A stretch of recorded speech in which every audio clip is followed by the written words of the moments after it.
He Can Who Thinks He Can, by Orison Swett Marden. Recording by Kirk Ziegler. Chapter 1. He Can Who Thinks He Can. I promised my God I would do it. In September 1862, when Lincoln issued his preliminary Emancipation Proclamation, the sublimest act of the 19th century, he made this entry in his diary: I promised my God I would do it. Does anyone doubt that such a mighty resolution added power to this marvelous man, or that it nerved him to accomplish what he had undertaken?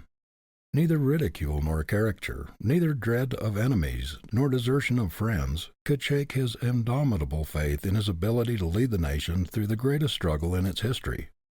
Napoleon, Bismarck, and all other great achievers had colossal faith in themselves. It doubled, trebled, even quadrupled the ordinary power of these men.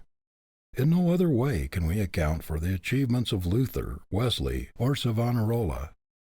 Without this sublime faith, this confidence in her mission, how could the simple country maiden, Jeanne d'Arc, have led and controlled the French army? This divine self-confidence multiplied her power 1,000-fold, until even the king obeyed her, and she led his stalwart troops as if they were children. After William Pitt was dismissed from office, he said to the Duke of Devonshire, I'm sure I can save this country, and that nobody else can. For 11 weeks, says Bancroft, England was without a minister. At length the king and aristocracy recognized Pitt's ascendancy and yielded to him the reins. It was his unbounded confidence in his ability that compelled the recognition and led to the supremacy in England of Benjamin Disraeli, the once despised Jew. He did not quail or lose heart when the hisses and jeers of the British Parliament rang in his ears. He sat down amid the jeering members, saying, You will yet hear me. He felt within him the confidence of power that made him Prime Minister of England, and turned sneers and hisses into admiration and applause. Much of President Roosevelt's success has been due to his colossal self-confidence. He believes in Roosevelt as Napoleon believed in Napoleon. There is nothing timid or half-hearted about our great president. He goes at everything with gigantic assurance, with that tremendous confidence which half wins the battle before he begins. It's astonishing how the world makes way for a resolute soul, and how obstacles get out of the path of a determined man who believes in himself.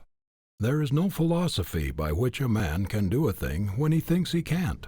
What can defeat a strong man who believes in himself and cannot be ridiculed down, talked down, or written down? Poverty cannot dishearten him, misfortune deter him, or hardship turn him a hair's breadth from his course. Whatever comes, he keeps his eye on the goal and pushes ahead. What would you think of a young man, ambitious to become a lawyer, who should surround himself with a medical atmosphere and spend his time reading medical books? Do you think he would ever become a great lawyer by following such a course? No, he must put himself in a law atmosphere, go where he can to absorb it and be steeped in it until he is attuned to the legal note. He must be so grafted upon the legal tree that he can feel its sap circulating through him. How long will it take a young man to become successful who puts himself in an atmosphere of failure and remains in it until he is soaked, saturated with the idea? How long will it take a man who depreciates himself, talks failure, thinks failure, walks like a failure, and dresses like a failure, who is always complaining of the insurmountable difficulties in his way, and whose every step is on the road to failure? How long will it take him to arrive at the success goal? Will anyone believe him or expect him to win? The majority of failures begin to deteriorate by doubting or depreciating themselves, or by losing confidence in their own ability. The moment you harbor doubt and begin to lose faith in yourself, you capitulate to the enemy. Every time you acknowledge weakness, inefficiency, or lack of ability, you weaken your self-confidence, and that is to undermine the very foundation of all achievement. So long as you carry around a failure atmosphere and radiate doubt and discouragement, you will be a failure. Turn about face, cut off all currents of failure thoughts, of discouraged thoughts. Boldly face your goal with a stout heart and a determined endeavor, and you will find that things will change for you. But you must see a new world before you can live in it.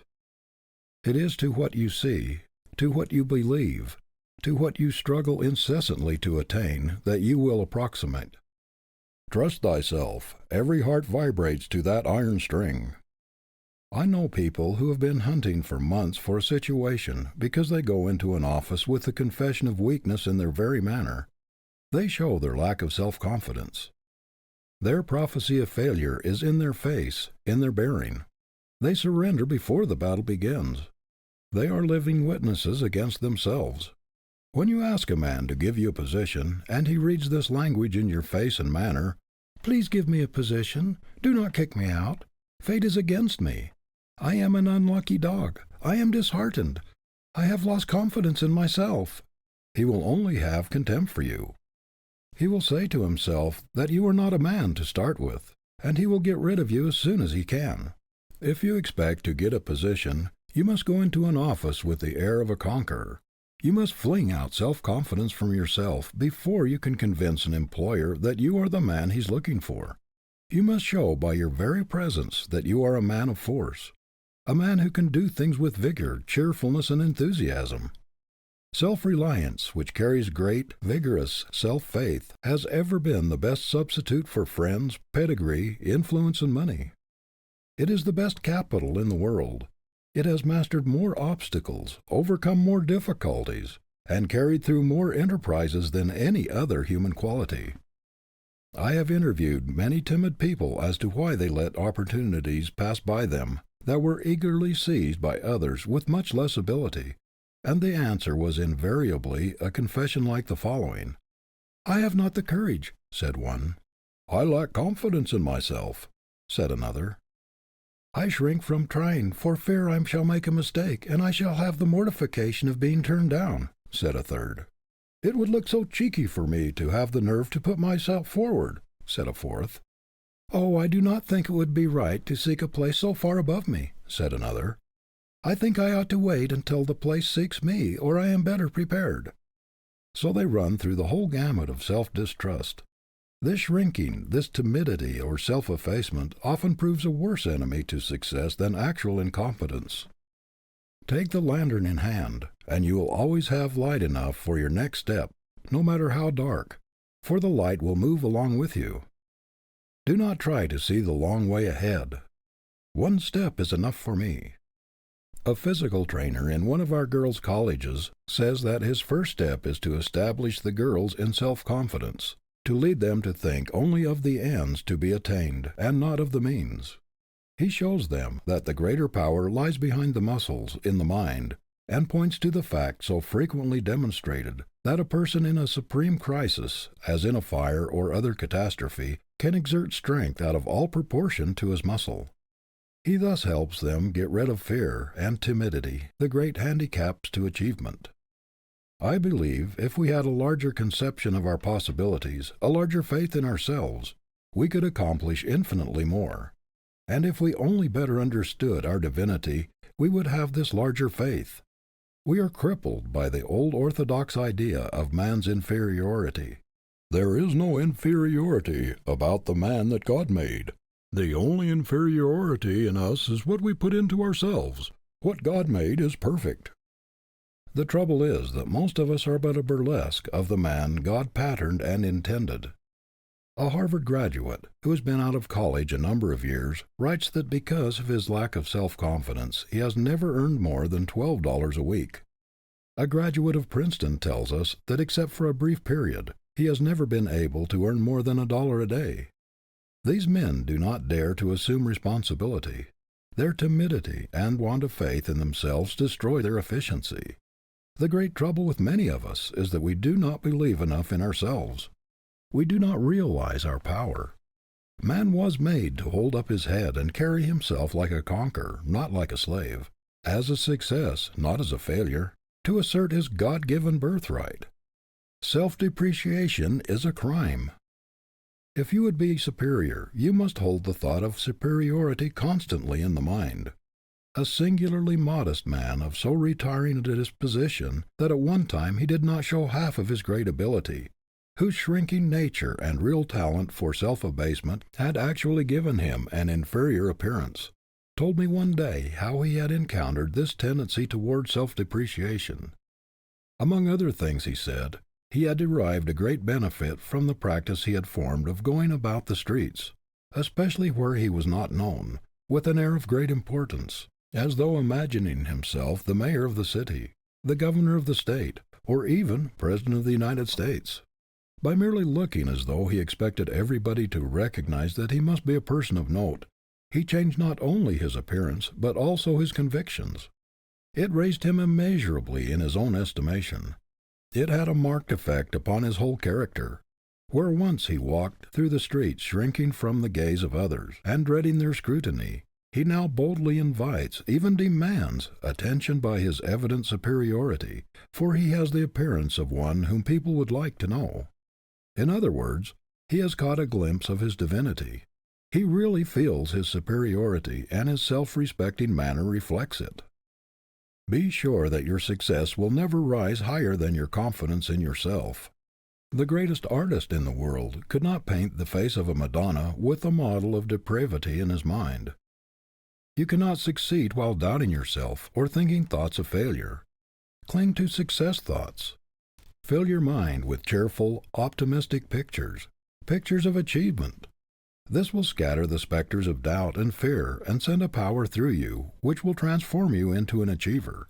No matter how poor or how hemmed in you may be, stoutly deny the power of adversity or poverty to keep you down. Constantly assert your superiority to environment. Believe in yourself. Feel that you are to dominate your surroundings. Resolve that you will be the master and not the slave of circumstances. This very assertion of superiority, this assumption of power, this affirmation of your ability to succeed, the attitude that claims success is an inalienable birthright, will strengthen the whole man and give great added power to the combination of faculties which doubt, fear, and lack of confidence undermine. Self-confidence marshals all one's faculties and twists their united strength into one mighty achievement cable. It carries conviction. It makes other people believe in us. What has not been accomplished through its miraculous power? What triumphs in invention, in art, and in discovery have been wrought through its magic? What does not civilization owe to the invincible self-faith of its inventors, its discoverers, its railroad builders, its mine developers and city builders? It has won 1,000 victories in science and in war which were deemed impossible by faint-hearted doubters. The fact that you believe implicitly that you can do what may seem impossible or very difficult to others shows that there is something within you that has gotten a glimpse of power sufficient to do the thing. Many men who have achieved great things cannot account for their faith. They cannot tell why they had the implicit confidence that they could do what they undertook. But the result was evidence that something within them had gotten a glimpse of latent, resourceful, reserve power and possibilities which would warrant that faith. And they have gone ahead, often when they could not see a ray of light, with implicit confidence that they would come out all right, because this faith told them so. It told them so because it had been in communication with something within them that was divine, that which had passed the bounds of unlimited and entered the domain of the limitless. When we begin to exercise the faculties of self-faith, self-confidence, we are stimulating and increasing the strength of the very faculties which enable us to do the thing we have set our hearts on. The very exercise of faith helps us to do what we undertake, because our greater concentration develops that portion of the brain which enables us to accomplish it. Men who have left their mark on the world have often been implicit followers of their faith when they could see no light, and their faith has led them through the wilderness of doubt and hardship into the promised land. Our faith often tells us that we may proceed safely even in the dark, when we see no light ahead. Faith is a divine leader which never misdirects us. We must only be sure that it is faith and not merely egotism or selfish desire. Our faith puts us in touch with the infinite, opens the way to unbound possibilities, limitless power. It is the truth of our being. It is the one thing that we can be sure will not mislead us. An unwavering belief in oneself destroys the greatest enemies of achievement, fear, doubt, and vacillation. It removes the 1,001 obstacles which impede the progress of the weak and irresolute. faith in one's mission, in the conviction that the Creator has given us power to realize our life call, as it is written in our blood and stamped on our brain cells, is the secret of all power. Poverty and failure are self-invited. The disasters people dread often come to them. Worry and anxiety enfeeble their force of mind and so blunt their creative and productive faculties that they are unable to exercise them properly. Fear of failure, or lack of faith in one's ability, is one of the most potent causes of failure. Many people of splendid powers have attained only mediocre success, and some are total failures, because they set bounds to their achievement, beyond which they did not allow themselves to think that they could pass. They put limitations to their ability. They cast stumbling blocks in their way by aiming only at mediocrity or predicting failure for themselves, taking their wares down instead of up, disparaging their business and belittling their powers. Thoughts are forces, and the constant affirmation of one's inherent right and power to succeed will change inhospitable conditions and unkind environments to favorable ones. If you resolve upon success with energy, you will very soon create a success atmosphere and things will come your way. You can make yourself a success magnet. If things would only change, you cry. What is it that changes things? Wishing or hustling, dreaming or working? Can you expect them to change while you merely sit down and wish them to change? How long would it take you to build a house sitting on the foundation and wishing that it would go up? Wishing does not amount to anything unless it is backed by endeavor, determination, and grit. Webster's father was much chagrined and pained when Daniel refused a $1,500 clerkship in the Court of Common Pleas in New Hampshire, which he had worked hard to secure for him after he left college. "Daniel," he said, "don't you mean to take that office?" "No, indeed, father. I hope I can do much better than that. I mean to use my tongue in the courts, not my pen. I mean to be an actor, not a register of other men's acts." Sublime self-faith was characteristic of this giant's career. Every child should be taught to expect success, and to believe that he was born to achieve, as the acorn is destined to become an oak. It is cruel for parents and teachers to tell children that they are dull or stupid, or that they are not like others of their age. They should inspire them, instead, with hope and confidence and belief in their success birthright. A child should be trained to expect great things and should believe firmly in his God-given power to accomplish something worthwhile in the world. Without self-faith and an iron will, man is but the plaything of chance, a puppet of circumstances. With these he is a king, and it is in childhood the seeds must be sown that will make him a conqueror in life. If you want to reach nobility, you can never do it by holding the thought of inferiority, the thought that you are not as good as other people, that you are not as able, that you cannot do this, that you cannot do that. Cant philosophy never does anything but tear down. It never builds up. If you want to amount to anything in the world, you must hold up your head. Say to yourself continually, "I am no beggar. I am no pauper. I am not a failure. I am a prince. I am a king. Success is my birthright, and nobody shall deprive me of it." A proper self-esteem is not a vulgar quality. It is a very sacred one. To esteem oneself justly is to get a glimpse of the Infinite's plan in us. It is to get the perfect image which the Creator had in mind when He formed us, the complete man or woman, not the dwarfed, pinched one, with lack of self-esteem or of self-confidence seized. When we get a glimpse of our immortal selves, we shall see possibilities of which we never before dreamed. A sense of wholeness, of power and self-confidence will come into our lives which will transform them. When we rate ourselves properly, we shall be in tune with the Infinite. Our faculties will be connected with an electric wire which carries unlimited power, and we shall no longer stumble in darkness, doubt, and weakness. We shall be invincible. End of Chapter 1. Chapter 2. Getting Aroused. "How's the boy getting on, Davis?" asked Farmer John Field as he watched his son, Marshall, waiting upon a customer.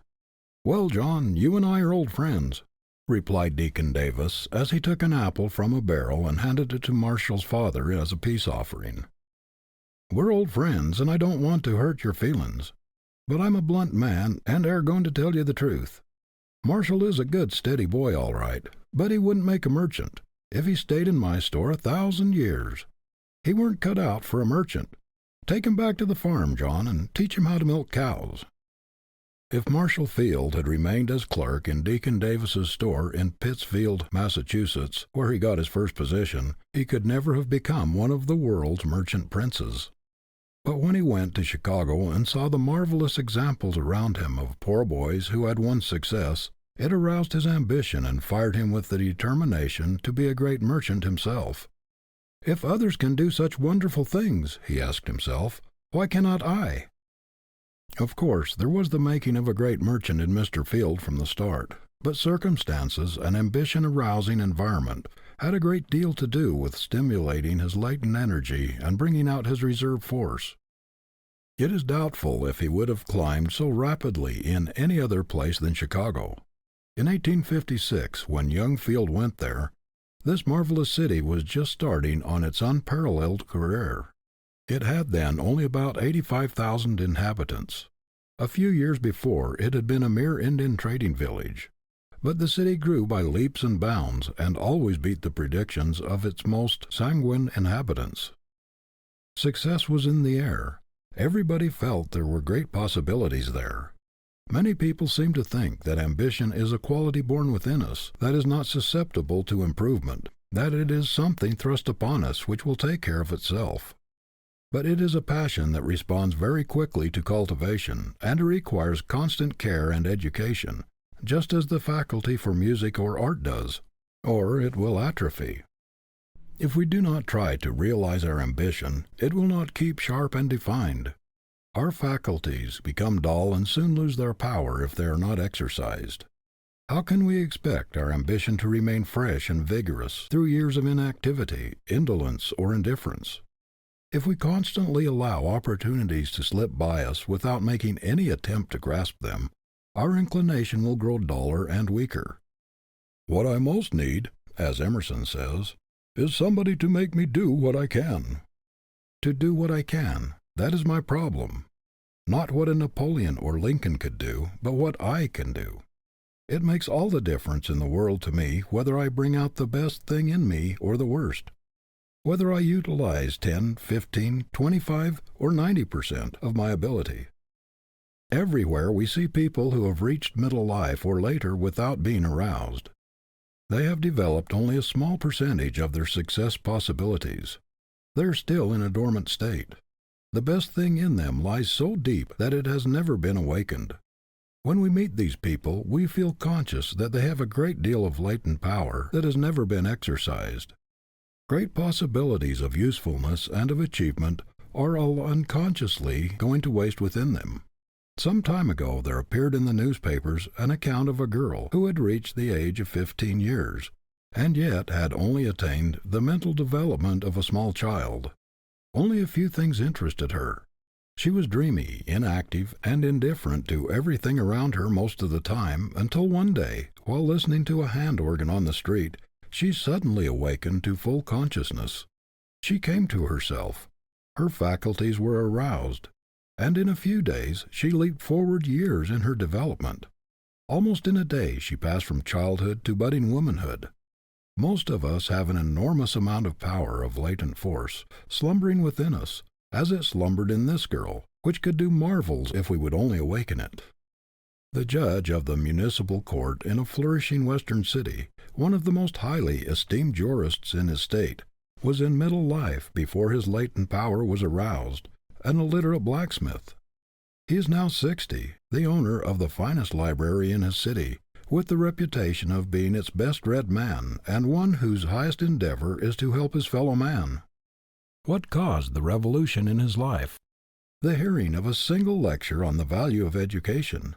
This was what stirred the slumbering power within him, awakened his ambition, and set his feet in the path of self-development. I've known several men who never realized their possibilities until they reached middle life. Then they were suddenly aroused, as if from a long sleep, by reading some inspiriting, stimulating book, by listening to a sermon or lecture, or by meeting some friend, someone with high ideals, who understood, believed in, and encouraged them. It will make all the difference in the world to you whether you are with people who are watching for ability in you, people who believe in, encourage, and praise you, or whether you are with those who are forever breaking your idols, blasting your hopes, and throwing cold water on your aspirations. The chief probation officer of the Children's Court in New York, in his report for 1905, says, "Removing a boy or girl from improper environment is the first step in his or her reclamation." The New York Society for the Prevention of Cruelty to Children, after 30 years of investigation of cases involving the social and moral welfare of over 500,000 children, has also come to the conclusion that environment is stronger than heredity. Even the strongest of us are not beyond the reach of our environment. No matter how independent, strong-willed, and determined our nature, we are constantly being modified by our surroundings. Take the best-born child, with the greatest inherited advantages, and let it be reared by savages, and how many of its inherited tendencies will remain? If brought up from infancy in a barbarous, brutal atmosphere, it will, of course, become brutal. The story is told of a well-born child who, being lost or abandoned as an infant, was suckled by a wolf with her own young ones, and who actually took on all the characteristics of the wolf, walked on all fours, howled like a wolf, and ate like one. It does not take much to determine the lives of most of us. We naturally follow the example about us, and as a rule we rise or fall according to the strongest current in which we live. The poet's "I am a part of all that I have met" is not a mere poetic flight of fancy. It's an absolute truth. Everything, every sermon or lecture or conversation you have heard, every person who has touched your life, has left an impress upon your character, and you are never quite the same person after the association or experience. You are a little different, modified somewhat from what you were before, just as Beecher was never the same man after reading Ruskin. Some years ago, a party of Russian workers were sent to this country by a Russian firm of shipbuilders in order they might acquire American methods and catch the American spirit. Within 6 months, the Russians had become almost the equals of American artisans among whom they worked. They had developed ambition, individuality, personal initiative, and a marked degree of excellence in their work. A year after their return to their own country, the deadening, non-progressive atmosphere about them had done its work. The men had lost the desire to improve. They were again plodders, with no goal beyond the day's work. The ambition aroused by stimulating environment had sunk to sleep again. Our Indian schools sometimes publish, side by side, photographs of the Indian youths as they come from the reservations and as they look when they are graduated, well-dressed, intelligent, with the fire of ambition in their eyes. We predict great things for them, but the majority of those who go back to their tribes, after struggling a while to keep up their new standards, gradually drop back to their old manner of living. There are, of course, many notable exceptions, but these are strong characters, able to resist the downward dragging tendencies about them. If you interview the great army of failures, you will find that multitudes have failed because they never got into a stimulating, encouraging environment, because their ambition was never aroused, or because they were not strong enough to rally under depressing, discouraging, or vicious surroundings. Most of the people we find in prisons and poorhouses are pitiable examples of the influence of an environment which appealed to the worst instead of to the best in them. Whatever you do in life, make any sacrifice necessary to keep an ambition-arousing atmosphere, an environment that will stimulate you to self-development. Keep close to people who understand you, who believe in you, who will help you to discover yourself and encourage you to make the most of yourself. This may make all the difference to you between a grand success and a mediocre existence. Stick to those who are trying to do something and to be somebody in the world. People of high aims, lofty ambition. Keep close to those who are dead in earnest. Ambition is contagious. You will catch the spirit that dominates your environment. The success of those about you who are trying to climb upward will encourage and stimulate you to struggle harder if you have not done quite so well yourself. There is a great power in a battery of individuals who are struggling for the achievement of high aims, a great magnetic force which will help you to attract the object of your ambition. It is very stimulating to be with people whose aspirations run parallel with your own. If you lack energy, if you are naturally lazy, indolent, or inclined to take it easy, you will be urged forward by the constant prodding of the more ambitious. End of Chapter 2. Chapter 3. Education by Absorption. John Wanamaker was once asked to invest in an expedition to recover from the Spanish Main doubloons which for half a century had lain at the bottom of the sea in sunken frigates. "Young men," he replied, "I know of a better expedition than this, right here. Near your own feet lie treasures untold. You can have them all by faithful study. Let us not be content to mine the most coal, to make the largest locomotives, to weave the largest quantities of carpets. But amid the sounds of the pick, the blows of the hammer, the rattle of the looms, and the roar of the machinery, take care that the immortal mechanism of God's own hand, the mind, is still full trained for the highest and noblest service." The uneducated man is always placed at a great disadvantage. No matter how much natural ability one may have, if he is ignorant, he is discounted. It is not enough to possess ability. It must be made available by mental discipline. We ought to be ashamed to remain in ignorance in a land where the blind, the deaf and dumb, and even cripples and invalids manage to obtain a good education. Many youths throw away little opportunities for self-culture because they cannot see great ones. They let the years slip by without any special effort at self-improvement, until they are shocked in middle life or later by waking up to the fact that they are still ignorant of what they ought to know. Everywhere we go we see men and women, especially from 25 to 40 years of age, who are cramped and seriously handicapped by the lack of early training. I often get letters from such people asking if it's possible for them to educate themselves so late in life. Of course it is. There are so many good correspondence schools today, and institutions like Chautauqua, so many evening schools, lectures, books, libraries, and periodicals, that men and women who are determined to improve themselves have abundant opportunities to do so. While you lament the lack of early education and think it's too late to begin, you may be sure that there are other young men and women not very far from you who are making great strides in self-improvement, though they may not have half as good an opportunity for it as you have. The first thing to do is to make a resolution, strong, vigorous, and determined, that you are going to be an educated man or woman, that you are not going to go through life humiliated by ignorance, that if you have been deprived of early advantages, you are going to make up for their loss. Resolve that you will no longer be handicapped and placed at a disadvantage for that which you can remedy. You will find the whole world will change to you when you change your attitude toward it. You will be surprised to see how quickly you can very materially improve your mind after you have made a vigorous resolve to do so. Go about it with the same determination that you would to make money or to learn a trade.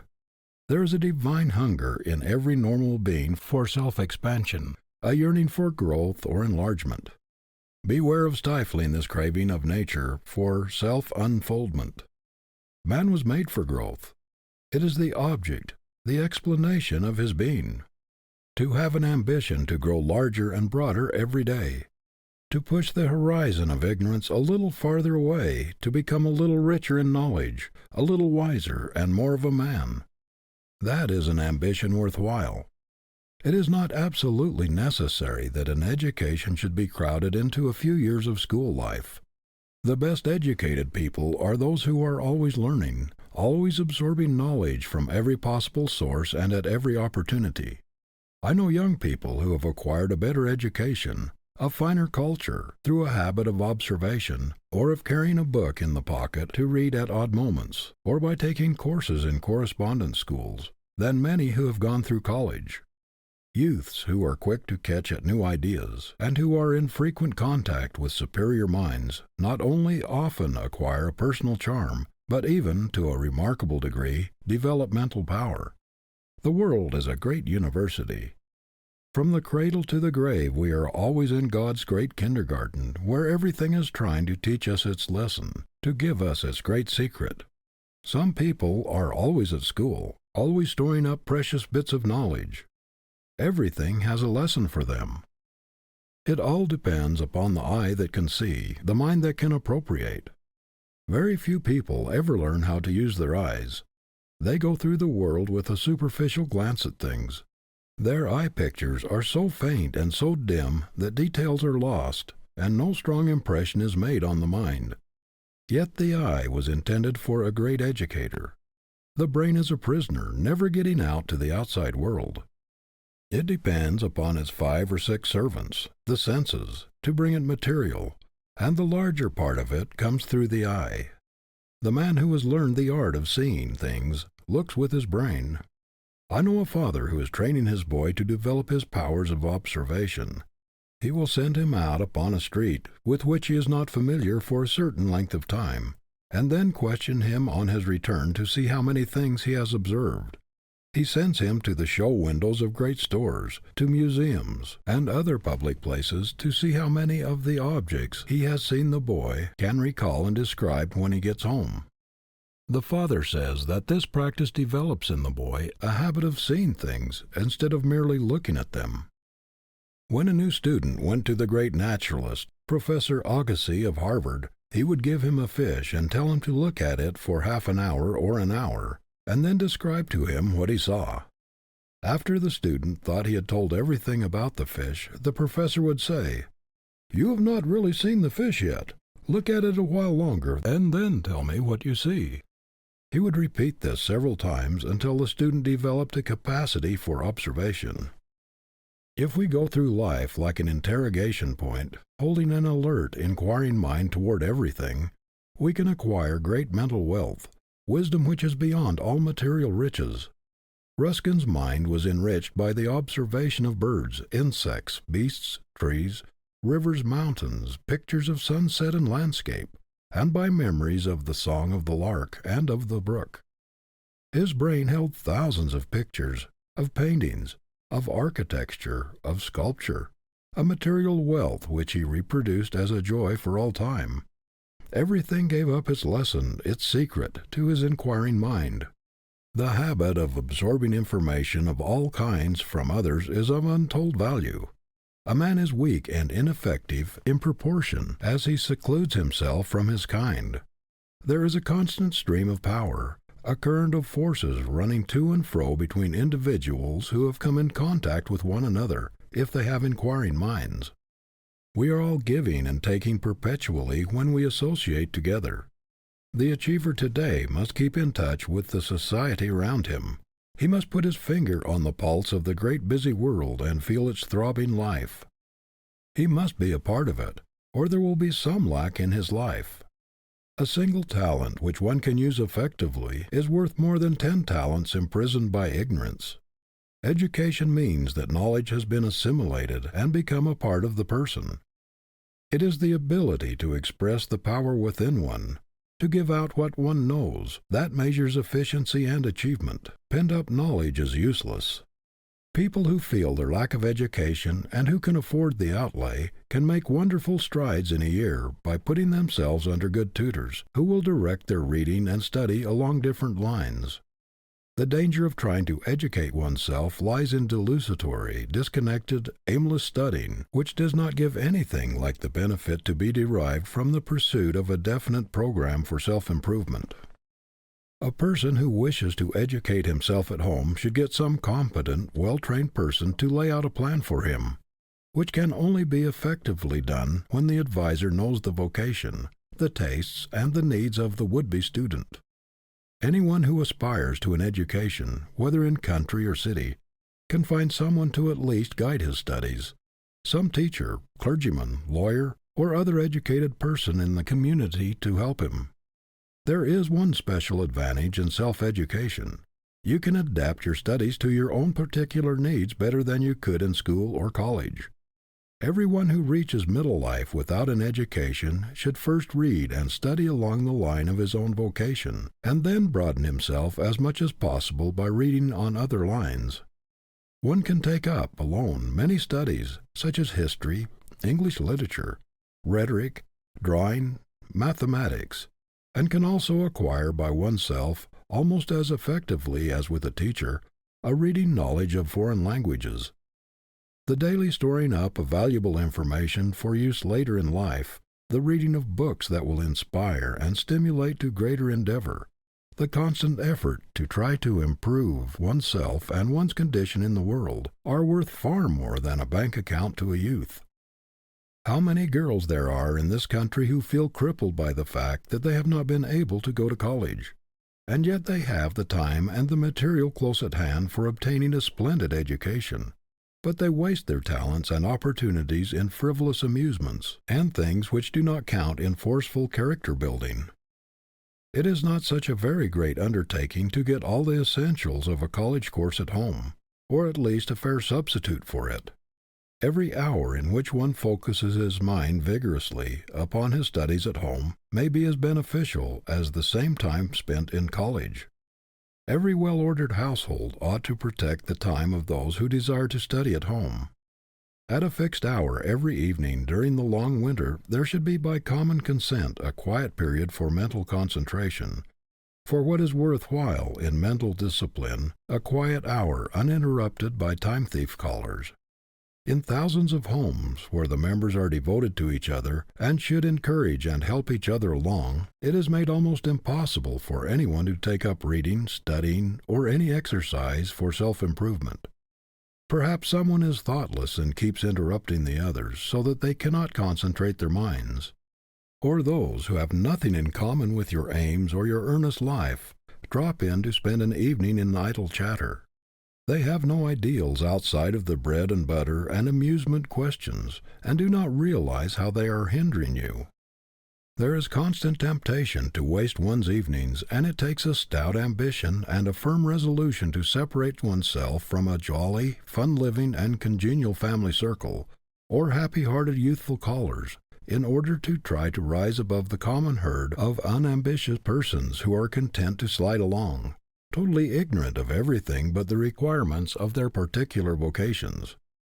A habit of forcing yourself to fix your mind steadfastly and systematically upon certain studies, even if only for periods of a few minutes at a time, is of itself of the greatest value. This habit helps one to utilize the odds and ends of time which are unavailable to most people, because they have never been trained to concentrate the mind at regular intervals. A good understanding of the possibilities that live in spare moments is a great success asset. The very reputation of always trying to improve yourself, of seizing every opportunity to fit yourself for something better, the reputation of being dead in earnest, determined to be somebody and to do something in the world, would be of untold assistance to you. People like to help those who are trying to help themselves. They will throw opportunities in their way. Such a reputation is the best kind of capital to start with. One trouble with people who are smarting under the consciousness of deficient education is that they do not realize the immense value of utilizing spare minutes. Like many boys who will not save their pennies and small change because they cannot see how a fortune could ever grow by the saving. They cannot see how a little study here and there each day will ever amount to a good substitute for a college education. I know a young man who never attended a high school, and yet educated himself so superbly that he has been offered a professorship in a college. Most of his knowledge was gained during his odds and ends of time, while working hard at his vocation. Spare time meant something to him. The correspondence schools deserve very great credit for inducing hundreds of thousands of people, including clerks, mill operatives, and employees of all kinds, to take their courses, and thus save for study the odds and ends of time which otherwise would probably be thrown away. We have heard of some most remarkable instances of rapid advancement which these correspondence school students have made by reason of the improvement in their education. Many students have reaped 1,000% on their educational investment. It has saved them years of drudgery and has shortened wonderfully the road to their goal. Wisdom will not open her doors to those who are not willing to pay the price in self-sacrifice in hard work. Her jewels are too precious to scatter before the idle, the ambitionless. The very resolution to redeem yourself from ignorance at any cost is the first great step toward gaining an education. Charles Wagner once wrote to an American regarding his little boy, "May he know the price of the hours. God bless the rising boy who will do his best, for never losing a bit of the precious and God-given time. There is untold wealth locked up in the long winter evenings and odd moments ahead of you. A great opportunity confronts you. What will you do with it?" End of Chapter 3. Chapter 4. Freedom at Any Cost. Were you to decide to risk your reputation, your material welfare, your whole future, upon some great physical or mental contest which you could extend over a considerable period of time, you would begin long beforehand to train or discipline yourself for the decisive conflict. You would not, if possible to avoid doing so, go into it handicapped. Every person who is ambitious to make his life count, to do what is worth while, is entering upon just such a contest. In starting upon a conflict so grave, so significant, and which affects the whole future, the first thing to do is get absolute freedom from everything which strangles ambition, discourages effort, and hinders progress, freedom from everything which saps vitality, enslaves the faculties, and wastes energy, to remove every obstruction from the way and leave a clear path to one's goal. No matter how ambitious a runner may be to win, if he does not train off his surplus fat, if he is hampered with extra clothing, or runs with feet cramped and sore, his race is lost. The trouble with most of us is that while ambitious to succeed, we do not put ourselves in a condition to win. We do not cut the cords which bind us, or try to get rid of the entanglements and obstructions that hinder us. We trust too much to luck. To eliminate everything that can possibly retard us, to get into as harmonious an environment as possible, is the first preparation for a successful career. There are tens of thousands of people who have ability and inclination to rise out of mediocrity, and to do something worthwhile in the world, but who never do so because they cannot break the chains that bind their movements. Most of us are so bound in some part of our nature that we cannot get free, cannot gain the liberty to do the larger thing possible to us. We go through life doing the smaller, the meaner, when the larger, the grander would be possible could we get rid of the things that handicap us.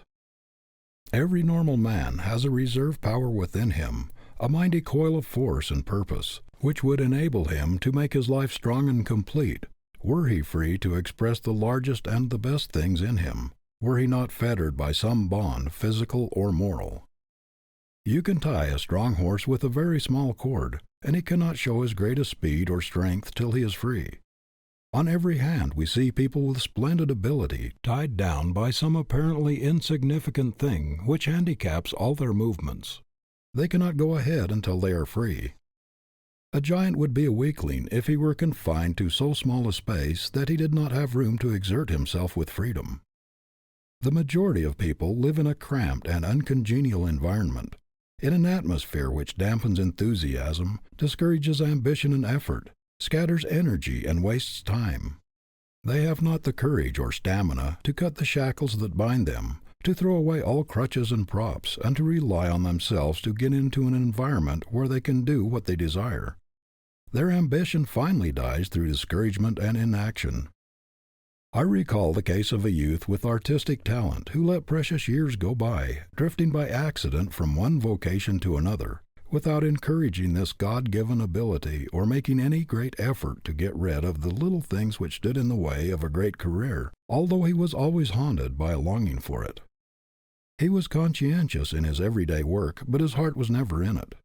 His artistic nature yearned for expression, to get away from the work against which every faculty protested, and to go abroad and study. But he was poor, and although his work was drudgery, and his whole soul loathed it, he was afraid of the hardships and the obstacles he would have to encounter if he answered the call that ran in his blood.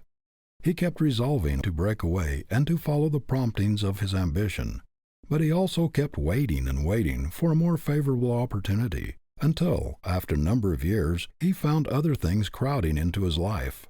His longing for art became fainter and fainter. The call was less and less imperative. Now he rarely speaks of his early aspirations, for his ambition is practically dead. Those who know him feel that something grand and sacred has gone out of him, and that, although he has been industrious and honest, he has never expressed the real meaning in his life, the highest thing in him. I know a woman who in her youth and early womanhood had marked musical ability. A voice rich, powerful, sympathetic. She had also a beautiful face and a magnetic personality. Nature had been very generous to her, and she longed to express her remarkable powers, but she was in a most discouraging environment. Her family did not understand or sympathize with her ambition, and she finally became accustomed to her shackles and, like a prisoner, ceased to struggle for freedom. A songstress of international fame who heard her voice said that she had it in her to make one of the world's greatest singers, but she yielded to the wishes of her parents and the fascinations of society until the ambition gradually died out of her life. She says that the dying of this great passion was indescribably painful. She settled down to the duties of a wife, but has never been really happy, and has always carried in her face an absent, faraway look of disappointment. Her unused talent was a great loss to the world, and a loss indescribable to herself. She drags out a dissatisfied existence, always regretting the past, and vainly wishing that instead of letting her ambition die, she had struggled to realize it. Timidity also hinders freedom. Thousands of able young men and women in this country are ambitious to make the most of themselves, but are completely fettered or held back by an abnormal timidity, a lack of self-faith. They feel great unused powers within, struggling for expression, but dread that they may fail. The fear of being thought forward or egotistical seals their lips, palsies their hands, and drives their ambition back upon itself to die of inaction. They do not dare to give up a certainty for an uncertainty. They are afraid to push ahead. They wait and wait, hoping that some mysterious power may liberate them and give them confidence and hope. Many people are imprisoned by ignorance. They never reach the freedom which education gives. Their mental powers are never unlocked. They have not the grit to struggle for emancipation, the stamina to make up for the lack of early training. They think they are too old to begin. The price of freedom seems too high to pay at their time of life, and so they plod upon a low plane when they could have gained the heights where superiority dwells. Others are so bound by the fetters of prejudice and superstition that their lives are narrow and mean. These are the most hopeless of all. They are so blinded that they do not even know they are not free, but they think other people are in prison. If you would attain that largeness of life, that fullness of self-expression which expands all the faculties, you must get freedom at any cost. Nothing will compensate you for stifling the best thing in you. Bring it out at any sacrifice. It often takes a great deal of friction, of suffering, of struggling with obstacles and misfortunes, before the true strength of one's character is brought out. The diamond could never reveal its depths of brilliancy and beauty but for the friction of the stone which grinds its facets, polishes it, and lets in the light which discloses its hidden wealth. This is the price of its liberation from darkness. Ask the majority of men and women who have done great things in the world to what they owe their strength, their breadth of mind, and the diversity of experience which has enriched their lives. They will tell you that these are the fruits of struggle, that they acquired their finest discipline, their best character drill, in the effort to escape from uncongenial environment, to break the bonds which enslaved them, to obtain an education, to get away from poverty, to carry out some cherished plan, to reach their ideal, whatever it was.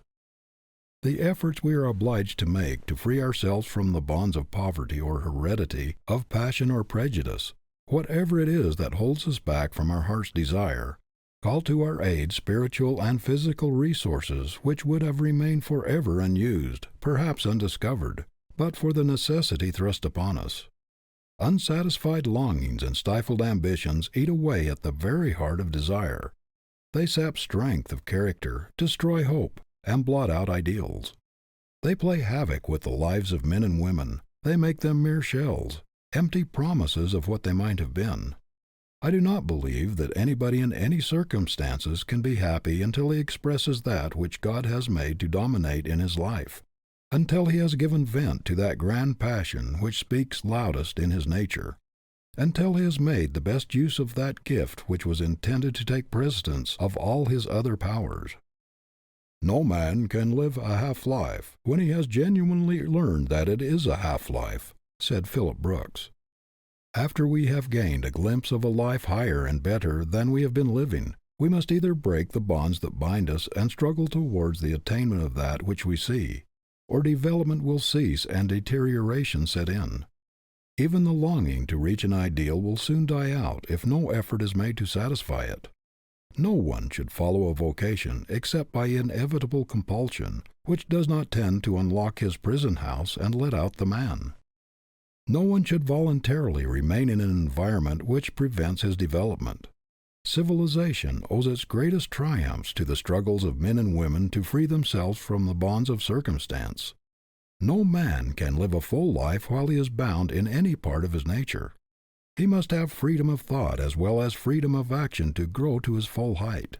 There must be no shackles on his conscience, no stifling of his best powers. Be yourself. Do not lean or apologize. Few people belong to themselves. They are slaves to their creditors or to some entangling alliance. They do not do what they want to. They do what they're compelled to do, giving up their best energy to make a living, so that there is practically nothing left to make a life.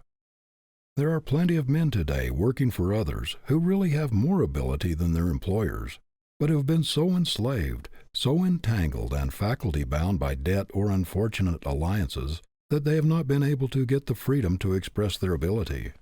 Can anything compensate a promising young man for the loss of his freedom of action, his liberty of speech and conviction?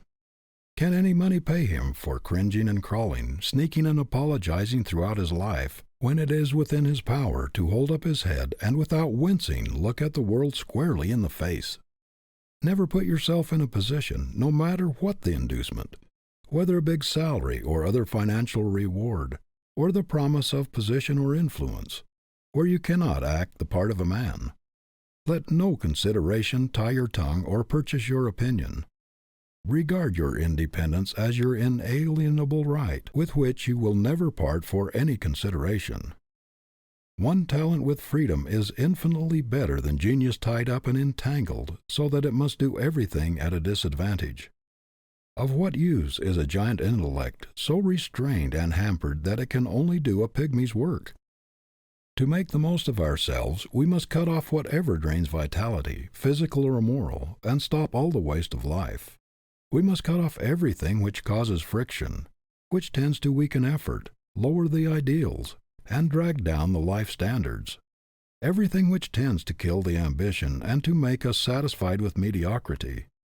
Multitudes of people enslaved by bad physical habits are unable to get their best selves into their work. They are kept back by a leakage of energy and vital force resulting from bad habits and dissipation. Some are hindered by peculiarities of disposition, by stubbornness, slovenliness, meanness, revengefulness, jealousy, or envy. These are all handicaps. Others go through life galled by their chains, but without making any serious, continuous effort to emancipate themselves. Like the elephants or other wild animals changed in the menageries, at first they rebel at their loss of freedom and try hard to break away, but gradually they become accustomed to slavery and take it for granted that it is a necessary part of their existence. Then again, there are entanglements which retard the progress and nullify the efforts of many businessmen, such as debt, bad partners, or unfortunate social alliances.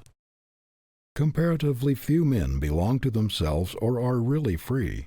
They go the way they are pushed. They waste a large part of their energy on that which does not really count in the main issue of life, spend their lives paying for a dead horse, clearing up old debts that came from bad judgment, blunders, or foolish endorsements. Instead of putting on speed and gaining on life's road, they are always trying to make up for lost time. They are always in the rear, never in the vanguard of their possibilities. An ambitious young man, anxious to do what is right, and eager to make a place for himself in the world, entangles himself in complications that thwart his life purpose and cripple all his efforts, so that no matter how hard he struggles, he is never able to get beyond mediocrity. Hopelessly in debt, with a family to support, he cannot take advantage of the great opportunities about him as he could if he were free. If he had not risked his little savings and tied up his future earnings for years ahead. His great ambition only mocks him, for he cannot satisfy it. He is tied hand and foot. Like a caged eagle, no matter how high he might soar into the ether, he must stop when he strikes the bars. The man who trusts everybody is constantly crippling himself by entangling alliances. He endorses notes, loans money, helps everybody out, and usually gets left. He ties up his productive ability and hampers his work by his poor judgment or lack of business sense. A most estimable man of my acquaintance was ruined financially by endorsements and loans which would have been foolish even for a boy of 15. For many years it took every dollar he could spare from the absolute necessities of his family to pay these obligations. Our judgment was intended to preside over our mental faculties and to help us discriminate between the wise and the foolish. That man wins who keeps a level head and uses sound judgment in every transaction. Whatever you do, do not get involved.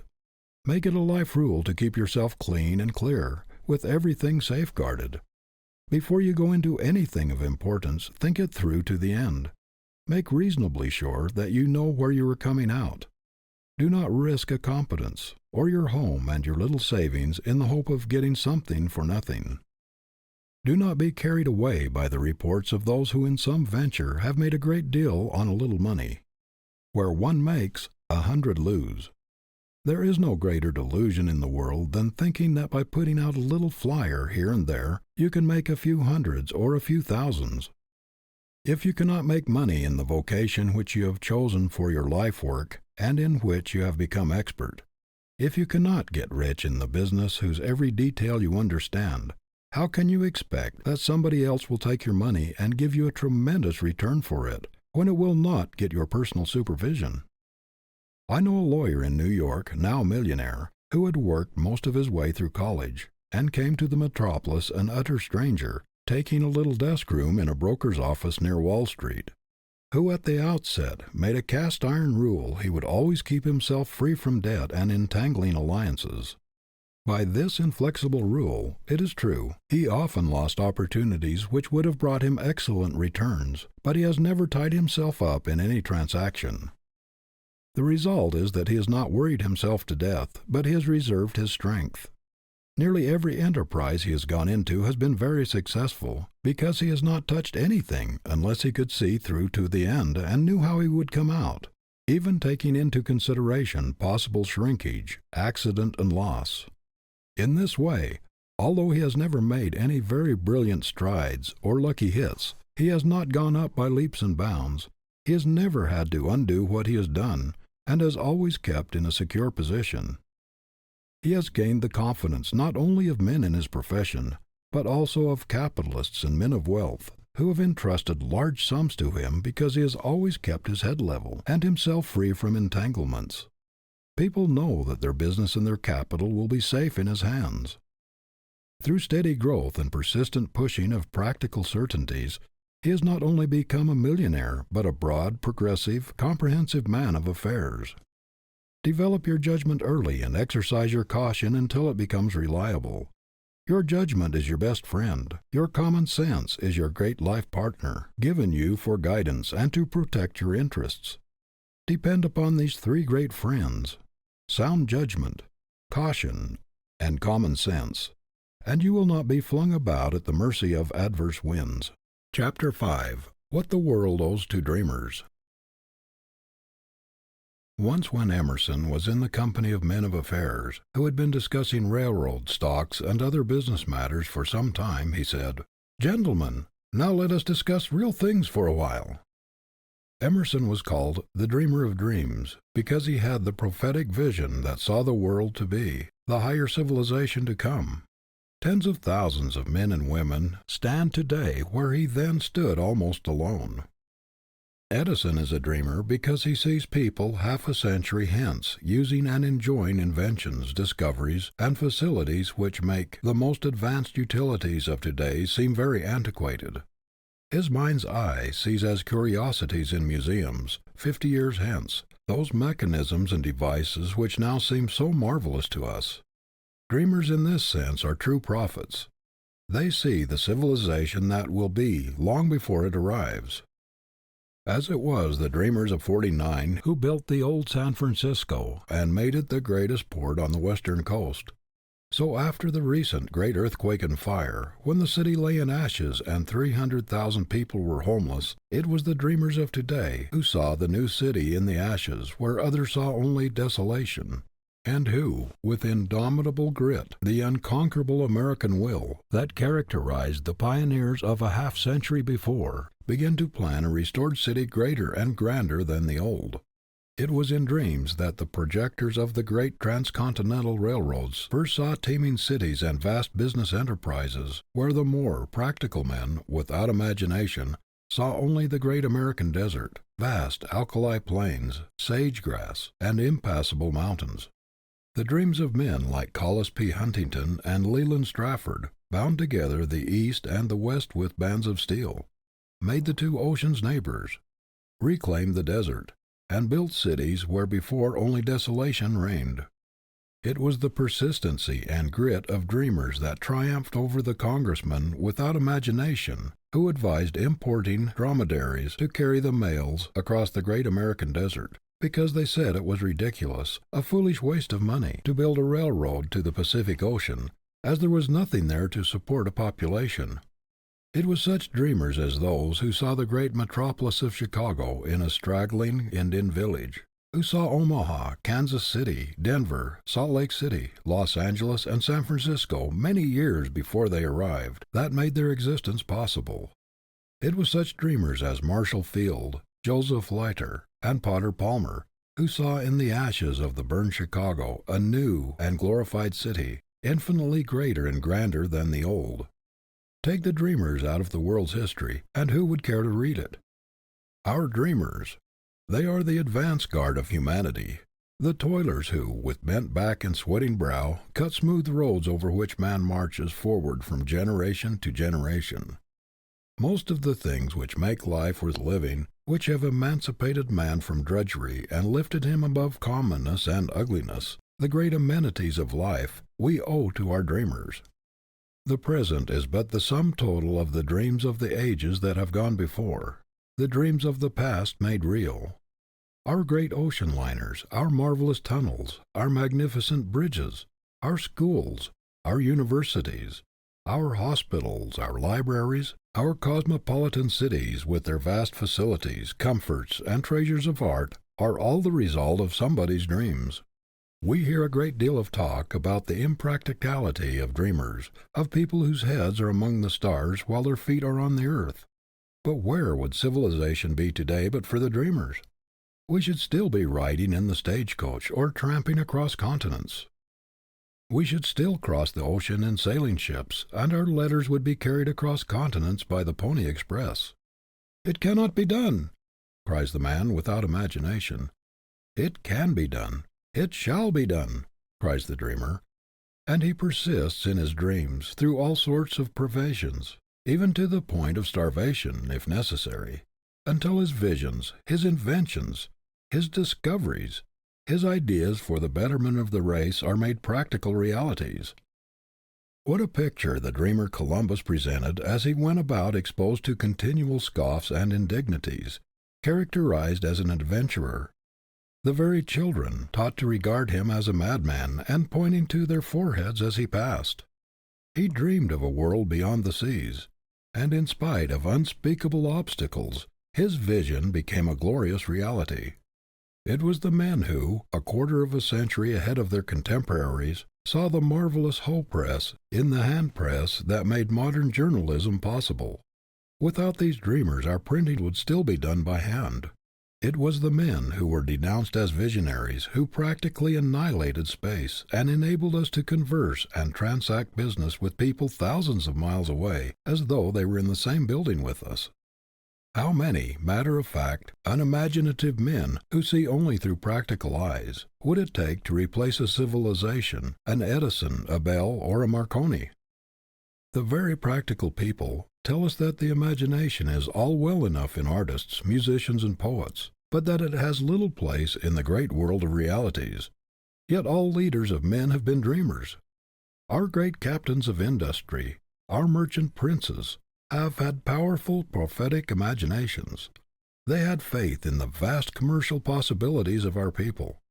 If it had not been for our dreamers, the American population would still be hugging the Atlantic coast. The most practical people in the world are those who can look far into the future and see the civilization yet to be, who can see the coming man emancipated from the narrowing, hampering fetters, limitations, and superstitions of the present day, who have the ability to foresee things to come with the power to make them realities. The dreamers have ever been those who have achieved the seemingly impossible. Our public parks, our art galleries, our great institutions are dotted with monuments and statues which the world has built to its dreamers, those who saw visions of better things, better days for the human race. What horrible experiences men and women have gone through in prisons and dungeons for their dreams. Dreams which were destined to lift the world from savagery and emancipate man from drudgery. The very dreams for which Galileo and other great scientists were imprisoned and persecuted were recognized as science only a few generations later. Galileo's dream gave us a new heaven and a new earth. The dreams of Confucius, of Buddha, of Socrates have become realities in millions of human lives. Christ himself was denounced as a dreamer, but his whole life was a prophecy, a dream of the coming man, the coming civilization. He saw beyond the burlesque of the man God intended, beyond the deformed, weak, deficient, imperfect man heredity had made, to the perfect man, the ideal man, the image of divinity. Our visions do not mock us. They are evidences of what is to be, the foreglimpses of possible realities. The castle in the air always precedes the castle on the earth. George Stephenson, the poor miner, dreamed of a locomotive engine that would revolutionize the traffic of the world. While working in the coal pits for 6 pence a day, or patching the clothes and mending the boots of his fellow workmen to earn a little money to attend night school, and at the same time supporting his blind father, he continued to dream. People called him crazy. "His roaring engine will set the houses on fire with its sparks," everybody cried. "Smoke will pollute the air. Carriage makers and coachmen will starve for want of work." See this dreamer in the House of Commons when members of Parliament were cross-questioning him. "What," said one member, "can be more palpably absurd and ridiculous than the prospect held out of locomotives traveling twice as fast as horses? We should as soon expect people of Woolwich to suffer themselves to be fired upon by one of Congreve's rockets, as to thrust themselves to the mercy of such a machine going at such a rate. We trust that Parliament will, in all the railways it may grant, limit the speed to 8 or 9 miles an hour, which is as great as can be ventured upon." But in spite of calumny, ridicule, and opposition, this crazy visionary toiled on for 15 years for the realization of his vision. On the 4th of August, 1907, New York celebrated the centennial of the dream of Robert Fulton.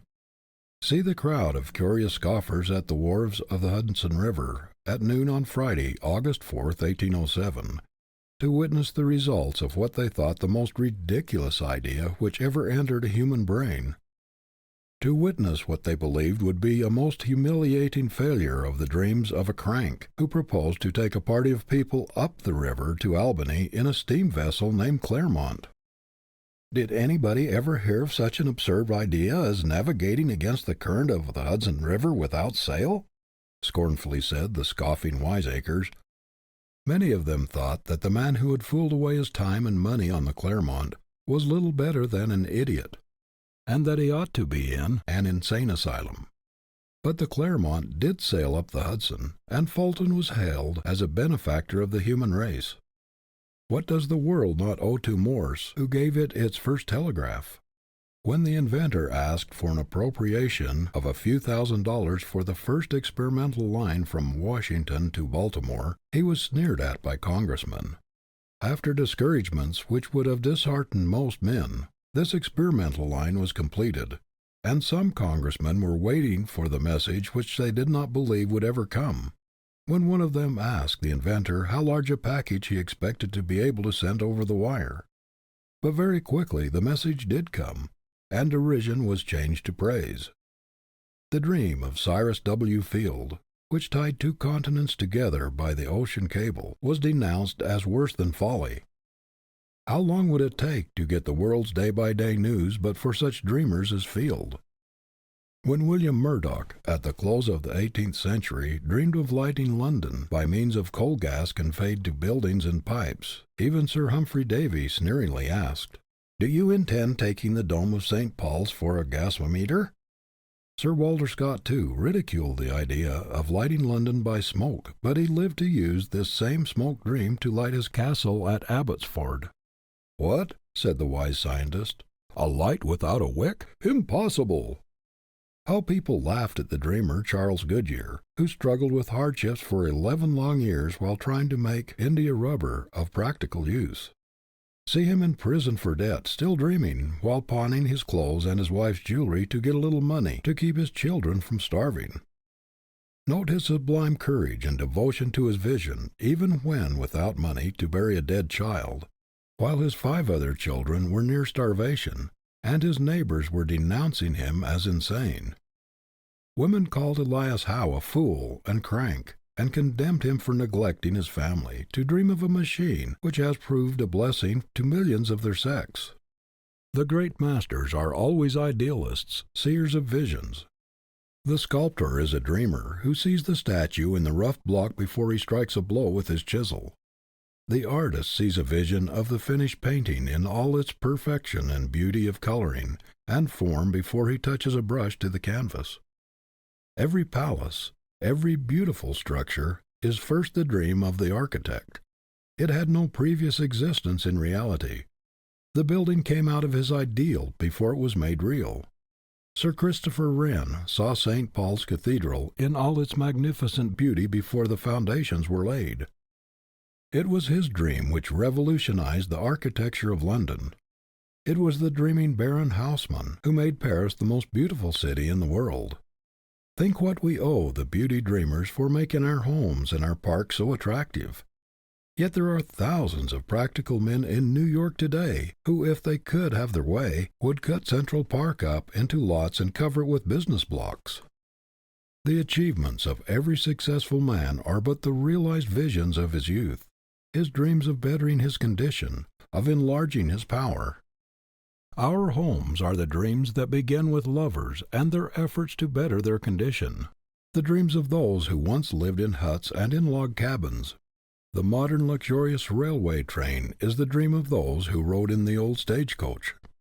Not more than a dozen years ago, the horseless carriage, the manufacture of which now promises to make one of the largest businesses in the world, was considered by most people in the same light as is the airship today. But there has recently been an exhibition of these dreams in Madison Square Garden, New York, on a scale so vast in the suggestiveness of its possibilities as to stagger credulity. Half a dozen years since, this invention was looked upon as a mere toy, a fad for a few millionaires. 12 years ago, there was not a single factory in America making cars for the market. 14 years ago, there were only 5 horseless vehicles in this country, and they had to be imported at extravagant prices. Today, there are over 100,000 in actual use. Instead of being a toy for millionaires, the automobile is now being used in place of horses by thousands of people with ordinary incomes. This dream is already helping us to solve the problem of crowded streets. It is providing a great educator as well as a health giver by tempting people into the country. The average man will ultimately, through its full realization, practically travel in his own private car. In fact, this dream is becoming one of the greatest joys and blessings that has ever come to humanity. It was the wonderful dream in steel of Carnegie, Schwab, and their associates together with that of the elevator creator that made the modern city with its skyscrapers possible. What do we not owe to our poet dreamers who, like Shakespeare, have taught us to see the uncommon in the common, the extraordinary in the ordinary? The divinest heritage of man is the capacity to dream. It matters not how much we have to suffer today, if we believe there is a better tomorrow. Even stone walls do not a prison make to those who can dream. Who would rob the poor of this dreaming faculty that takes the drudgery out of their dry, dreary occupations? Who would deprive them of the luxuries which they enjoy in their dreams of a better and brighter future, of a fuller education, of more comforts for those dear to them? There is no medicine like hope, no incentive so great and no tonic so powerful as expectation of something better tomorrow. Dreaming is especially characteristic of the typical American. No matter how poor or what his misfortune, he is confident, self-reliant, even defiant at fate, because he believes better days are coming. The clerk can live in a store of his own, which his imagination builds. The poorest factory girl dreams of a beautiful home of her own. The humblest dream of power. The ability to lift oneself instantly out of all perplexities, trials, troubles, and discordant environment into an atmosphere of harmony and beauty and truth is beyond price. How many of us would have heart enough, hope enough, and courage enough to continue the struggle of life with enthusiasm if our power of dreaming were taken away from us? It is this dreaming, this hoping, this constant expectancy of better things to come that keeps our courage, lightens our burdens, and makes clear the way. I know a lady who has gone through the most trying and heart-rending experiences for many years, and yet everybody who knows her marvels at her sweetness of temper, her balance of mind, and beauty of character. She says that she owes everything to her ability to dream, that she can at will lift herself out of the most discordant and trying conditions into a calm of absolute harmony and beauty, and come back to her work with a freshened mind and invigorated body. The dreaming faculty, like every other faculty, may be abused. A great many people do nothing but dream. They spend all their energies in building air castles which they never try to make real. They live in an unnatural, delusive, theoretical atmosphere until the faculties become paralyzed from inaction. It is a splendid thing to dream when you have the grit and tenacity of purpose and the resolution to match your dreams with realities. But dreaming without effort, wishing without putting forth exertion to realize the wish, undermines the character. It is only practical dreaming that counts, dreaming coupled with hard work and persistent endeavor. Just in proportion as we make our dreams realities, shall we become strong and effective. Dreams that are realized become an inspiration for new endeavor. It is in the power to make the dream good that we find the hope of this world. Dreaming and making good, this was what John Harvard did when with his few $100s he made Harvard College possible. The founding of Yale College with a handful of books was but a dream made good. President Roosevelt owes everything to his dream of better conditions for humanity, of higher ideals, his dream of a larger, finer type of manhood, of better government, of finer citizenship, of a larger and cleaner manhood and womanhood. The child lives in dreamland. It creates a world of its own, and plays with the castles it builds. It traces pictures which are very real to it. It enjoys that which was never on sea or land, but which has a powerful influence in shaping its future life and character. Do not stop dreaming. Encourage your visions and believe in them. Cherish your dreams and try to make them real. This thing in us that aspires, that bids us to look up, that beckons us higher, is God-given. Aspiration is the hand that points us to the road that runs heavenward. As your vision is, so will your life be. Your better dream is the prophecy of what your life may be, ought to be. The great thing is to try to fashion the life after the pattern shown us in the moment of our highest inspiration, to make our highest moment permanent. We are all conscious that the best we do is but a sorry apology for what we ought to do, might do. The average man is but a burlesque of the sublime man God intended him to be. We certainly were made for something larger, grander, and more beautiful than we are. We have a feeling that what we are is out of keeping with, does not fit the larger, greater life plan which the Creator patterned for us. That it is mean, sordid, stingy, and pinched compared with the pattern of that divine man shown us in the moment of our highest vision. It is this creative power of the imagination, these dreams of the dreamers made good, that will ultimately raise man to his highest power, that will break down the barriers of caste, race, and creed, and make real the poet's vision of the Parliament of Man, the Federation of the World. The golden age lies onward, not behind. The pathway through the past has led us up. The pathway through the future will lead on, and higher. End of Chapter 5. Chapter 6. The Spirit in Which You Work. It ought not be necessary to ask a man if he likes his work. The radiance of his face should tell that. His very buoyancy and pride in his task, his spirit of unbounded enthusiasm and zest ought to show it. He ought to be so in love with his work that he finds his greatest delight in it. And this inward joy should light up his whole being. A test of the quality of the individual is the spirit in which he does his work. If he goes to it grudgingly, like a slave under the lash, if he feels the drudgery in it, if his enthusiasm and love for it do not lift it out of commonness and make it a delight instead of a bore, he will never make a very great place for himself in the world. The man who feels his life yoke galling him, who does not understand why the bread and butter question could not have been solved by one great creative act instead of every man's being obliged to wrench everything he gets from nature through hard work.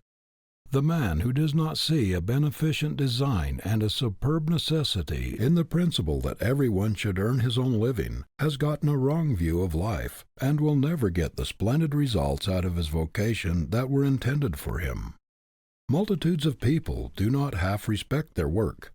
They look upon it as a disagreeable necessity for providing bread and butter, clothing and shelter, as unavoidable drudgery, instead of as a great man-builder, a great life university for the development of manhood and womanhood. They do not see the divinity in the spur of necessity which compels man to develop the best thing in him, to unfold his possibilities by his struggle to attain his ambition, to conquer the enemies of his prosperity and his happiness. They cannot see the curse in the unearned dollar, which takes the spur out of the motive. Work to them is sheer drudgery, an unmitigated evil. They cannot understand why the Creator did not put bread ready-made on trees. They do not see the stamina, the grit, the nobility, and the manhood in being forced to conquer what they get. No one can make a real success of his life when he is all the time grumbling or apologizing for what he is doing. It is a confession of weakness.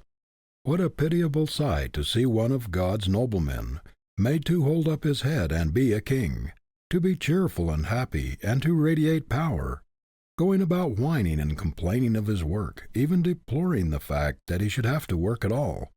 It is demoralizing to allow yourself to do a thing in a half-hearted, grudging manner.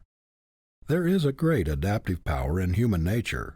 The mind is wonderfully adjustive to different conditions, but you will not get the best results until your mind is settled, until you are resolved not only to like your work, but also to do it in the spirit of a master and not in that of a slave. Resolve that, whatever you do, you will bring the whole man to it, that you will fling the whole weight of your being into it, that you will do it in the spirit of a conqueror, and so get the lesson and power out of it which come only to the conqueror. Put the right spirit into your work. Treat your calling as divine, as a call from principle. If the thing itself be not important, the spirit in which you take hold of it makes all the difference in the world to you. It can make or mar the man. You cannot afford grumbling service or botched work in your life's record. You cannot afford to form a habit of half-doing things, or of doing them in the spirit of a drudge, for this will drag its slimy trail through all your subsequent career, always humiliating you at the most unexpected times. Let other people do the poor jobs, the botched work, if they will. Keep your standards up, your ideals high. The attitude with which a man approaches his task has everything to do with the quality and efficiency of his work, and with its influence upon his character. What a man does is a part of himself. It is the expression of what he stands for. Our life work is an outpicturing of our ambition, our ideals, our real selves. If you see a man's work, you see the man. No one can respect himself or have that sublime faith in himself which is essential to all high achievement, when he puts mean, half-hearted, slipshod service into what he does. He cannot get his highest self-approval until he does his level best. No man can do his best or call out the highest thing in him while he regards his occupation as drudgery or a bore. Under no circumstances allow yourself to do anything as a drudge. Nothing is more demoralizing. No matter if circumstances force you to do something which is distasteful, compel yourself to find something interesting and instructive in it. Everything that is necessary to be done is full of interest. It is all a question of the attitude of mind in which we go to our task. If your occupation is distasteful, every rebellious thought, every feeling of disgust, only surrounds you with a failure atmosphere which is sure to attract more failure. The magnet that brings success and happiness must be charged with a positive, optimistic, enthusiastic force. The man who has not learned the secret of taking the drudgery out of his task by flinging his whole soul into it, has not learned the first principles of success or happiness.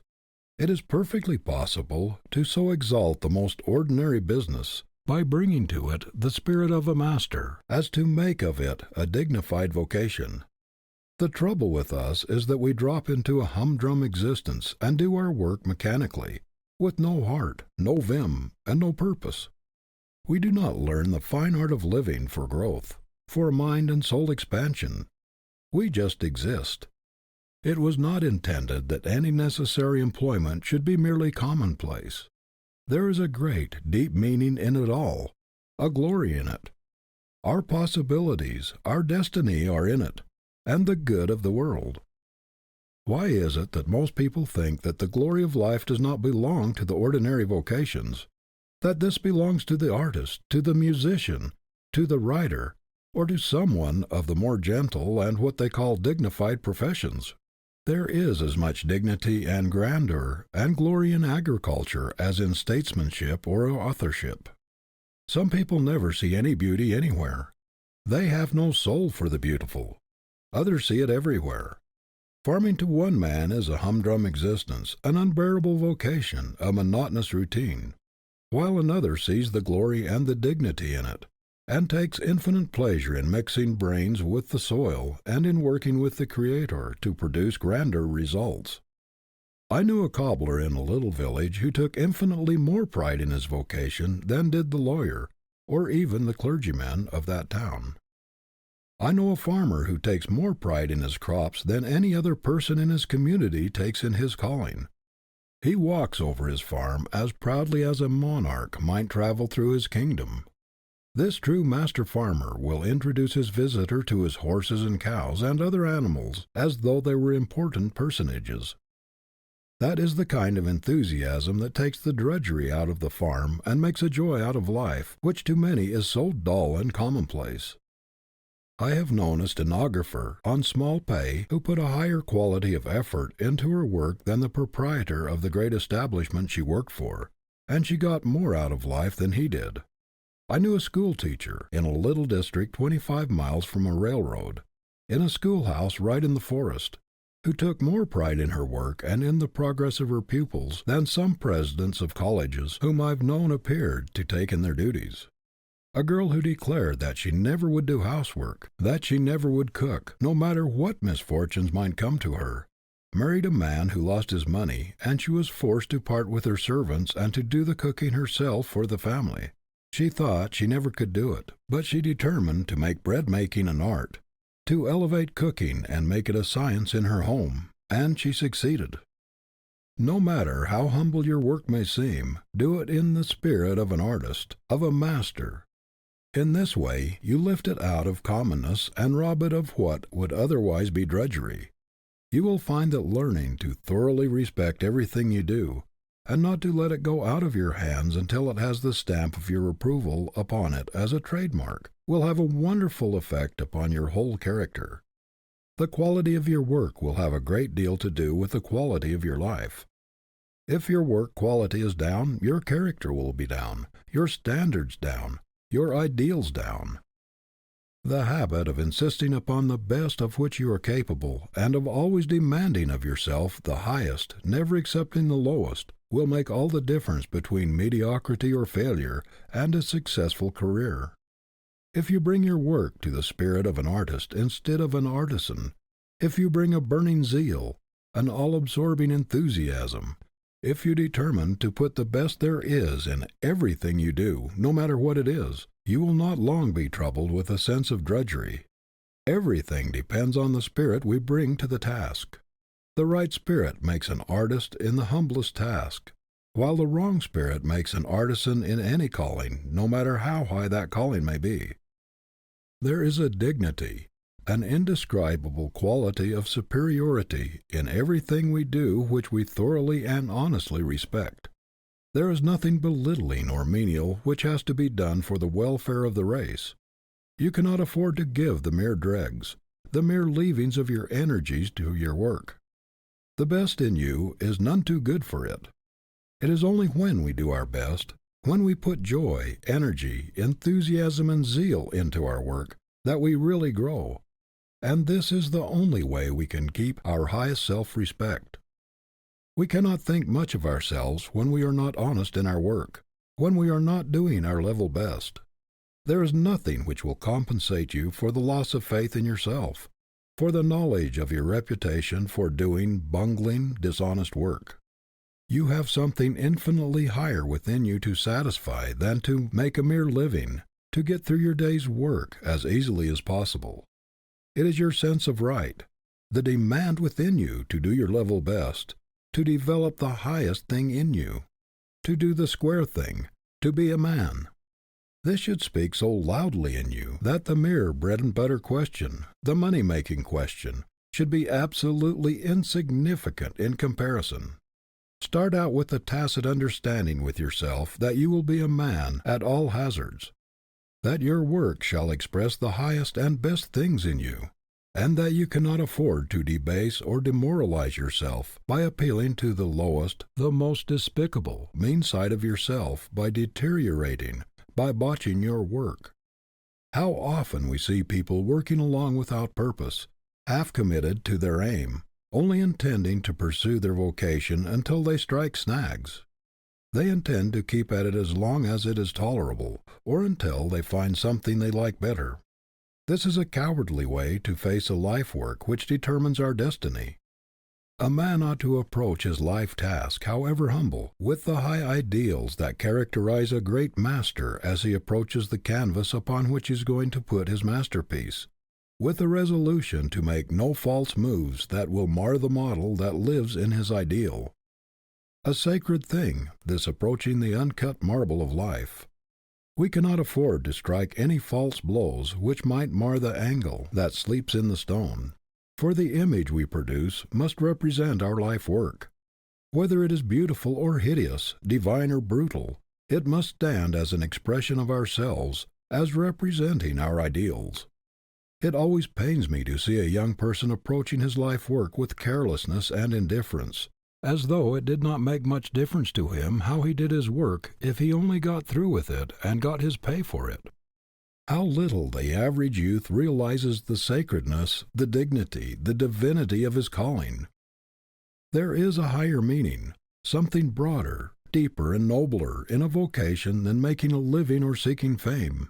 Making a life is the best thing in it. It should be a man developer, a character builder, and a great life school for broadening, deepening, and rounding into symmetry, harmony, and beauty all the God-given faculties within us. The part of our life work which gives us a living, which provides the bread and butter and clothes and houses and shelter, is merely incidental to the great disciplinary, educative phase of it, the self-unfoldment. It is a question of how large and how grand a man or woman you can bring out of your vocation, not how much money there is in it. Your life work is your statue. You cannot get away from it. It is beautiful or hideous, lovely or ugly, inspiring or debasing, as you make it. It will elevate or degrade. You can no more get away from it than you can, of your own volition, rise from the earth. Every errand you do, every letter you write, every piece of merchandise you sell, every conversation, every thought of yours, everything you do or think is a blow of the chisel which mars or beautifies the statue. The attitude of mind with which we perform our life work colors the whole career and determines the quality of the destiny. It is the lofty ideal that redeems the life from the curse of commonness and imparts a touch of nobility to every calling. But a low, sordid aim will take the dignity out of any occupation. End of Chapter 6. Chapter 7. Responsibility Develops Power. There is enough latent force in a Maximite torpedo shell to tear a warship to pieces. But the amount of force or explosive power in one of these terrific engines of destruction could never be ascertained by any ordinary concussion. Children could play with it for years, pound it, roll it about, and do all sorts of things with it. The shell might be shot through the walls of an ordinary building without arousing its terrible dynamic energy. It must be fired from a cannon with terrific force, through a foot or so of steel plate armor, before it meets with resistance great enough to evoke its mighty explosive power. Every man is a stranger to his greatest strength, his mightiest power, until the test of a great responsibility, a critical emergency, or a supreme crisis in his life calls it out. Work on a farm, hauling wood, working in a tannery, storekeeping, West Point, the Mexican War, doing odd jobs about town, were not enough to arouse the sleeping giant in General Grant. There is no probability that he would ever have been heard of from outside his own little community but for the emergency of the Civil War. There was a tremendous dynamic force in the man, but it required the concussion of the great Civil War to ignite it. No ordinary occasion touched his slumbering power. No ordinary experience could ignite the powder in this giant. Under common circumstances he would have gone through life a stranger to his own ability, just as most of the great dynamite shells now in existence will probably never be exploded because of the lack of a war emergency great enough to explode them. Farming, wood chopping, rail splitting, surveying, storekeeping, the state legislature, the practice of law, not even the United States Congress furnished occasions great enough, resistance strong enough to ignite the spark of power, to explode the dynamic force in Abraham Lincoln. Only the responsibility of a nation in imminent peril furnished sufficient concussion to ignite the giant powder in perhaps the greatest man that ever trod the American continent. There is no probability that Lincoln would have gone down in history as a very great man but for the crisis of the Civil War.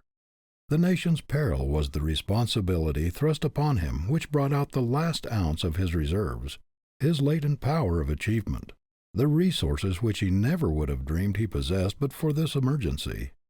Some of the greatest men in history never discovered themselves until they lost everything but their pluck and grit, or until some great misfortune overtook them and they were driven to desperation to invent a way out of their dilemma. Giants are made in the stern school of necessity.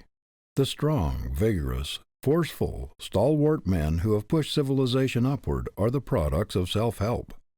They have not been pushed or boosted, but they have fought every inch of the way up to their own loaf. They are giants because they have been great conquerors of difficulties, supreme masters of difficult situations. They have acquired the strength of the obstacles which they have overcome. Many of our giant businessmen never got a glimpse of their real power until some great panic or misfortune swept their property away and knocked the crutches out from under them. Many men and women never discovered their ability until everything they thought would help them to success had been taken away from them, until they had been stripped of everything that they held dear in life. Our greatest power, our highest possibility, lies so deep in our natures that it often takes a tremendous emergency, a powerful crisis to call it out. It is only when we feel that all bridges behind us are burned, all retreat cut off, and that we have no outside aid to lean upon, that we discover our full inherent power. As long as we get outside help, we never know our own resources. How many young men and young women owe their success to some great misfortune, which cut off a competence, death of a relative, the loss of business or home, or some other great calamity, which threw them on their own resources and compelled them to fight for themselves. Responsibility is a great power developer. Where there is responsibility, there is growth. People who are never thrust into responsible positions never develop their real strength. This is one reason why it is so rare to find very strong men and women among those who have spent their lives in subordinate positions, in the service of others. They go through life comparative weaklings because their powers have never been tested or developed by having great responsibility thrust upon them. Their thinking has been done for them. They have simply carried out somebody else's program. They have never learned to stand alone, to think for themselves, to act independently. Because they have never been obliged to plan for themselves, they have never developed the best things in them. Their power of originality, inventiveness, initiative, independence, self-reliance, their possible grit and stamina. The power to create, to make combinations, to meet emergencies. The power which comes from continuous marshaling of one's forces to meet difficult situations, to adjust means to ends. That stamina or power which makes one equal to the great crisis in the life of a nation is only developed by years of practical training under great responsibility.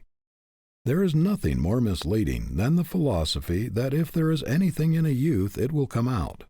It may come out, and it may not. It depends largely upon circumstances, upon the presence or absence of an ambition-arousing, a grit-awakening environment.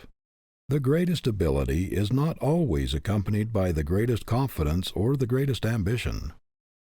There is at this moment enough power latent in the clerks or ordinary employees in almost any of our business houses to manage them as well as, or better than they are being managed today, if the opportunity and necessary emergency to call out this dynamic force should arise. But how can clerks who remain behind counters measuring cloth, selling shoes or hosiery year in and year out, ever know what latent power for organization, what executive ability or initiative they possess? It is true that some of the more ambitious and courageous get out and start for themselves, but it does not follow that they are always abler than those who remain behind. Sometimes the greatest ability is accompanied by great modesty and even timidity. Then again, employees conscious of great ability are often deferred from taking the risk of launching out for themselves because of possible disaster to those depending upon them for daily bread. But thrust great responsibility upon a man, drive him to desperation, and the demand will bring out what there is in him. It will call out his initiative, his ingenuity, his resourcefulness, his self-reliance, his power to adjust means to ends. If there are any elements of leadership in him, responsibility will call them out. It will test his power to do things. I have in mind a young man who developed such amazing ability within 6 months from the date of a very important promotion that he surprised everybody who knew him. Even his best friends did not believe that it was in him. But the great responsibilities, the desperate situation thrust upon him brought out his reserve power, and he very quickly showed of what stuff he was made. This promotion, and a little stock in the concern, which had been given him, aroused his ambition and called out a mighty power which before he did not dream he possessed. Tens of thousands of young men and young women today are only waiting for a chance to show themselves, waiting for an opportunity to try their wings. And when the opportunity, the responsibility comes, they will be equal to anything that confronts them. Proprietors of large concerns are often very much exercised by the death of a superintendent or lieutenant who is managed with exceptional ability. They are fearful that very disastrous results may follow, and believe it will be almost impossible to fill his place, but while they are looking around to find a man big enough for the place, someone, perhaps, who was under the former chief, attends to his duties temporarily, and makes even a better manager than his predecessor. Young men and young women are rising out of the ranks constantly, everywhere, who fill these positions oftentimes much better than those who drop out and whose places it was thought almost impossible to fill. Do not be afraid to pile responsibility upon your employees. You will be amazed to see how quickly they will get out from under their load, and what unexpected ability they will develop. Many employers are always looking for people outside of their own establishment to fill important vacancies, simply because they cannot see or appreciate a man's ability until he has actually demonstrated it. But how can he demonstrate it until he has the chance? There are probably today scores of young men in every one of our great business houses who are as capable as the present heads. There is no position that cannot be filled as well or better than it's being filled now, by someone who is still in the ranks, and who has not yet been heard from in any distinctive way. When some great statesman falls, the people often look about, to find that there is apparently no one to fill his place. But from an unexpected source, perhaps from a little out-of-the-way town, from the common ranks, there comes a man who is equal to the emergency. The way to bring out the reserve in a man is to pile responsibility upon him. If there is anything in him, this will reveal it. Some of us never quite come to ourselves in fullness and power until driven to desperation. It is when we are shipwrecked, like Robinson Crusoe upon an island, with nothing but our own brain and hands, nothing but resources locked up deep in ourselves, that we really come to complete self-discovery. A captain never knows what is in his men until they have been tested by a gale at sea which threatens shipwreck. That there are great potencies and power possibilities within us which we may never know is proved by the tremendous forces that are aroused in ordinary people in some great crisis or emergency. The elevator boy may have never dreamed that there was anything heroic in his nature. He may never have thought there was a possibility of his rising in the world to the importance of the men whom he lifted to their offices. But the building takes fire, and this boy, who was seldom noticed by anyone, who did not show any special signs of ability, in a few minutes develops the most heroic qualities. He runs his elevator up through the burning floors when choked with smoke, the hot cable blistering his hands, and rescues 100 people who but for him might have lost their lives. A ship is wrecked at sea, and a poor immigrant becomes the hero of the hour, commanding a lifeboat and giving orders with calmness, authority, and force, when others have lost their heads. A hospital takes fire, and the delicate, timid girl invalid develops into a heroine almost instantly and does a giant's work. In fires and wrecks, in great disasters or emergencies of all kinds, are enacted deeds of daring and of sublime heroism which, before the great test came, would have been thought impossible by those who did them. No one ever knows just how much dynamic force there is in him until tested by a great emergency or a supreme crisis. Oftentimes men reach middle life and even later before they discover themselves. Until some great emergency, loss, or sorrow has tested their timber, they cannot tell how much strain they can stand. No emergency great enough to call out their latent power ever before confronted them, and they did not themselves realize what they would be equal to until the great crisis confronted them. I have known several instances where daughters reared in luxury were suddenly thrown upon their own resources by the death of their parents and the loss of their inherited fortunes. They had not been brought up to work, did not know how to do anything useful, had no trade and no idea how to earn a livelihood, and yet all at once they developed marvelous ability for doing things. The power was there, latent, but responsibility had not hitherto been thrust upon them. Young men suddenly forced into positions of tremendous responsibility by accident or death are often not the same men in 6 months. They have developed strong, manly qualities which no one ever dreamed they possessed. Responsibility has made men of them, and it makes women of inexperienced and untried girls who are suddenly thrust into an emergency where they are obliged to conduct a business or support a family. Many people distrust their initiative because they have not had an opportunity to exercise it. The monotonous routine of doing the same work year in and year out does not tend to develop new faculties. All the mental powers must be exercised, strengthened, before we can measure their possibilities. I know young men who believe in everybody but themselves. They seem to have no doubt about other people accomplishing what they undertake, but are always shaky about themselves. "Oh, do not put me at the head of this or that. Somebody else can do it better than I." They shrink from responsibility because they lack self-faith.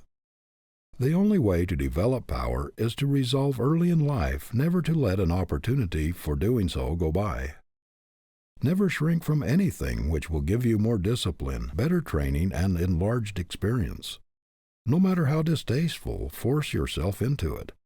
There is nothing like responsibility for developing ability. Never mind if the position is hard. Take it and make up your mind that you are going to fill it better than it was ever before filled. I once heard a man say he regretted more than anything else in his life that he had indulged his natural inclination to decline every position of responsibility offered him.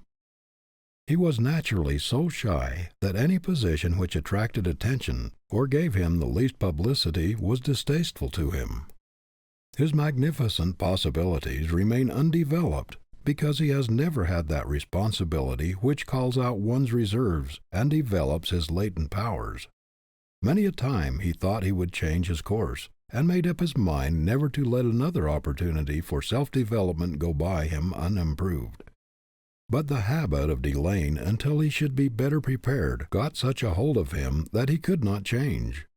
The result is that, although he is a man of recognized power, with a superb mind, his life has been an extremely quiet one, very tame and unimportant compared with what it would have been had he made it a rule to thrust himself into every position of responsibility which would have called out the best in him.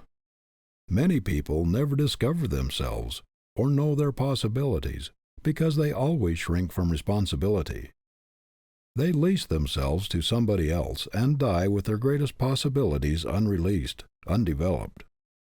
Personally, I believe it is the duty of every young person to have an ambition to be independent, to be his own master, and to resolve that he will not be at somebody else's call all his life, come and go at the sounding of a gong or the touch of a bell, that he will at least belong to himself, that he will be an entire wheel and not a cog, that he will be a whole machine, although it may be a small one, rather than part of someone else's machine. The very stretching of the mind toward high ideals, the looking forward to the time when we shall be our own masters, working along the lines of a resolution, a fixed, irrevocable determination, has a strengthening, unifying influence upon all the faculties. And you will be a stronger man or woman, whatever your future, if you keep steadily, persistently in your mind your own individual declaration of independence.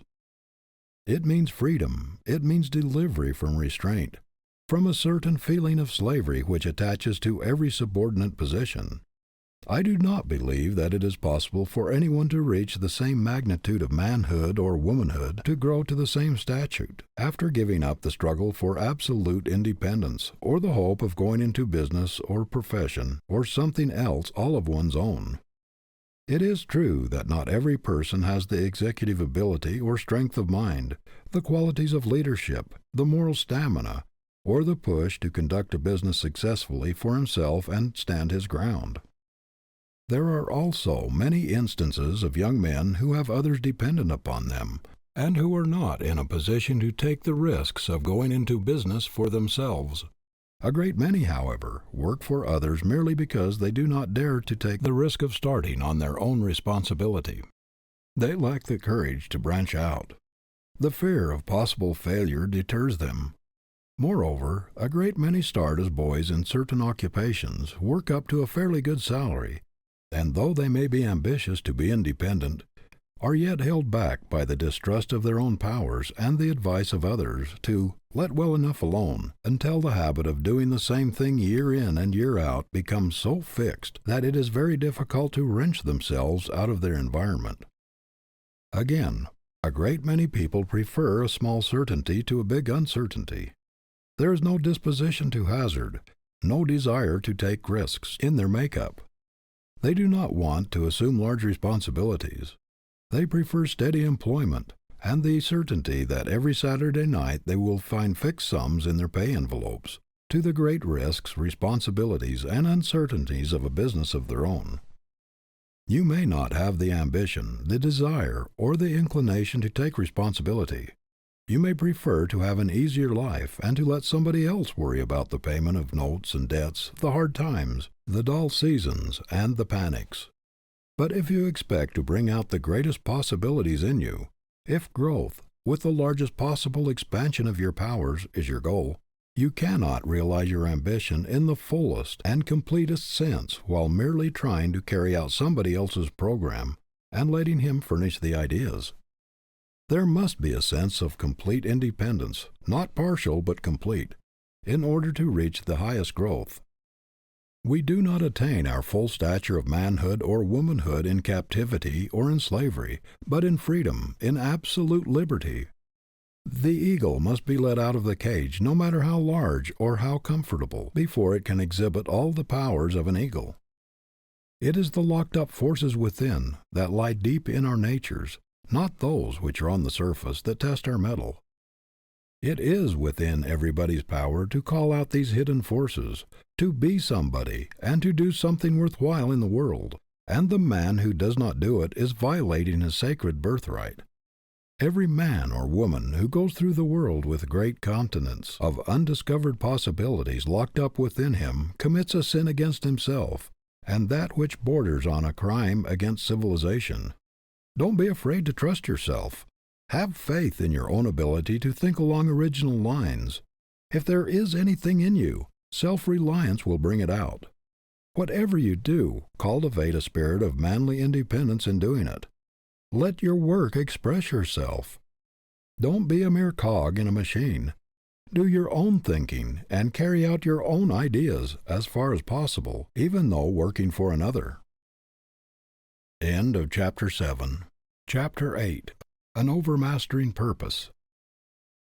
Before water generates steam, it must register 212 degrees of heat.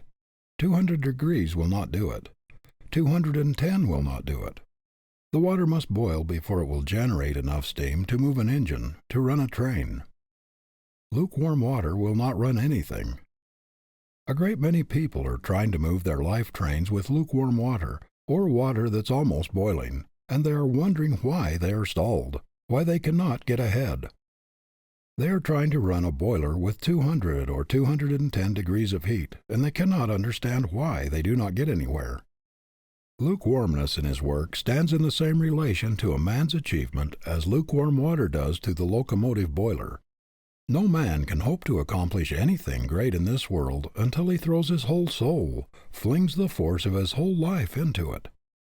In Philip Brooks's talks to young people, he used to urge them to be something with all their might. It is not enough simply to have a desire to be something. There is but one way to accomplish it, and that is, to strive to be somebody with all the concentrated energy we can muster. Any kind of human being can wish for a thing, can desire it, but only strong, vigorous minds with great purposes can do things. There is an infinite distance between the wishers and the doers. A mere desire is lukewarm water, which never will take a train to its destination. The purpose must boil, must be made into live steam to do the work. Who would ever have heard of Theodore Roosevelt outside his immediate community if he had only half committed himself to what he had undertaken, if he had brought only a part of himself to his task?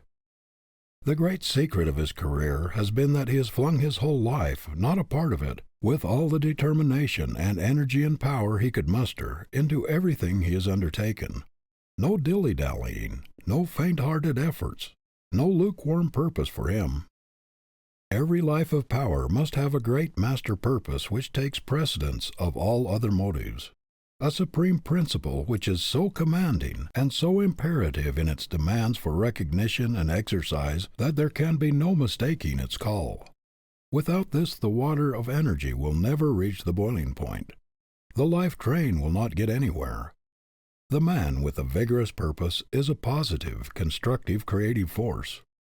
No one can be resourceful, inventive, original, or creative without powerful concentration, and the undivided focusing of the mind is only possible along the line of ambition, the life purpose. We cannot focus the mind upon a thing we are not interested in and enthusiastic about. A man ought to look upon his career as a great artist looks upon his masterpiece, as an outpicturing of his best self, upon which he dwells with infinite pride and a satisfaction which nothing else can give. Yet many people are so loosely connected with their vocations that they are easily separated from it. I know young men who seem anxious to get on in their careers, but in a single evening they could be induced to give up their calling for something else. They are always wondering whether they are in the right place, or where their ability will count most. They lose heart when they strike obstacles, or they become discouraged when they hear of someone else who has made a success in some other line, and wonder if they had not better try something in the same line. If one is so loosely attached to his occupation that he can be easily induced to give it up, you may be sure that he is not in the right place.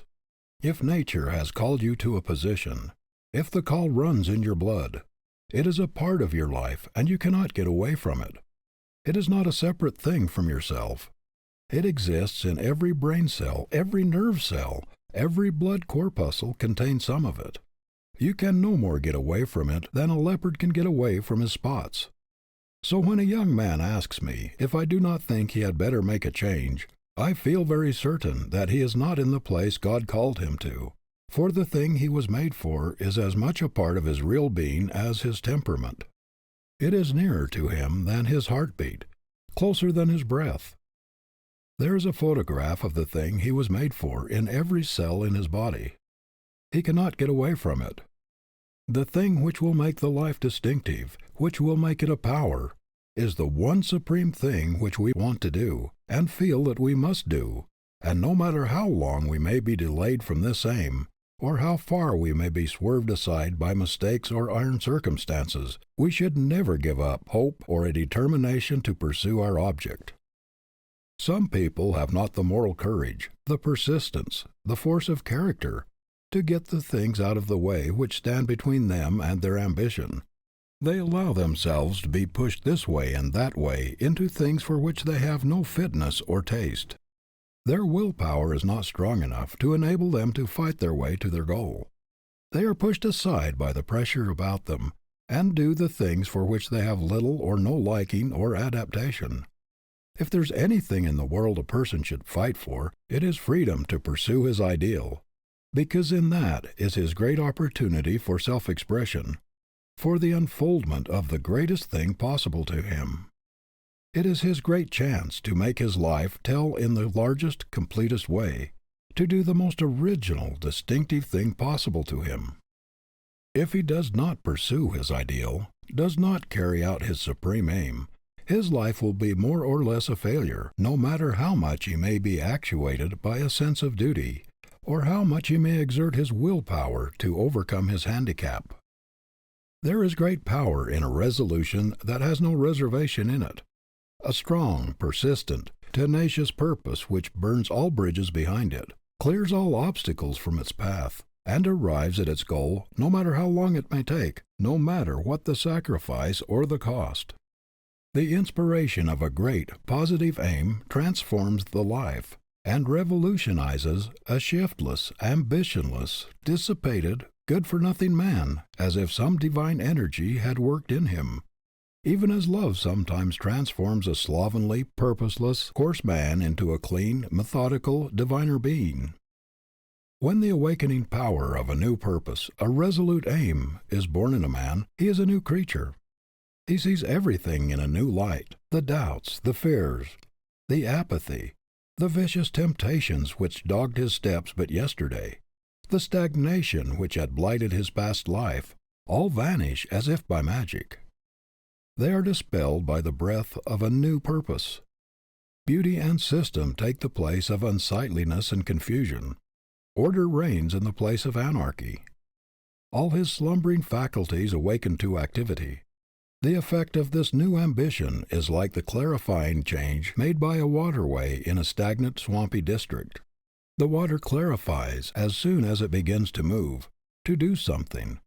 Flowers spring up in place of poisonous weeds, and vegetation, beauty, birds and song make joyous the once miasmic atmosphere. Chemists tell us that when a compound is broken up and an atom is released from the attraction of other atoms, it takes on a new energy and immediately seeks combination with another free atom. But the longer it remains alone, the weaker it becomes. It seems to lose much of its vitality and power of attraction when idle. When the atom is first freed from the grasp of its fellows, it is called nascent, newborn. It is then that it has its maximum of gripping power, and if it finds a free atom immediately after it is released, it will unite with it with greater vigor than ever. The power seems to go out of it if it delays its union with another atom. Mythology tells us that Minerva, the goddess of wisdom, sprang complete, full-orbed, full-grown from Jupiter's brain. Man's highest conception, his most effective thought, most inventive and resourceful ideas, and grandest visions spring full-orbed, complete, with their maximum of power, spontaneously from the brain. Men who postpone their visions, who delay the execution of their ideas, who bottle up their thoughts to be used at a more convenient time, are always weaklings. The forceful, vigorous, effective men are those who execute their ideas while they are full of enthusiasm of inspiration. Our ideas, our visions, our resolutions come to us fresh every day, because this is the divine program for the day, not for tomorrow. Another inspiration, new ideas will come tomorrow. Today, we should carry out the inspiration of the day. A divine vision flashes across the artist's mind with lightning-like rapidity, but it is not convenient for him to seize his brush and fasten the immortal vision before it fades. He keeps turning it over and over in his mind. It takes possession of his very soul, but he is not in his studio, or it is not convenient to put his divine vision upon canvas, and the picture gradually fades from his mind. A strong, vigorous conception flashes into the brain of the writer, and he has an almost irresistible impulse to seize his pen and transfer the beautiful images and the fascinating concept to paper. But it is not convenient at the moment, and while it seems almost impossible to wait, he postpones the writing. The images and the conception keep haunting him, but still he postpones. Finally the visions grow dimmer and dimmer, and at last fade away and are lost forever. There is a reason for all this.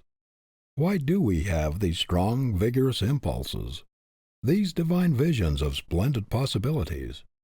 Why do they come to us with such rapidity and vigor, such vividness and suddenness?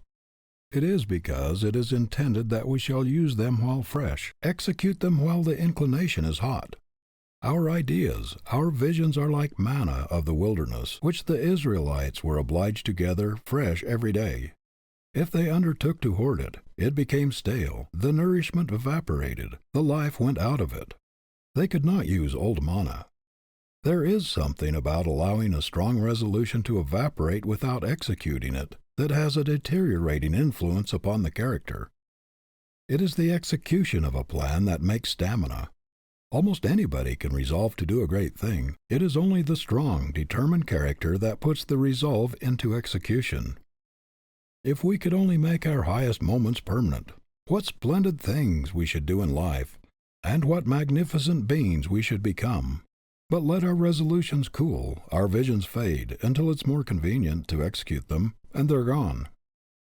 There is no easier way in which one can hypnotize or deceive himself than by thinking that because he is always making great resolutions, he is doing something worthwhile or carrying them out. I know a man who would feel insulted if anyone were to intimate that he had not been a hard worker and had not accomplished a great deal in life. And yet, although he is an able man, his whole life has been spent in jumping out of one thing into another so quickly that one could scarcely see the change. Yet every time you see him, he carries his head high.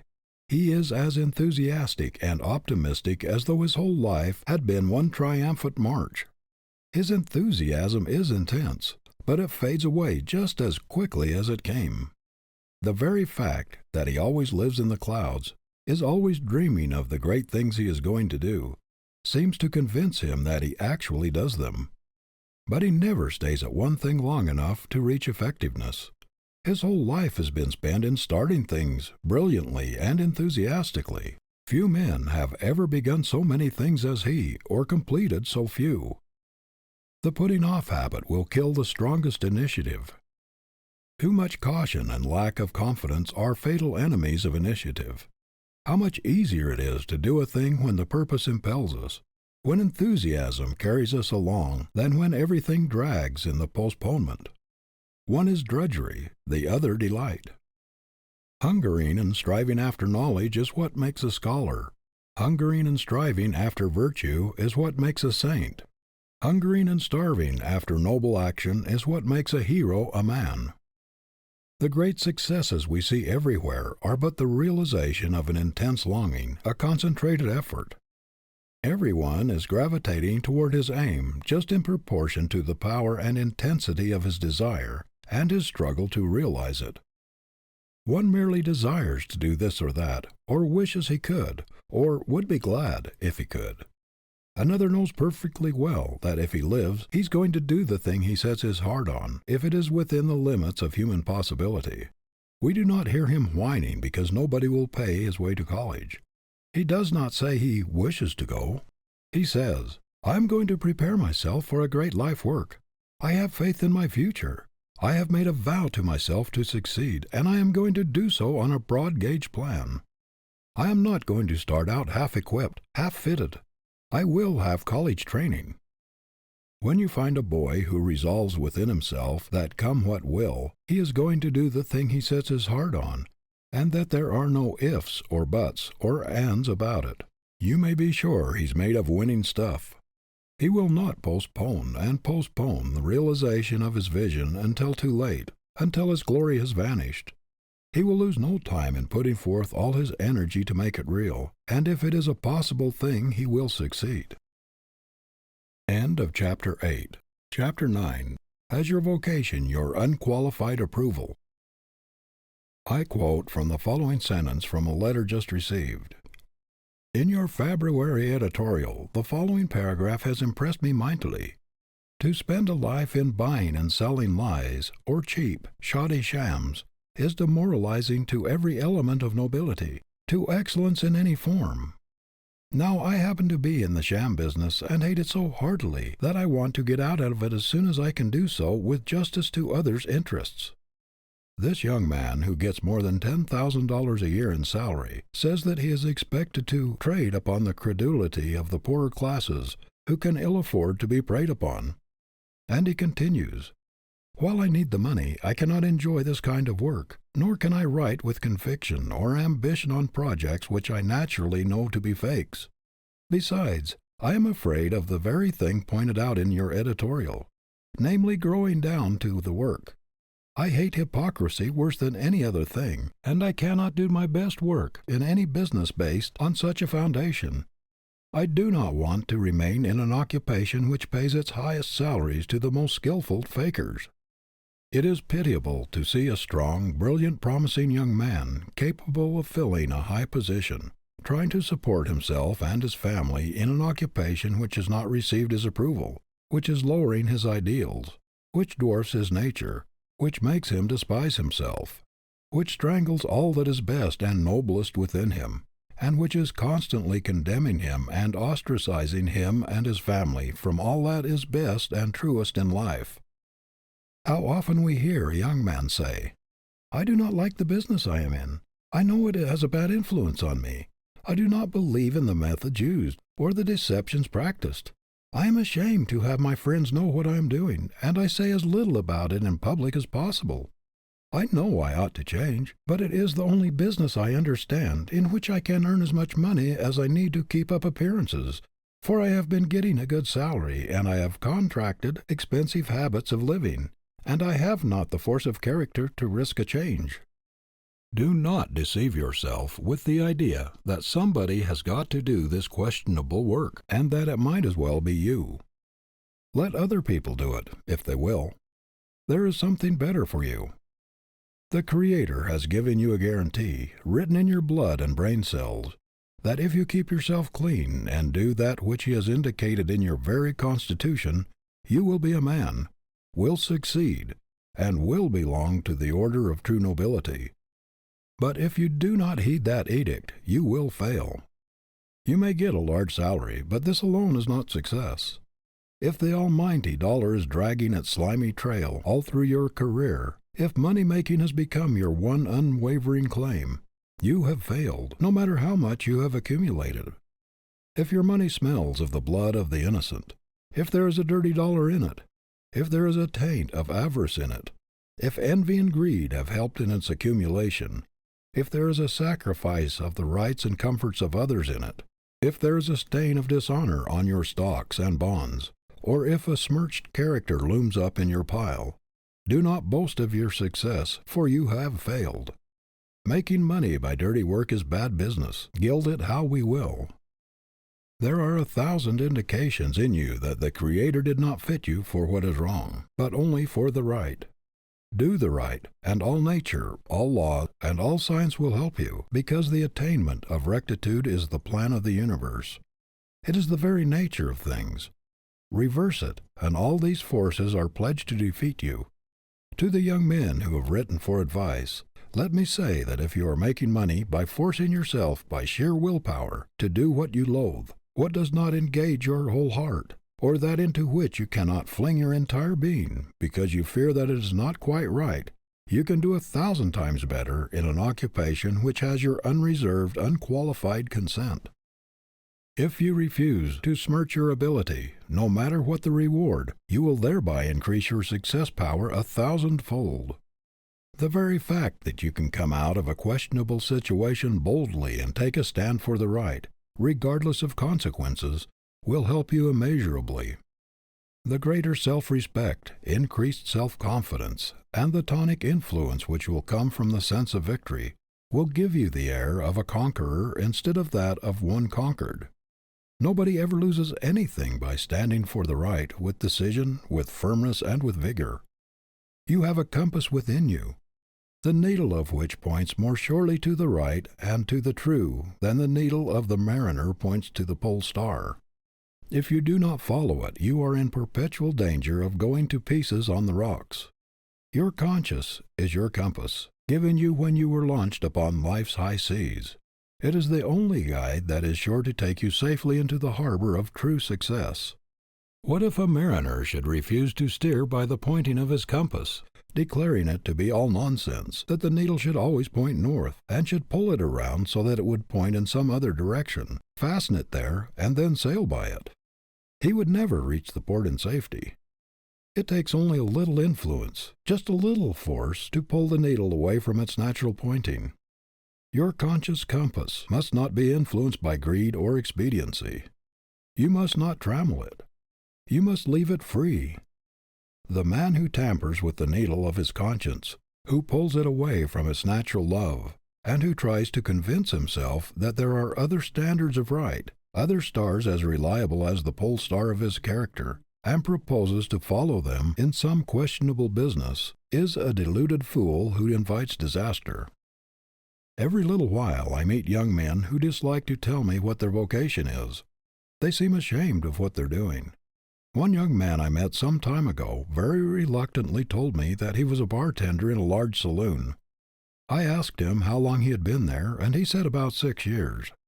He said he hated the business. It was degrading.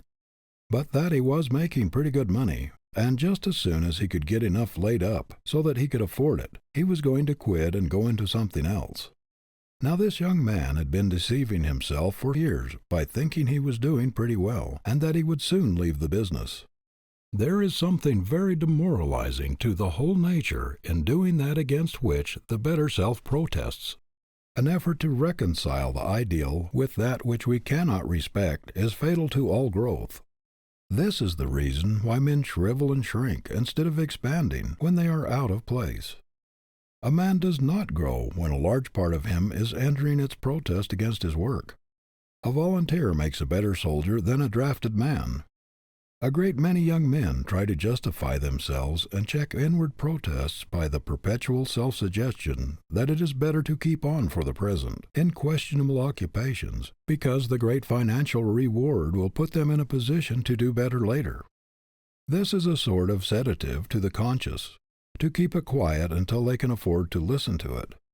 Do not deceive yourself by the expectation of making clean money in a dirty occupation. Do not deceive yourself either by thinking you can elevate a bad business or make it respectable. Many a man has thus been dragged down to his ruin. Some occupations are so demoralizing, brutalizing, and hardening that even a Lincoln could not make them respectable. If what you are doing is wrong, stop it. You have nothing to do with it. If you are in doubt, or if you suspect that you are warping your conscience, give yourself the benefit of the doubt. Take no chances with it. Leave it before it's too late. Long familiarity with a bad business will make it seem right to you.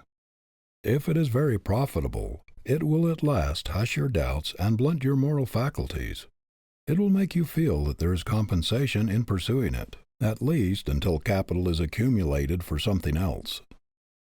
Besides, the philosophy of habit, that is, every repetition of an act makes it more certain that it will be repeated again and again, quickly making the doer a slave. In spite of the protests of your weakened will, the trained nerve centers continue to repeat the acts even when you abhor them. What you at first choose, at last compels you. You are as irrevocably chained to your deeds as the atoms are chained by gravitation. So, my friends, when you are thinking of engaging in an occupation which is a little questionable, and which does not get the complete consent of your faculties, do not forget this tremendous gripping power of habit, which, when you may wish to change, will pull like a giant to get you back into the old rut. You have no right to choose an occupation which calls into play your inferior qualities, the lying, cunning, overreaching, scheming, long-headed, underhand qualities, those which covet and grasp and snatch, and never give, while all that is noblest in you shrivels and dies. If you have already made a wrong choice, why should you remain in an occupation which does not have your unqualified approval, or in one of which you are ashamed, and in which you have to stretch your conscience every day to make deceitful statements and false representations to influence purchasers unduly, to induce them by a smooth manner and a lying tongue to do that which you know is not for their advantage, and for which you will reproach yourself afterwards? Why should you desecrate your manhood and pervert your ability in a contemptible occupation, when there are so many clean, respectable vocations which are searching for your ability and hunting for your talent? You say that it is hard for you to change. Of course it is hard to jog along in humdrum toil for the sake of being honest when acquaintances all around are getting rich by leaps and bounds. Of course it takes courage to refuse to bend the knee to questionable methods, lies, schemes, and fraud, when they are so generally used. Of course it takes courage to tell the exact truth when a little deception or a little departure from the right would bring great temporary gain. Of course it takes courage to refuse to be bribed when it could be covered up by a little specious mystification. Of course it takes courage to stand erect when by bowing and scraping to people with a pole you can get inside information which will make you win what you know others must lose. Of course it takes courage to determine never to put into your pocket a dirty dollar, a lying, deceitful dollar, a dollar that drips with human sorrow, or a dollar that has made some poor gullible wretch poorer, or has defeated another's cherished plans, or robbed him of ambition or education. But this is what character is for. This is what manhood means. This is what backbone and stamina were given us for, to stand for the right and oppose the wrong, no matter what the results. Wear threadbare clothes if necessary. Live on one meal a day in a house with bare floors and bare walls if you must. But under no circumstances ever consent to prostitute your manhood or to turn your ability to do an unclean thing. Dig trenches. Carry hod, work as a section hand on a railroad, shovel coal, anything rather than sacrifice your self-respect, blunt your sense of right and wrong, and shut yourself off forever from the true joy of living and the approbation which comes only from the consciousness of doing your level best to reach the highest that is possible to you. Do not choose that occupation which has the most money in it, the greatest promise of material reward, notoriety, or fame even, but choose that which will call out the man in you, and which will develop your greatest strength and symmetry of manhood, personal nobility. Manhood is greater than wealth, and grander than fame. Personal nobility is greater than any calling, or any reward that it can bring. End of Chapter 9. Chapter 10. Stand for something. The greatest thing that can be said of a man, no matter how much he has achieved, is that he has kept his record clean. Why is it that in spite of the ravages of time, the reputation of Lincoln grows larger and his character means more to the world every year? It is because he kept his record clean and never prostituted his ability nor gambled with his reputation. Where, in all history, is there an example of a man who was merely rich, no matter how great his wealth, who exerted such a power for good, who was such a living force in civilization, as was this poor backwoods boy? What a powerful illustration of the fact that character is the greatest force in the world. A man assumes importance and becomes a power in the world just as soon as it is found that he stands for something, that he is not for sale, that he will not lease his manhood for any salary, for any amount of money, or for any influence or position, that he will not lend his name to anything which he cannot endorse. The trouble with so many men today is that they do not stand for anything outside their vocation.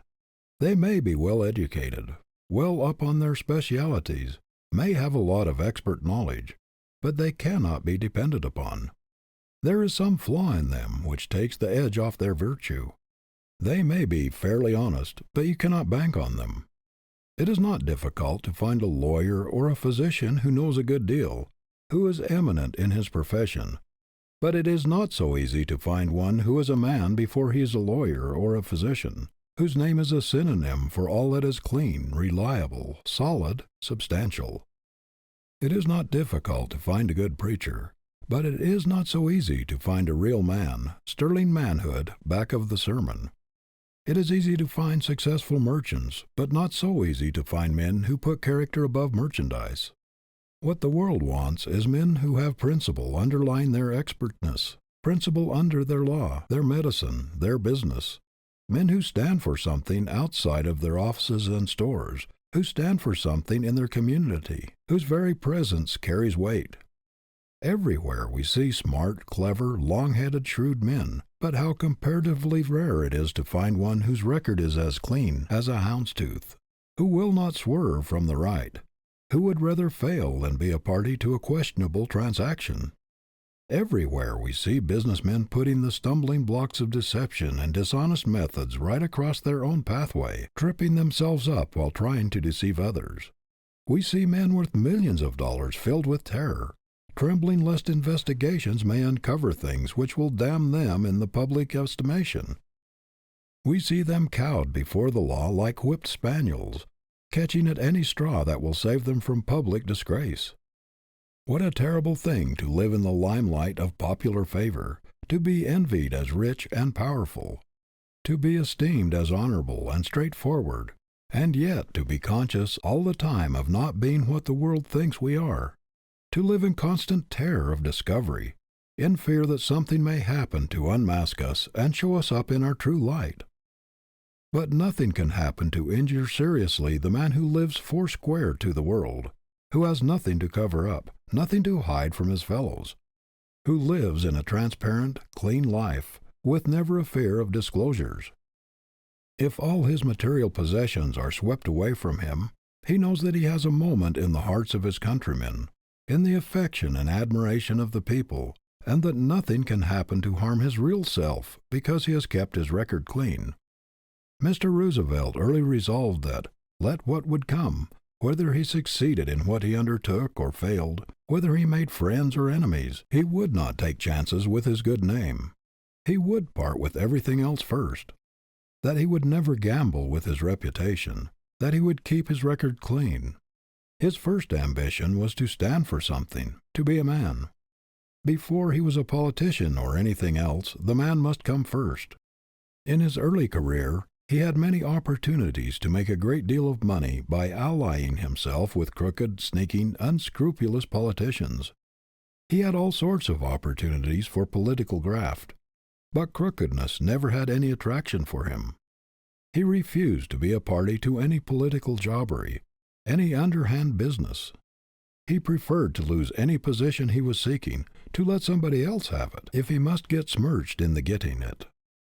He would not touch a dollar, place, or preferment unless it came to him clean, with no trace of jobbery on it.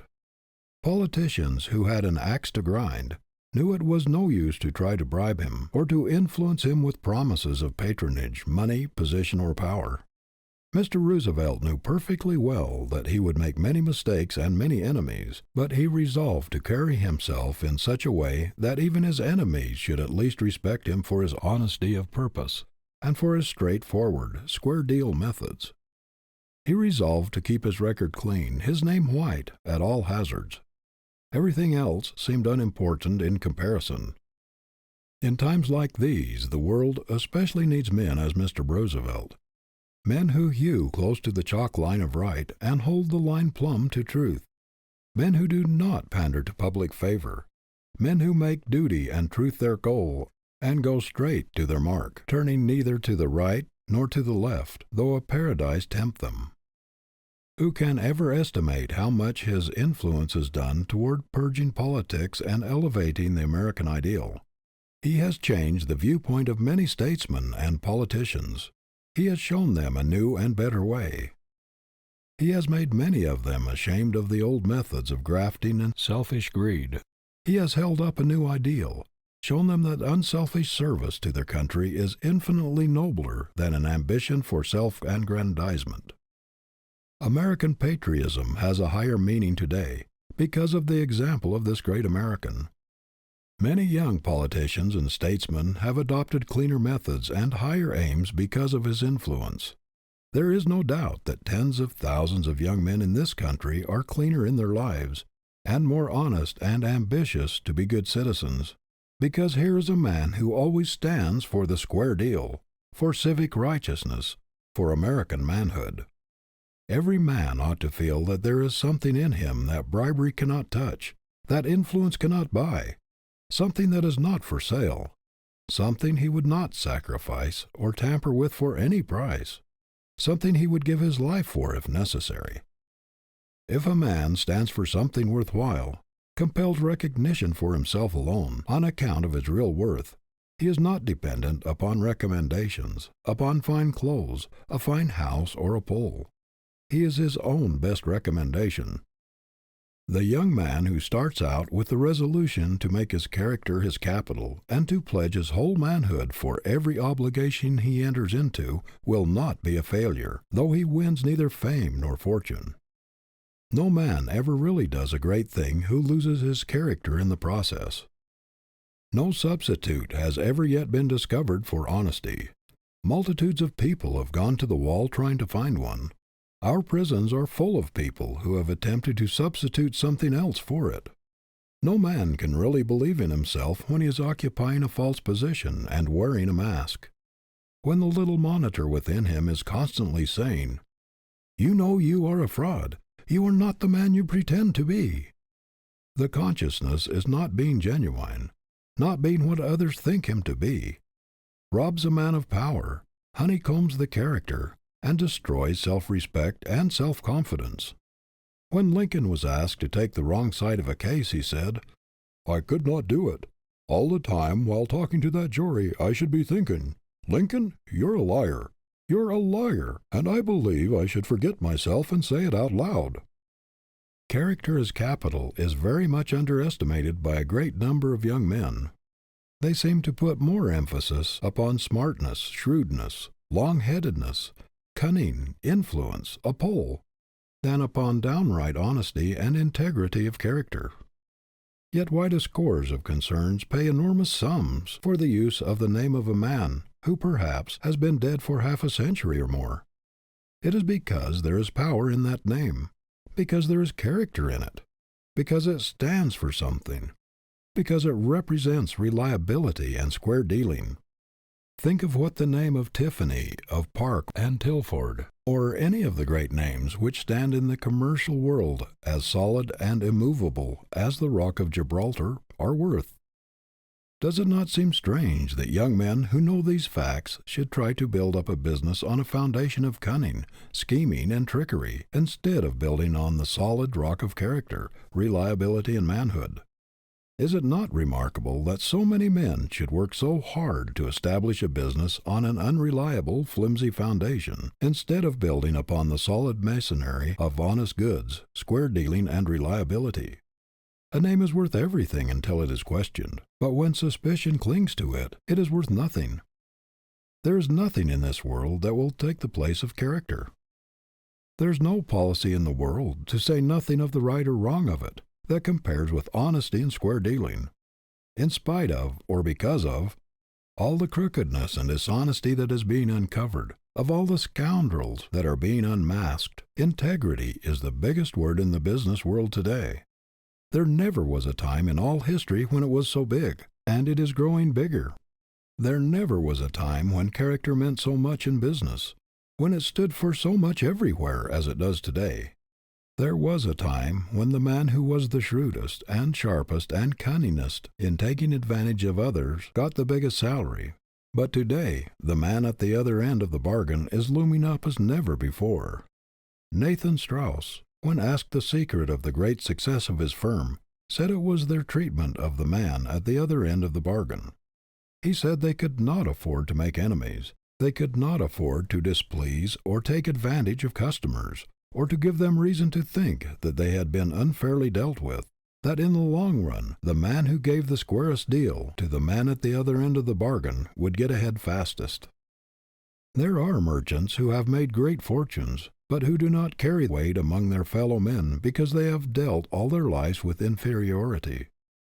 They have lived with shoddy and shams so long that the suggestion has been held in their minds until their whole standards of life have been lowered. Their ideals have shrunken. Their characters have partaken of the quality of their business. Contrast these men with the men who stood for half a century or more at the head of solid houses, substantial institutions, men who have always stood for quality in everything, who have surrounded themselves not only with ability, but with men and women of character. We instinctively believe in character. We admire people who stand for something, who are centered in truth and honesty. It is not necessary that they agree with us.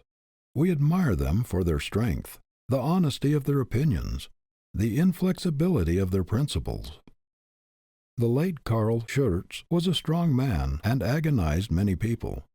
He changed his political views very often, but even his worst enemies knew there was one thing he would never go back on, friends or no friends, party or no party, and that was his devotion to principle as he saw it. There was no parleying with his convictions. He could stand alone, if necessary, with all the world against him. His inconsistencies, his many changes in parties and politics, could not destroy the universal admiration for the man who stood for his convictions. Although he escaped from a German prison and fled his country, where he had been arrested on account of his revolutionary principles when but a mere youth, Emperor William I had such a profound respect for his honesty of purpose and his strength of character that he invited him to return to Germany and visit him, gave him a public dinner, and paid him great tribute. Who can estimate the influence of President Eliot in enriching and uplifting our national ideas and standards through the thousands of students who go out from Harvard University? The tremendous force and nobility of character of Phillips Brooks raised everyone who came within his influence to higher levels. His great earnestness in trying to lead people up to his lofty ideals swept everything before it. One could not help feeling while listening to him and watching him that there was a mighty triumph of character, a grand expression of superb manhood.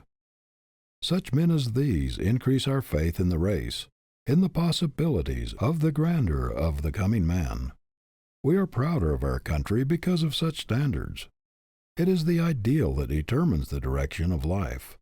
And what a grand sight, what an inspiration, are those men who sacrifice the dollar to the ideal. The principles by which the problem of success is solved are right and justice, honesty and integrity, and just in proportion as a man deviates from these principles, he falls short of solving his problem. It is true that he may reach something. He may get money, but is that success? The thief gets money, but does he succeed? Is it any honester to steal by means of a long head than by means of a long arm? It is very much more dishonest, because the victim is deceived and then robbed, a double crime. We often receive letters which read like this: I am getting a good salary, but I do not feel right about it somehow. I cannot still the voice within me that says, wrong, wrong, to do what I am doing. Leave it, we always say to the writers of these letters. Do not stay in a questionable occupation, no matter what inducement it offers. Its false light will land you on the rocks if you follow it. It is demoralizing to the mental faculties, paralyzing to the character, to do a thing which one's conscience forbids. Tell the employer who expects you to do questionable things that you cannot work for him unless you can put the trademark of your manhood, the stamp of your integrity, upon everything you do. Tell him that if the highest thing in you cannot bring success, surely the lowest cannot. You cannot afford to sell the best thing in you, your honor, your manhood, to a dishonest man or a lying institution. You should regard even the suggestion that you might sell out for a consideration as an insult. Resolve that you will not be paid for being something less than a man, that you will not lease your ability, your education, your inventiveness, your self-respect for a salary, to do a man's lying for him, either in writing advertisements, selling goods, or in any other capacity. Resolve that, whatever your vocation, you are going to stand for something, that you are not going to be merely a lawyer, a physician, a merchant, a clerk, a farmer, a congressman, or a man who carries a big money bag, but that you are going to be a man first, last, and all the time. End of Chapter 10. Chapter 11. Happy? If not, why not? We have seen many examples during the past few months of the failure of wealth to produce happiness. We have seen that a fortune without a man behind it does not stand for much. The X-rays of public investigation have revealed some ghastly spectacles. Of a number of rich men who were in positions of great responsibility and trust at the beginning of the recent financial panic, some have committed suicide, others have died from the effects of the disgrace which they had brought upon themselves and their families, and still others have suffered tortures, not so much because of their wrongdoings as from the fear of disclosure. A few months ago, these men were supposed to possess the things which made men happy. They had what all the world is seeking so strenuously, money. They lived in palatial homes and were surrounded with luxuries, and yet, the moment misfortune came, what they called happiness fled as though it had the wings of a bird. These men felt secure because they had that which most people are struggling so hard to get. They had supposed themselves so firmly entrenched in the wherewithal of life, but so buttressed by their solid investments, that nothing could shake them.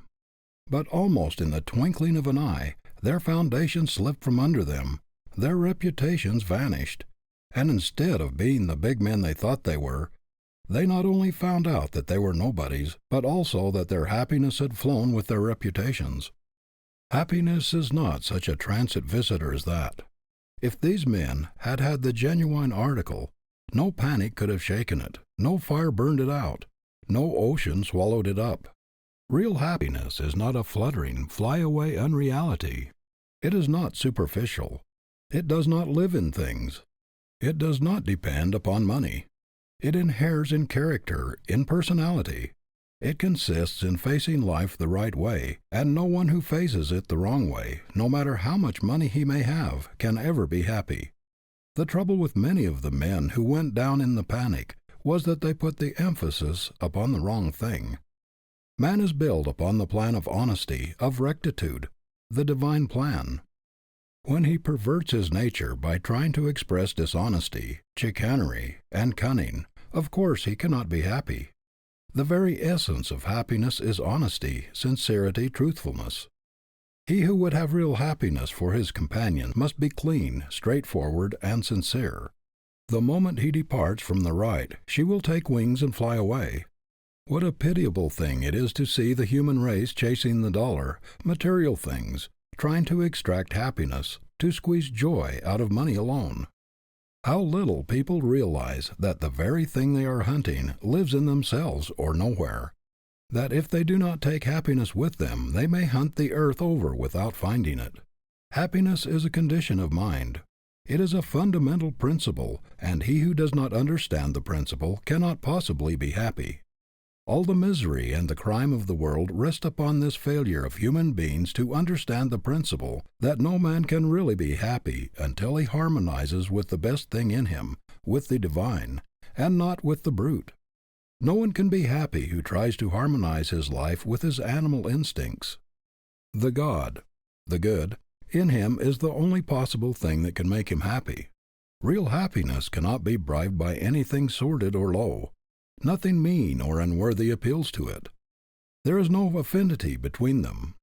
Founded upon principle, it is as scientific as the laws of mathematics, and he who works his problem correctly will get the happiness answer. There is only one way to secure the correct answer to a mathematical problem, and that is to work in harmony with mathematical laws. It would not matter if half the world believed there was some other way to get the answer. It would never come until the law was followed with the utmost exactitude. It does not matter that the great majority of the human race believe there is some other way of reaching the happiness goal. The fact that they are discontented, restless, and unhappy shows that they are not working their problem scientifically. We are all conscious that there is another man inside of us, that there accompanies us through life a divine, silent messenger, that other, higher, better self which speaks from the depths of our nature and which gives its consent, its amen, to every right action and condemns every wrong one. Men and women in all times have tried to bribe this constant monitor, to purchase its approval, to silence it in nervous excitement, to drown it in vicious pleasure with drink and with drugs, but all in vain. Men in every age have disregarded its warning, have tried in every possible way to get away from its tormenting reproofs when they have done wrong, but no amount of dissipation or excitement has ever been able to silence its voice. It always continues to give its unbiased, unbribed approval or disapproval to whatever we do. There is nothing in which people deceive themselves so much as in the pursuit of happiness. There is only one way to find it. That is, by obeying the laws upon which we are built. We are constructed along the lines of truth and justice, and we cannot reach felicity by disobeying these, the very laws of our nature. So long as we continue to do evil, to get money by unfair means, by robbing others or taking advantage of them, so long as our ambition is to get rich anyway, we can never attain true happiness, because we are going in the wrong direction. We are introducing discord into our natures, encouraging the very opposite to what we are seeking. It is just as impossible for a person to reach the normal state of harmony while he is practicing selfish, grasping methods, as it is to produce harmony in an orchestra with instruments that are all jangled and out of tune. To be happy, we must be in tune with the infinite in us, in harmony with our better selves. There is no way to get around it. The idea that we can practice wrong in our vocations, in our dealings with men, or in our pleasures, and then periodically seek forgiveness in our prayers or through our churches, the idea that a man can do wrong and be forgiven without remedying the wrong, or without forsaking the sin, has done more harm than almost any other thing in civilization. A clear conscience, a clean life, the elimination of selfishness, jealousy, envy, and hatred are necessary to all high enjoyment. One trouble with many of us is that we try to make happiness too complicated an affair. But happiness really flees from complication, ceremony, and pretense. Nature has fixed her everlasting edict against complicated living. You can never force pleasure. It must be natural. It must come from sane living. Real happiness is so simple that most people do not recognize it. They think it comes from doing something on a big scale, from a big fortune, or from some great achievement, when in fact it is derived from the simplest, the quietest, the most unpretentious things in the world. Our great problem is to fill each day so full of sunshine, of plain living and high thinking, that there can be no commonness or unhappiness in our lives. Little kindnesses, pleasant words, and helps by the way, trifling courtesies and encouragements, duties faithfully done, unselfish service, work that we enjoy, friendships, love, and affection. All these are simple things, yet they are what constitute happiness.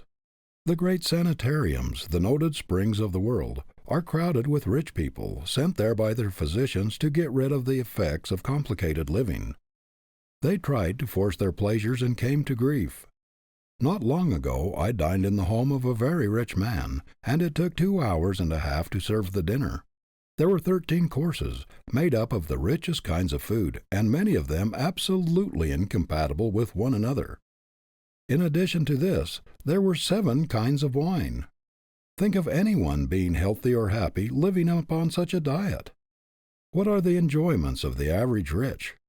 Is there anything more vapid, insipid, unsatisfying than the chasing after that infinite, mysterious something which they call happiness, that will-o'-the-wisp which is always beckoning them on, but ever eluding their grasp, that rainbow which recedes as they approach?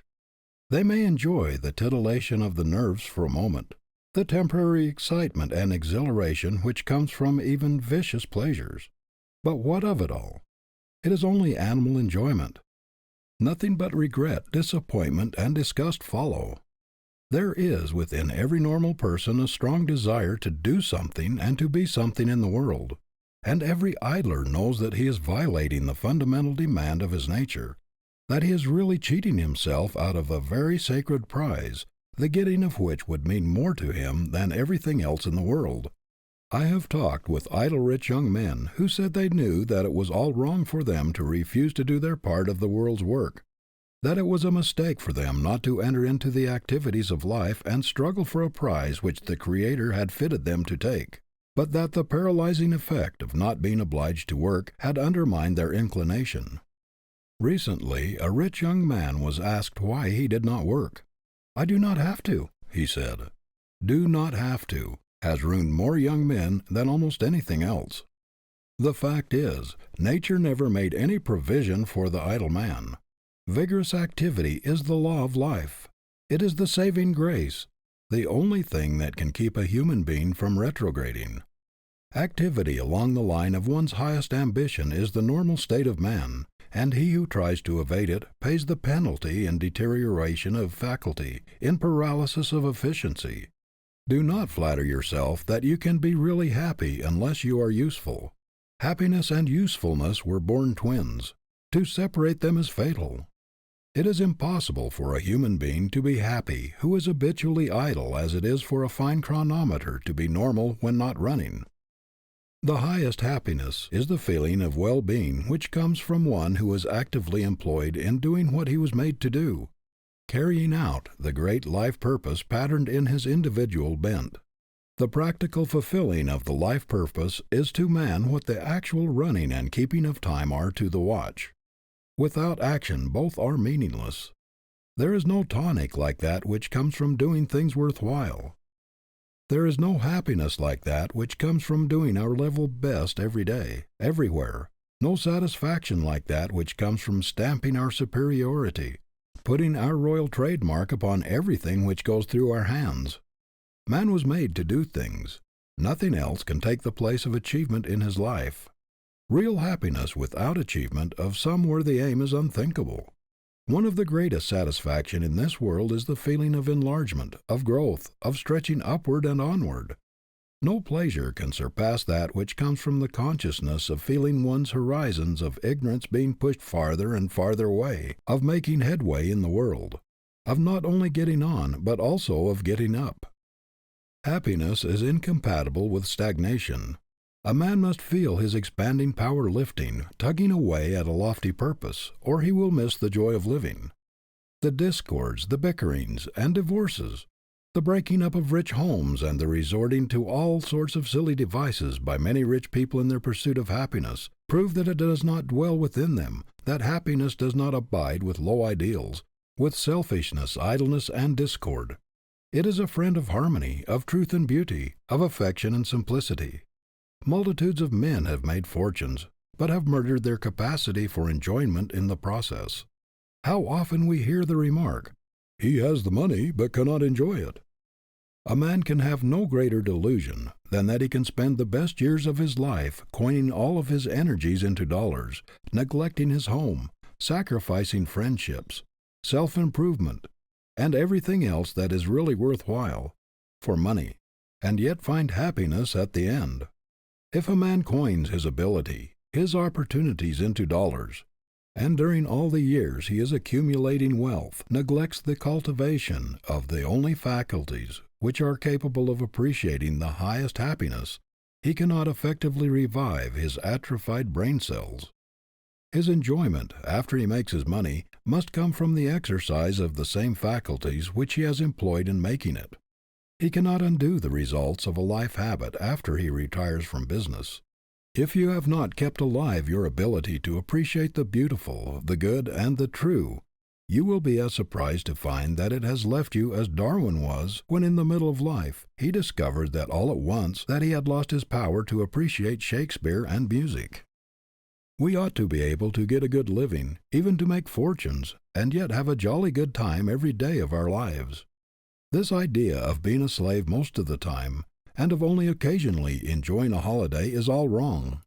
Every day should be a holiday, a day of joy and gladness, a day of supreme happiness, and it would be if we lived sanely, if we knew the secret of right thinking and normal living. Isn't it strange that so few people ever think of making happiness a daily duty, that they should put this everlasting emphasis upon their vocations, on money-making, and let the thing for which they really live come incidentally or without planning? The making of a life should be emphasized infinitely more than the making of a living. Few people ever learn the art of enjoying the little things of life as they go along. Yet it is the little everyday enjoyments and satisfactions that count most in a lifetime. Almost every person I know is living in anticipation, not in reality. He's not actually living the life he has always looked forward to or expected to attain, but is just getting ready to live, just getting ready to enjoy it. When he gets a little more money, a little better house, a little more of the comforts of life, a little more leisure, a little more freedom from responsibility, he will then be ready to enjoy life. It is a rare thing to find a person who can truthfully say, "I'm really living. This is the life I've been striving for, the life that I have looked forward to as being as near my ideal as I'm likely to find in this world." It is a great thing so to cultivate the art of happiness that we can get pleasure out of the common experiences of every day. The happiness habit is just as necessary to our best welfare as the work habit, or the honesty, or square dealing habit. No one can do his best, his highest work, who is not perfectly normal, and happiness is a fundamental necessity of our being. It is an indication of health, of sanity, of harmony. The opposite is a symptom of disease, of abnormality. There are plenty of evidences in the human economy that were intended for happiness, that it is our normal condition, that suffering, unhappiness, discontent are absolutely foreign and abnormal to our natures. There is no doubt that our life was intended to be one grand, sweet song. We are built upon the plan of harmony, and every form of discord is abnormal. There is something wrong when any human being in this world, tuned to infinite harmonies and beauties that are unspeakable, is unhappy and discontented. One of the most inexplicable mysteries that has ever puzzled the selfish rich is their failure to find happiness where they had expected to find it. The bitterest disappointment that comes to people who have made fortunes is that the wealth did not bring the happiness which it promised, or anything like it. They find that the affections do not feed on material things, that the heart would starve in the midst of the greatest luxuries alone. They find that while money can do many things, it has little power to satisfy the heart yearnings, the heart hunger. How many women are there in palatial homes in this country who are starving for happiness and who would gladly exchange all their luxuries for the love of a good man, even if he had not a dollar in the world? No selfish life can ever be happy. I am acquainted with a self-made man who has made a fortune, who tells me that the greatest enigma and disappointment of his life lie in the fact that although he has made millions, he is not happy. He says that somehow he has never been able to make many friends, that people avoid him, that he has never been able to get the confidence of others to any very great extent, and that he is not popular even among his own neighbors. He cannot understand why he is not happy, for he tells me he has tried very hard to find happiness. The trouble with him is that he has always done everything with reference to himself. He did not mean to be selfish, but the whole passion of his life has been to make money, because he thought it would bring everything else that is desirable. He has chosen his friends for their ability to advance his interests, and has considered every step in life with reference to the effect it would have upon him. What is there in it for me? Seems to have been the interrogation point in his life. Now happiness is a reflection, an echo, a part of what we do and think. It does not depend upon our material possessions. Thoreau's cabin at Walden Pond cost only $31, and yet Thoreau was rich and happy because he had a rich mind.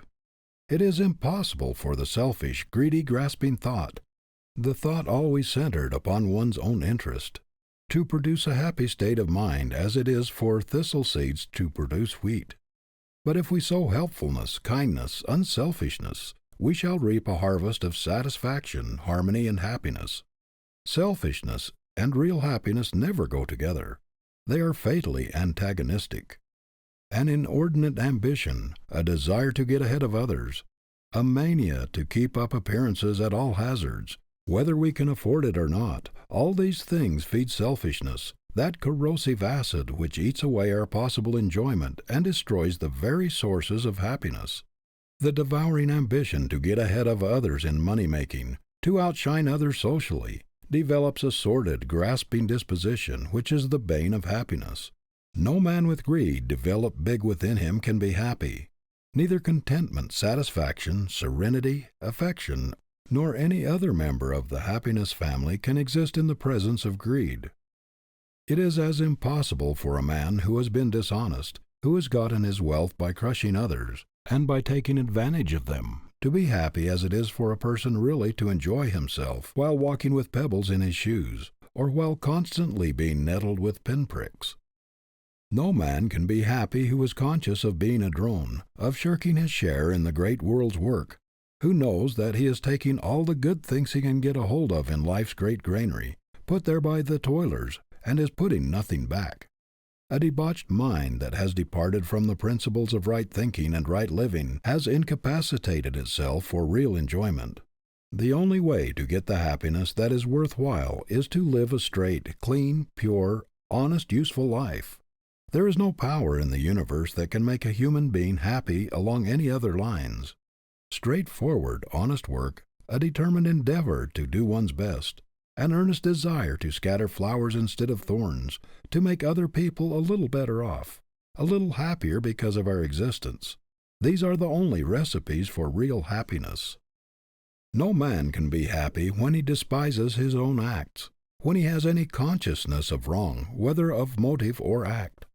No man can be happy when he harbors thoughts of revenge, jealousy, envy, or hatred.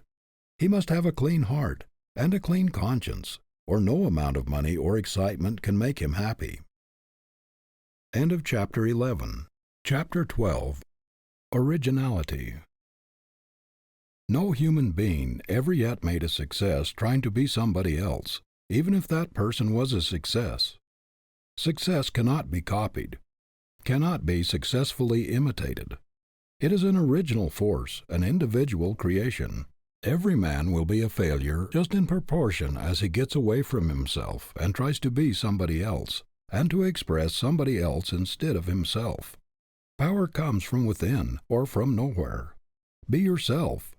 Listen to the voice within. There is room for improvement in every profession, in every trade, and in every business. The world wants men who can do things in new and better ways. Don't think because your plan or idea has no precedent, or because you are young and inexperienced, that you will not get a hearing. The man who has anything new and valuable to give to the world will be listened to and will be followed. The man of strong individuality, who dares to think his own thoughts and originate his own method, who is not afraid to be himself and is not a copy of someone else, quickly gets recognition. Nothing else will attract the attention of an employer or the rest of the world so quickly as originality and unique ways of doing things, especially if they are effective. Blaze your own way, make your own path, or you will never make any impression on the world. It is striking originality that attracts attention. The world admires the man who has the courage to lift his head above the crowd, who dares to step to the front and declare himself. Never before was originality so much at a premium. The world makes way for the man with an idea. It is the thinker, the man with original ideas and the new up-to-date methods, who is the real productive force in a community. He is wanted everywhere. But there is very little demand for human machines. The world is full of followers, learners, and taggers who are willing to walk in old trails, and to have their thinking done for them. But it is seeking the man with original force who leaves the unbeaten track and pushes into new fields, the physician who departs from the precedent of those who have gone before him, the lawyer who conducts his case in an original way, the teacher who brings new ideas and methods into the schoolroom, and the clergyman who has the courage to proclaim the message which God has given to him, not that given to some other man who has put it into a book. The world wants preachers who get their sermons out of life, not out of a library. There are 1,000 people who will do faithfully what they are told, to one who can lay out a program or execute it. 1,000 who can only follow, to one who can lead. It is a rare thing to find a young man who has the power of initiative and the ability to put a thing through with the force of originality. Whatever your work in life, do not follow others. Do not imitate. Do not do things just as everybody else has done them before, but in new, ingenious ways. Show the people in your specialty that precedents do not cut much of a figure with you, and that you will make your own program. Resolve that, whether you accomplish much or little in the world, it shall be original, your own. Do not be afraid to assert yourself in a bold, individual way. Originality is power, life. Imitation is death. Do not be afraid to let yourself out. You grow by being original, never by copying, by leading, never by following. Resolve that you will be a man of ideas, always on the lookout for improvement. Think to some purpose. There is always a place for an original man. There is nothing else which will kill the creative faculty and paralyze growth more quickly than following precedents in everything and doing everything in the same old way. I have known progressive young men to stop growing, become hopelessly rutty, and lose all their progressiveness by going into their father's stores, factories, or places of business, where everything was done in the same old-fashioned way, and the precedents were followed in everything. They lost all expansiveness. There was no motive for reaching out for the new and the original, because their fathers would not change. I have seen splendid fellows who might have become great and grand men, shrivel to pygmies in their fathers' ruts. How many of our business houses are weighted down with machinery, old, antiquated methods, ponderous bookkeeping, and out-of-date appliances, when new devices or new methods with short-cut ways of doing things would enable them to economize greatly on room and to get along with much less help, but they cling to the old with a fatal tenacity. This is why so many old concerns, which have been strong and powerful for generations, gradually shrink, shrivel, get into ruts and fail, while their newer competitors, the bright young men who have gone out from these houses, do things in a new way, adopt up-to-date methods, keep up with the times, and go on to greater success. There is a great advertising quality in originality or uniqueness. The man who does business like the great majority of men, although he may have superior ability, does not attract much attention. But if he makes his own path, adopts original and progressive methods, puts his specialty in a class by itself, and attracts attention, everybody who patronizes him is a traveling advertisement for him. There is a specialty store in Boston whose progressive proprietors make a study of original ways of doing everything. For example, all change is given in brand new money, direct from the United States Treasury or Mint. This does not cost much and causes but little trouble, yet it is a very shrewd advertisement. It is especially attractive to women and children and has brought a great deal of trade. Aside from the danger of handling old soiled money, which has been no one knows where, it gives a sense of pleasure to handle new, crisp bills and brand new bright coins. This is only one of the many unique methods this concern adopts. People flock to the most up-to-date establishments, for they know that the newest styles, the latest and freshest goods, the greatest variety, the best display of taste, and the most appropriate things are to be found there. It is well known that those up-to-date houses pay the largest salaries and have the best buyers. There is a hotel in New York which needs no advertising. It is one of the institutions which people visit out of interest, and they are always talking about it. Other things being equal, they will patronize it. If they cannot afford to have rooms there, they will go there to dine, to see the fashions and prominent people. The amount of free advertising which this hotel has had, in addition to what, perhaps, other first-class hotels get, would probably have cost, if paid for, half as much as the hotel is worth. The same is true in every line of endeavor. It is the newest and the most up-to-date concern that has the latest devices and the freshest and most original ideas that draws the people. Do not, however, make the mistake of thinking that if you simply do things in new ways, you will necessarily be successful. It is effective originality that counts. There are thousands of men who are always chasing new ideas, new ways of doing things, who never accomplish anything of note, because they are not effective, not practical. I know a man who adopts every new device that comes along, and has thus practically run through a large estate left him, because he did not have the judgment or the sagacity to select really effective devices or methods in the management of his affairs. The shrewdest thing a young man can do, to say nothing of the influence upon his character, is to put the greatest possible originality and the highest possible excellence into everything he does, to make a resolution at the very outset of his career, to stamp his individuality upon everything that goes out of his hands, and to determine that everything he does shall have the imprint of his character upon it as a trademark of the highest and best that is in him. If he does this, he will not require a large amount of capital to start a business and to advertise it. His greatest resources will be in himself. Originality is the best substitute for advertising, as well as the best thing to advertise, if quality goes with it. Some men are absolutely afraid to do things in a new way. They must follow somebody else. What was good enough for my father and grandfather is good enough for me, seems to be their motto. They cannot see any reason for changing. They must have a precedent for everything or they reject it. They cannot appreciate a new idea or a new way of doing things. They think there must be something the matter with it if it has not been used before. They have a peculiar love for the old. The antique appeals to them. They think the value of things lies in their age. These people with hide-bound intellects stand in the way of progress. Every town has these precedent men in the same old-sized stores with the same old out-of-date shop windows, the same methods of displaying goods, the same old cumbersome systems in the counting room. They are progress-proof. New ideas frighten them.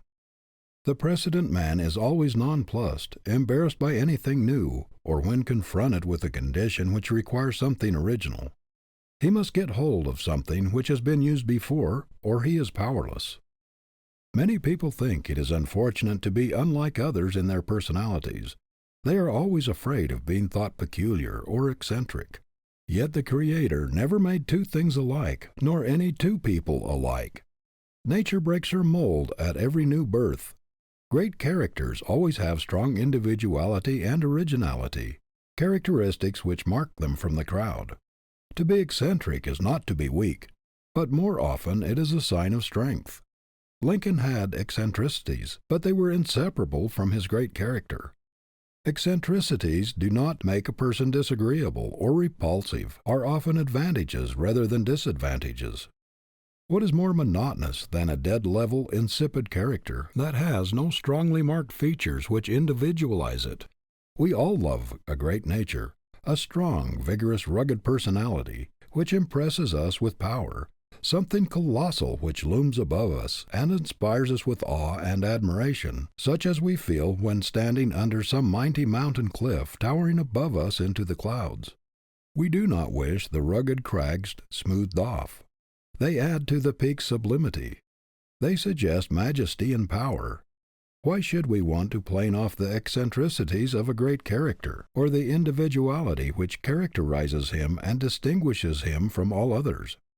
We believe in the original man or woman who does not remind us of others, who makes a new, strong, vigorous, and lasting impression upon us, who does not imitate or follow, who makes his own program, who acts upon his own judgment, who leans upon nobody, and who does not ask advice, but acts fearlessly, boldly, independently. We know there is force there that can do things, that can achieve, a reserve power that makes its possessor a master. Fearlessness is a quality absolutely necessary to great achievement. Courage always accompanies force.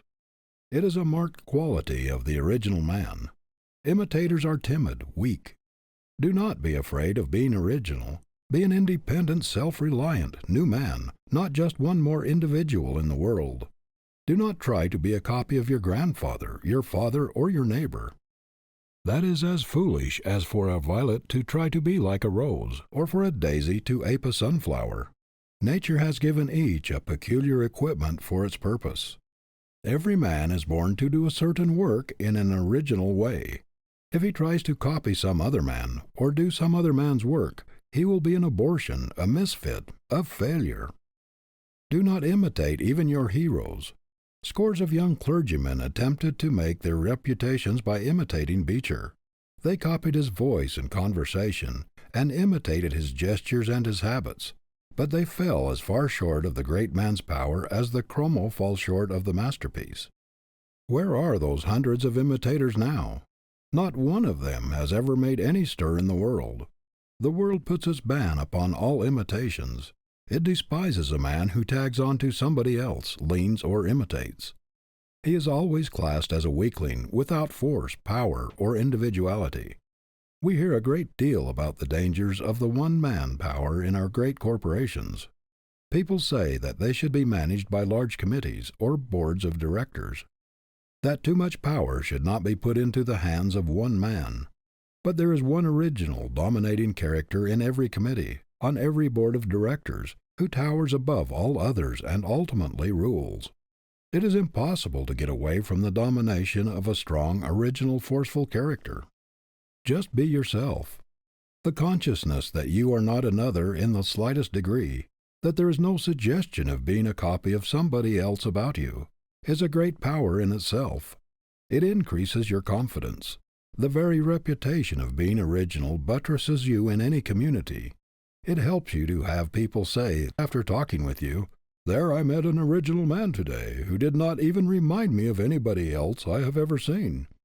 It is refreshing to talk with a man who never reminds you of others, who uses no cant, who is not the slave of precedent, who walks on his own legs, who has no use for crutches, and who never leans, a man of force who radiates power. Why try to be somebody else? To be yourself, or to express yourself with originality and power, is the greatest thing you can do. You cannot be another if you try. It only makes you unnatural and ridiculous, and robs you of the power which comes from self-expression, from being yourself. The more you differ from another man by nature, the more ridiculous you will make yourself by attempting to imitate him. Real strength inheres in personality.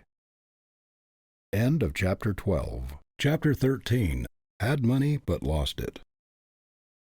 A prominent New York lawyer of wide experience says that in his opinion, 99 out of 100 of those who make money or inherit it lose it sooner or later.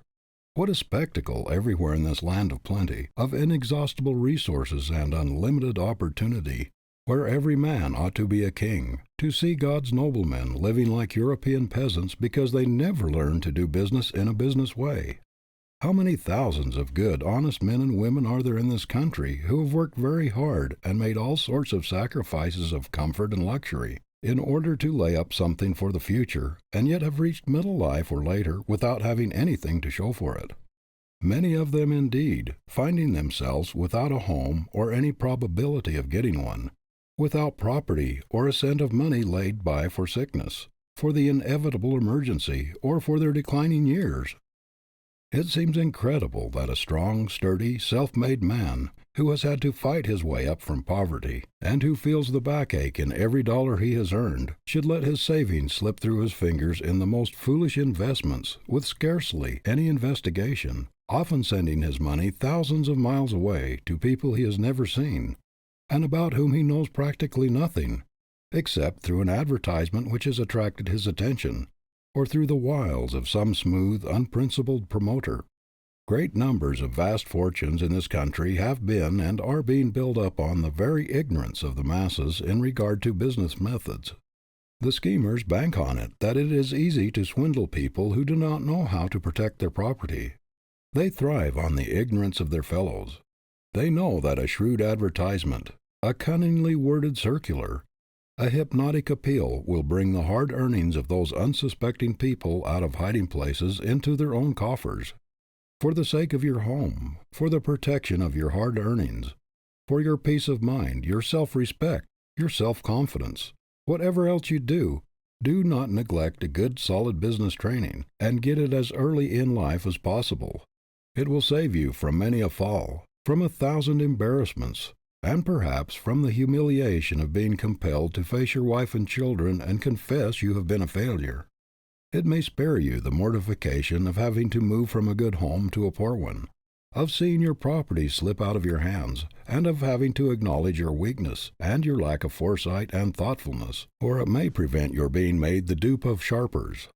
Many men who had once had good stores of their own are working as clerks, floor walkers, or superintendents in departments of other people's stores, just because they risked and lost everything in some venture. As they now have others depending on them, they do not dare to take the risks they took in young manhood to get a new start, and so they struggle along in mediocre positions, still mocked with ambitions which they have no chance to gratify.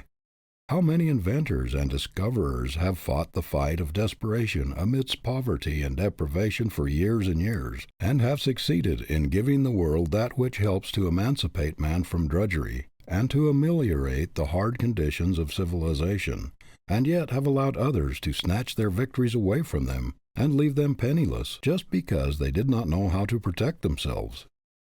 Thousands of people who were once in easy circumstances are living in poverty and wretchedness today because they failed to put an understanding or an agreement in writing, or to do business in a business way.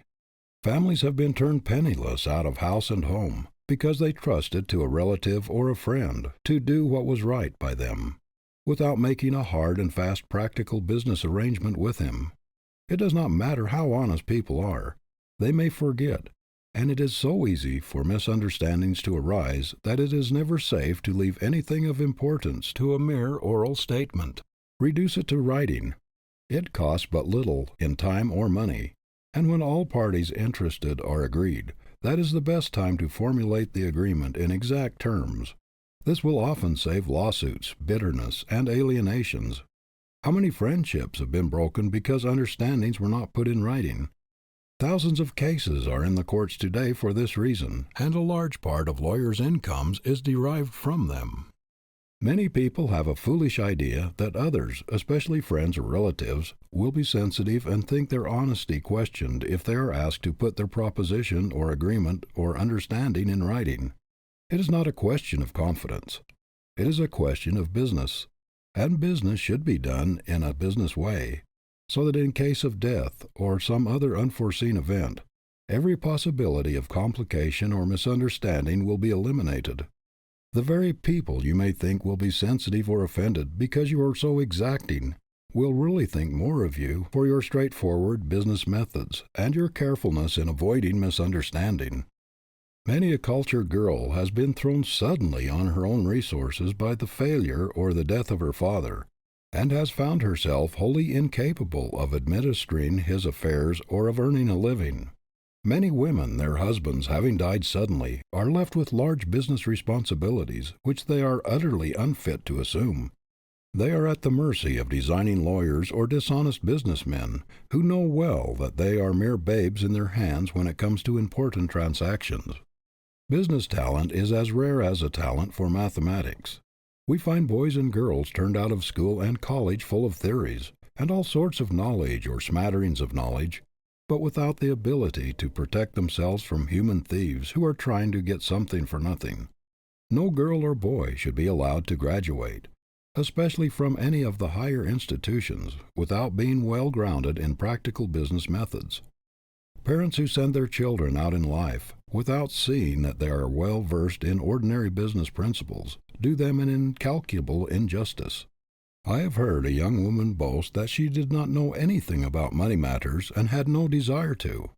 She said that she had no idea of the value of $1, that she could spend all the money she could get, but that it was distasteful to her to discuss economy. Many such women object to any common sense consideration of the financial question. They think it is not necessary for them to know anything about money from the purely business point of view, as they consider that phase of life belongs wholly to their fathers or brothers or husbands. An instructive example of the result of such spirit and ignorance I found in a lady who had lost her property through a lack of business knowledge. She told me that she knew nothing whatever about business. She had never known the value of money. Her husband died and left her with a large property, and it was her custom to sign any paper or document that her lawyer or agents presented to her, usually without reading. The people who had charge of her property knew that she knew nothing about business and took advantage of her ignorance. They got her property away from her, and she did not have enough left even to conduct a legal fight to get it back. Thousands of girls are sent out into the world with what is called finished educations who cannot even give a proper receipt for money, to say nothing of drawing a promissory note, a draft, or a bill, or understanding the significance and importance of business contracts. Such a woman presented a check for payment to the paying teller of her bank. He passed it back to her with the request that she be kind enough to endorse it. The lady wrote on the back of the check, "I have done business with this bank for many years, and I believe it to be all right. Mrs. James B. Brown." A society woman in New York presented a check for payment at a bank, and the teller told her that it was not signed. "Oh, do they have to be signed?" she responded. "What an awful lot of red tape there is about the banking business." I know of a lady whose husband made a deposit for her in a bank and gave her a checkbook so that she could pay her bills without calling on him for money. One day she received a notice from the bank that her account was overdrawn. She went to the bank and told the teller that there must be a mistake about it, because she still had a lot of checks left in her book. She knew so little about business methods that she thought she could keep drawing any amount until the checks were all gone. This sounds ridiculous and almost incredible, yet the very girl who laughs at it may make even more absurd blunders. Many an accomplished woman, when given a pen and asked to sign an important document drawn up by an attorney or a long-headed businessman, will sign it without reading it or even asking to be informed of its contents, only to learn afterward, by disastrous results, that she has signed away her property and turned herself out of her home. Only a short time ago I read of a lady who had won a suit involving about $20,000. New evidence, however, was brought forward, which caused the court immediately to reverse its decision. It was proved that the lady had sworn falsely. She was perfectly innocent of any such intention, but she had sworn that she had never signed her name to a certain document. The document was produced, and to her utter astonishment, she saw her signature affixed to it. She acknowledged at once that the signature was hers, although she had just sworn that she had never signed the paper in question. It appeared that, during her husband's lifetime, whenever papers were to be signed, he told her where to write her name, and she did as she was told, without having the slightest idea of the contents of the papers. Many people come to grief by giving full power of attorney to their lawyer or business agent.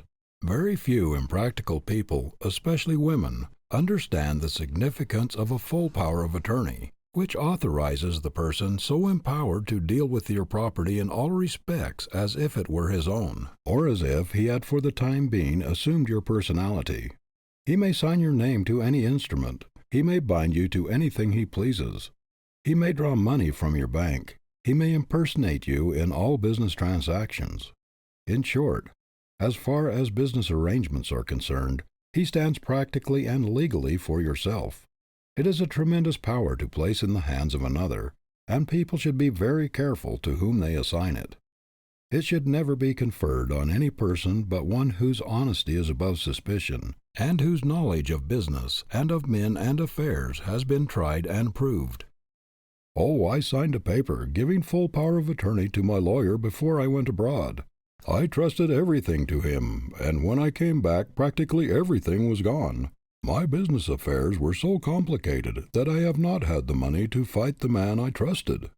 This was, in brief, the story of one man's wrecked finances as he told it to me. Women will often pay out large sums of money and never think of asking for a receipt, especially if they are dealing with friends or people they know well.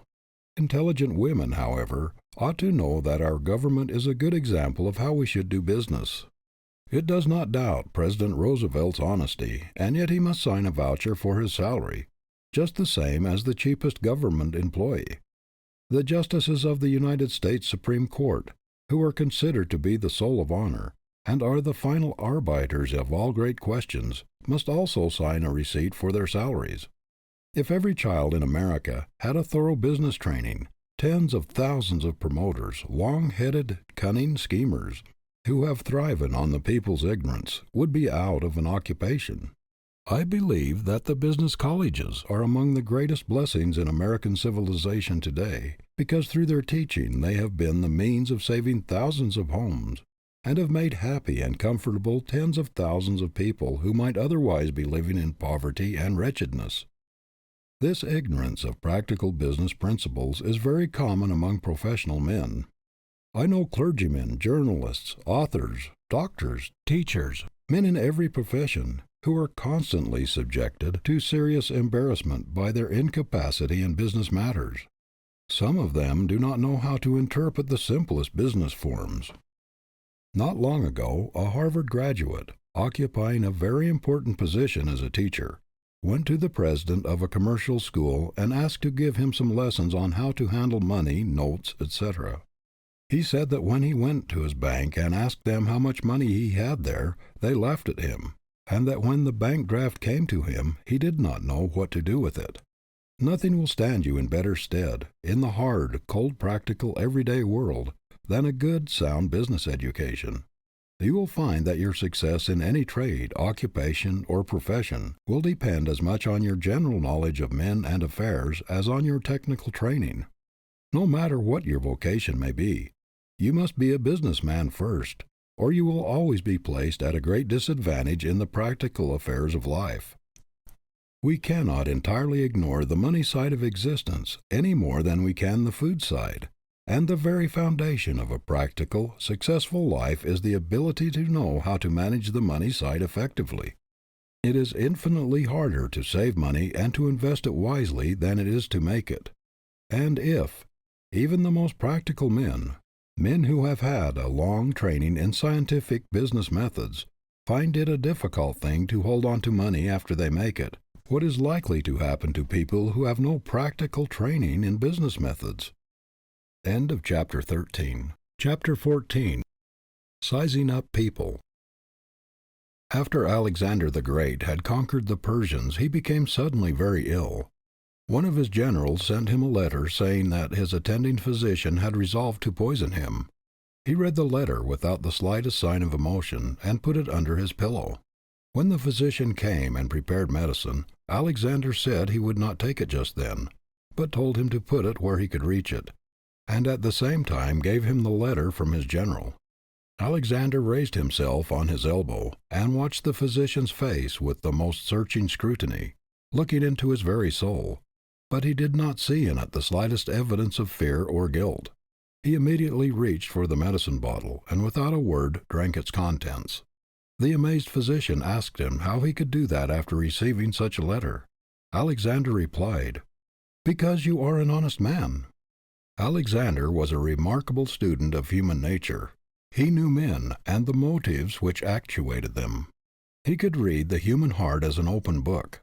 The art of all arts for the leader is this ability to measure men, to weigh them, to size them up, to estimate their possibilities, to place them so as to call out their strength and eliminate their weakness. This is the epitaph which Andrew Carnegie has chosen for himself. Here lies a man who knew how to get around him men much cleverer than himself. People wonder how a Morgan, a Harriman, a Ryan, a Wanamaker can carry on such prodigious enterprises. The secret lies in their ability to project themselves through a mighty system, and to choose men who will fit the places they are put in, men who can carry out their employer's program to the letter. Marshall Field was always studying his employees and trying to read their futures. Nothing escaped his keen eye. Even when those about him did not know what he was thinking of them, he was taking their measure at every opportunity. His ability to place men, to weigh and measure them, to pierce all pretense, amounted to genius. When he missed a man from a certain counter, he would often ask his manager what had become of him. When told that he was promoted, he would keep track of him until he missed him again, and then would ask where he was. He always wanted to see how near the man came to his estimate of him. He thus kept track of men of promise in his employ and watched their advancement. In this way he became an expert in human nature reading. Mr. Field would sometimes pick out a man for a position the choice of whom his advisers would tell him they thought was a mistake. But he was nearly always right, because he had a greater power of discernment than the others. He did not pay much attention to the claims of the applicant, or to what he said, because he could see through the surface and measure the real man. He had a wonderful power for taking a man's mental caliber. He could see in which direction his strength lay, and he could see his weak points as few men could. A man who had been his general manager for many years once resigned very suddenly to go into business for himself.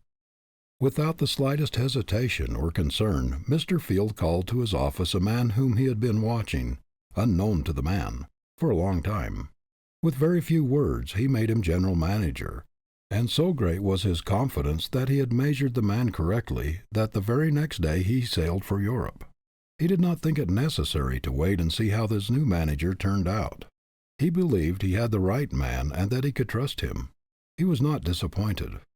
Men who are capable of succeeding in a large way are shrewd enough to know that they do not know it all, shrewd enough to employ men who are strong where they are weak, to surround themselves with men who have the ability which they lack, who can supplement their weakness and shortcomings with strength and ability.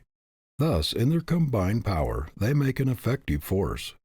Many men, because of their inability to read human nature, duplicate their own weaknesses in their employees, thus multiplying their chances of failure.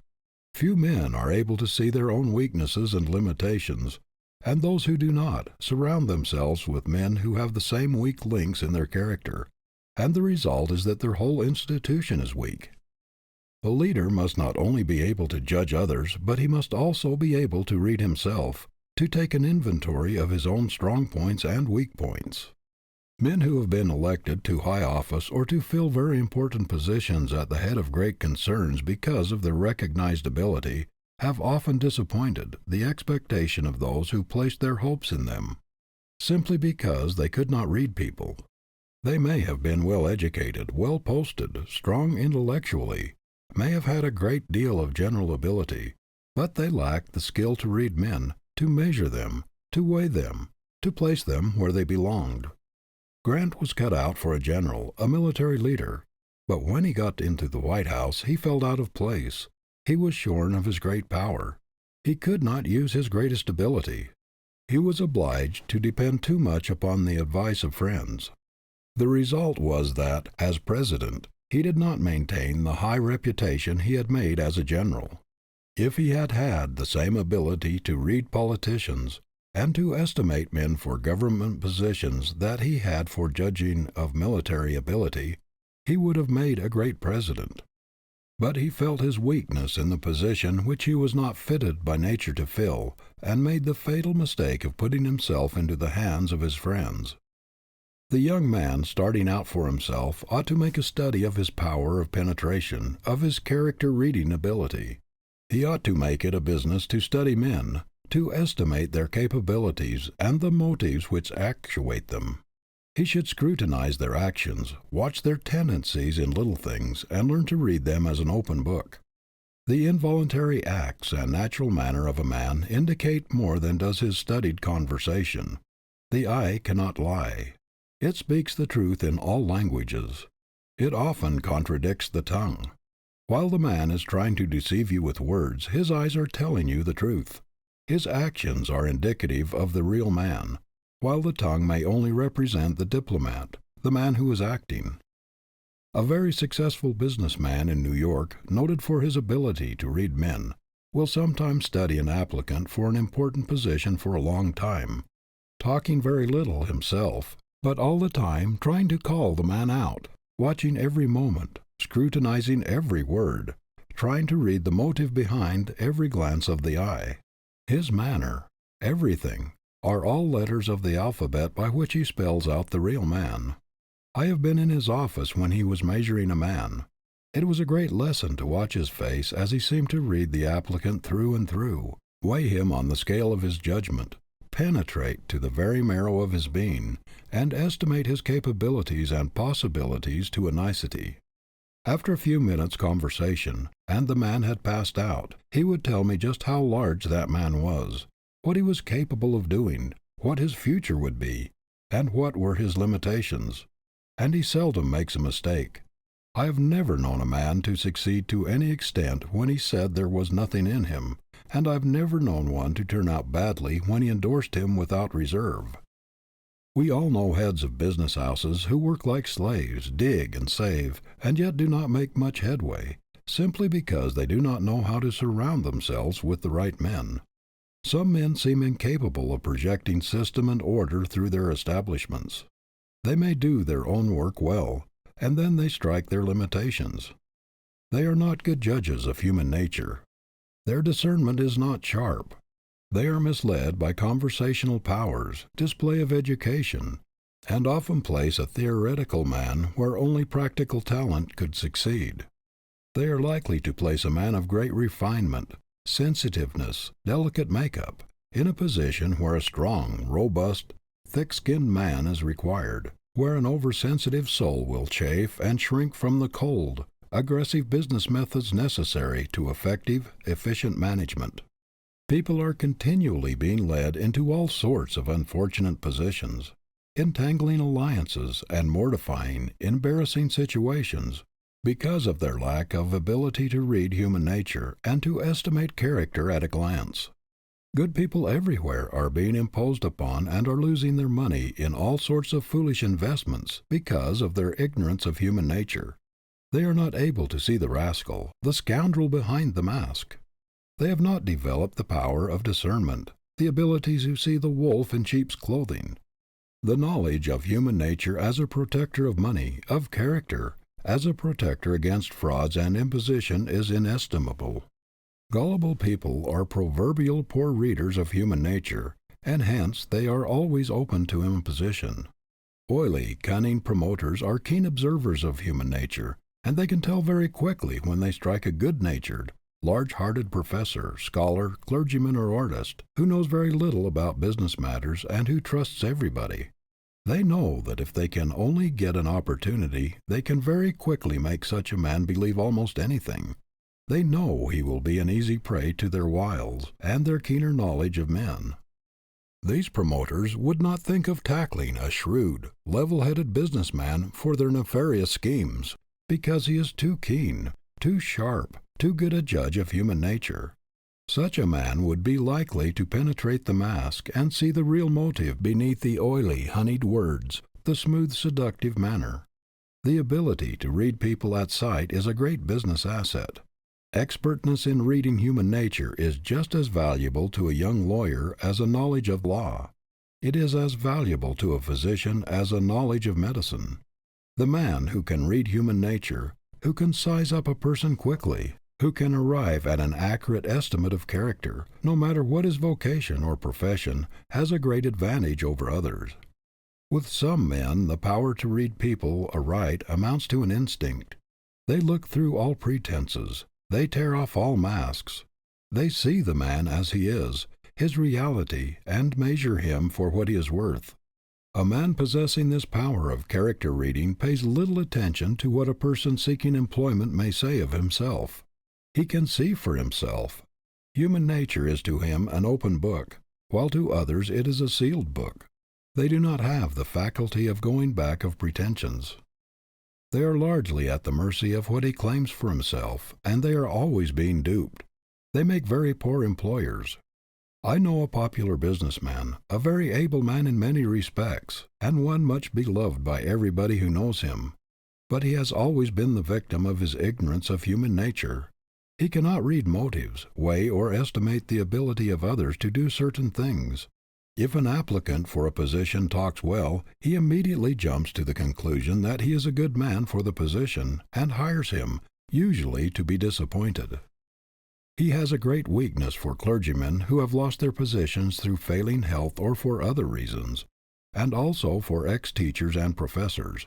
The result is that he has a lot of impractical people about him who know nothing of progressive, scientific business building. It is an education in itself to form the habit of measuring, weighing, estimating the different people we meet, for in this way we are improving our own powers of observation, sharpening our perceptive faculties, improving our judgment. The ability to read human nature is a cultivable quality, and we have a great opportunity in this country, with its conglomerate population, to study the various types of character. What a wonderful school most of us are in practically all of the time, especially in large cities, where we are constantly coming in contact with strangers. What a chance to become experts in reading human nature, in studying motives. The face, the eye, the manners, the gestures, the walk, all these are hieroglyphics which, if we can only decipher them, spell out the character. Sometimes a single glance of the eye, when one is unconscious, will give you a glimpse into his innermost soul and reveal secrets which he would never dare to utter with his tongue. The facial expression and the manner, especially when people are off their guard, or unconscious that they are being watched, are great revealers of character. You will find, as you become an expert in face study, in reading character, human nature, that you will develop marvelous skill in seeing things which you never noticed before. You will be able to protect yourself from the promoter, the insinuating man who is trying to persuade you into something which may not be to your benefit, but which will be to his. You will be able to discriminate between friendship and duplicity. You will be able to protect yourself from 1,000 annoyances and embarrassments and humiliations which might cripple your career. How many people are living in poverty, are wretched, homeless today because they could not read human nature and were robbed of their property and their rights? To discern the difference between the false and the true, to place the right values upon men, to emphasize the right thing in them, to discriminate between the genuine and the pretended, is an accomplishment which may be worth infinitely more to you than a college education without this practical power, and may make all the difference to you between success and failure, happiness and misery. End of chapter 14. Chapter 15. Does the world owe you a living? A 15-year-old bellboy was arrested in Cleveland for stealing $8. When asked in court why he stole, he said, "Because the world owes me a living." No doubt the youth had heard this many times from older lips. When the armies of Louis XV were devastated in Flanders, the monarch exclaimed, "Has God forgotten all that I have done for him?" A vast number of people seem to think that God and the world are under great obligation to them, and that the world owes them a living without any return service from them. Not long ago I heard a young woman say that she did not consider that she owed the world anything, that she was thrust into it without being consulted, that she proposed to get out of it what she could with as little effort as possible, and that she did not feel under the slightest obligation to the past. Did you ever think, my idle friend, what you really owe the world for the privilege of living in it? Did you ever think that all the civilizations of the globe have been working for you through all the ages up to the present moment, and that you are reaping the harvest of all the hard-working, sacrificing, suffering, drudging sowers that have preceded you? Can you look the workers of the world in the face and tell them that you intend to have all the benefits of their labor, to enjoy all the good things of the world without doing anything to compensate for them? The man who does not feel his heart throb with gratitude every day of his life for being born in the very golden age of the world, and who does not feel that he owes a tremendous debt to the past, to all the people who have struggled and striven and sacrificed before him, is not made of the right kind of stuff. In other words, he is not a man, and he ought to be treated as a drone, a thief of other men's labors. Everything that has gone before you enters into your life and time. You enjoy the sum of all the past every moment of your life. Think of the untold thousands who have laid down their lives to make possible the comforts, the blessings, and the immunities you now enjoy.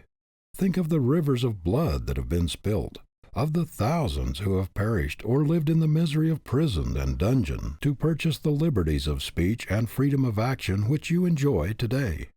How many lives have been lived in solitude and misery in order to develop sciences which are today beacon lights of the world?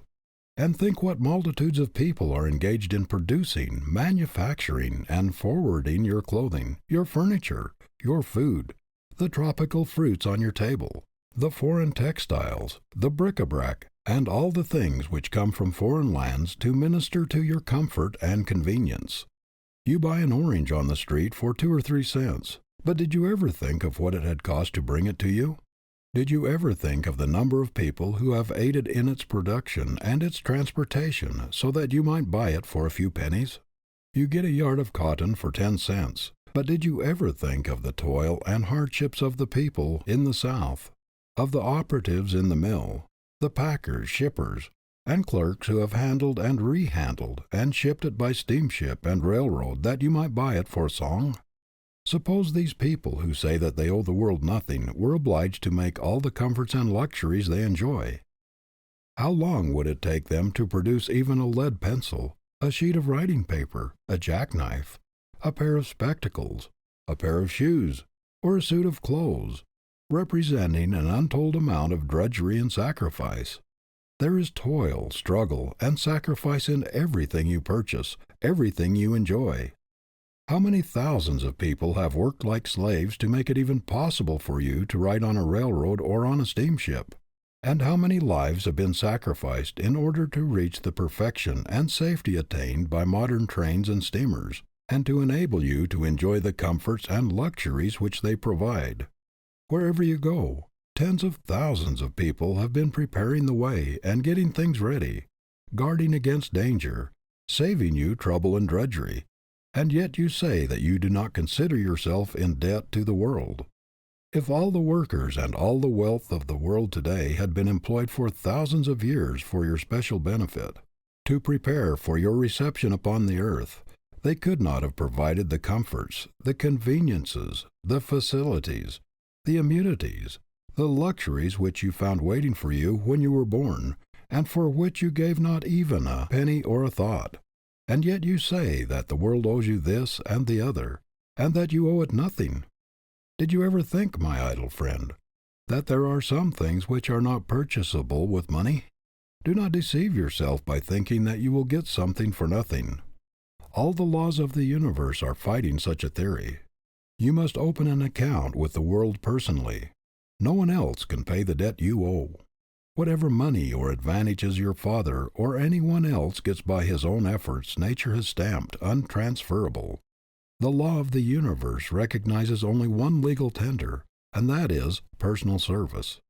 Whatever you get of real value you must pay for. The things that are done for you are delusions. You are a personal debtor to the world. When you were born, civilization opened an account with you. On one side of the ledger you find John Smith, debtor to all the past ages for the sum total of the results of the toil of the men and women who have lived and toiled before him, debtor to the privations, the sufferings, and the sacrifices of those who have bought freedom from bondage, immunity from slavery, emancipation from drudgery. You are debtor to all the inventions that have ameliorated the hard conditions of mankind and which have emancipated you from the same hard drudgery and stern conditions, the same narrow, limited life of your prehistoric ancestors. Who are you, Mr. Idler, that you claim a living from the world, when you have not earned the clothing you have on your back or the shelter which covers your head? Why should tens of thousands of people drudge and endure hardships and privations to produce all of the useful things, the beautiful things, the luxuries for you to enjoy without effort? You say the world owes you a living. What if the sheep should refuse to furnish its wool to cover your lazy back? The earth refuse to produce crops to fill your lazy stomach? The army of laborers refuse to let you take all the good things out of the world's great granary without putting anything back?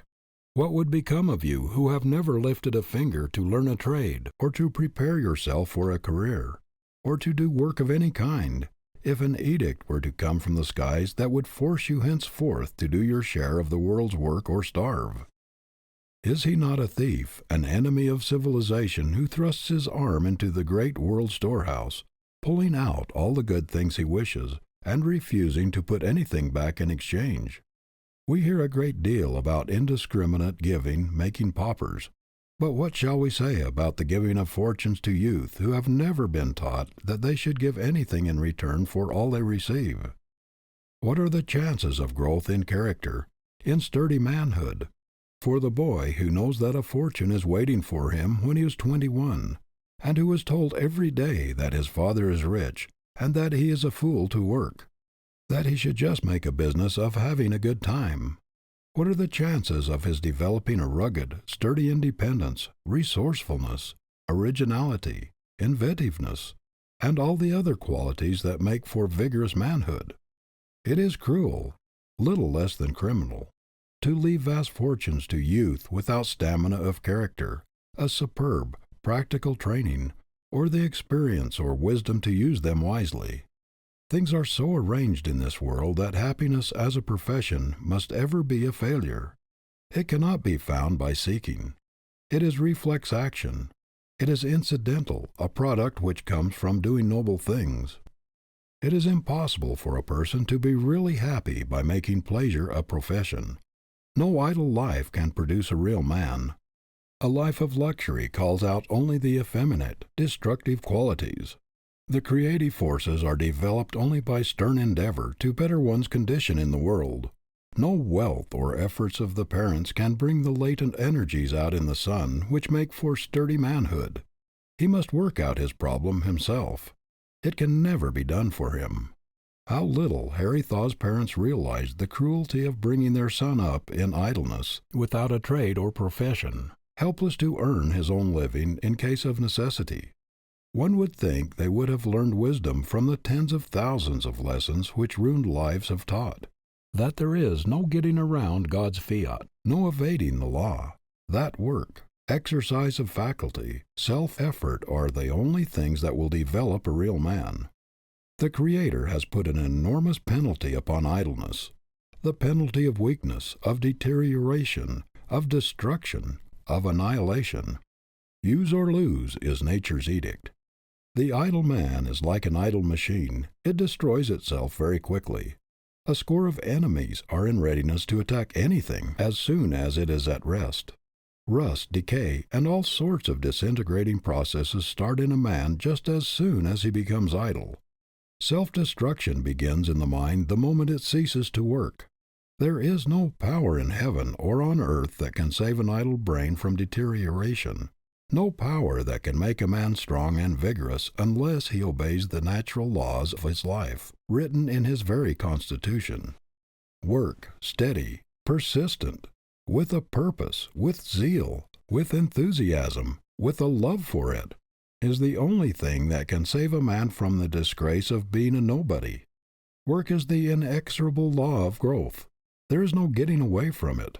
The time will come when an able-bodied man who has the audacity, the presumption, to try to get all the good things out of the world and give nothing in return will be looked upon as a monstrosity, an enemy to civilization, and will be ostracized by all decent people.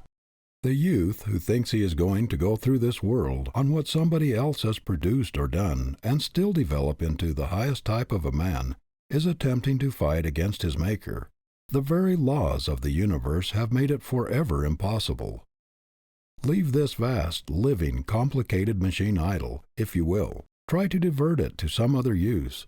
Try to make a pleasure machine out of it when it was intended for a work machine, but all nature protests. One of the most demoralizing features of our American civilization today is found in the influence of the idle rich.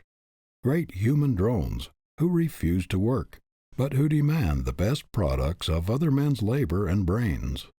I have heard rich fathers boast that necessity was the spur which made men of them, which gave them the foresight, the stamina, the shrewdness, the creative power, the ability necessary to make and protect their fortune. And yet they turn right around and leave a fortune to a son which is likely to take away his energy, to take the spring out of his ambition, to rob him of the zest, the enthusiasm which can only come from the exercise of earnest, honest effort. No man is so rich, no matter how honestly he got his money, as to be able to confer immunity from work upon his offspring.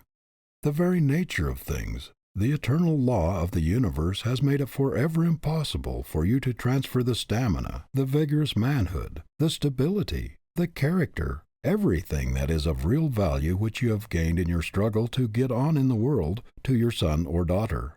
Your offspring owes a debt to civilization which goes back of the parent.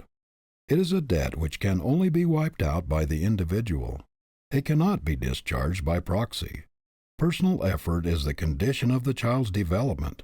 It is the inevitable price of manhood.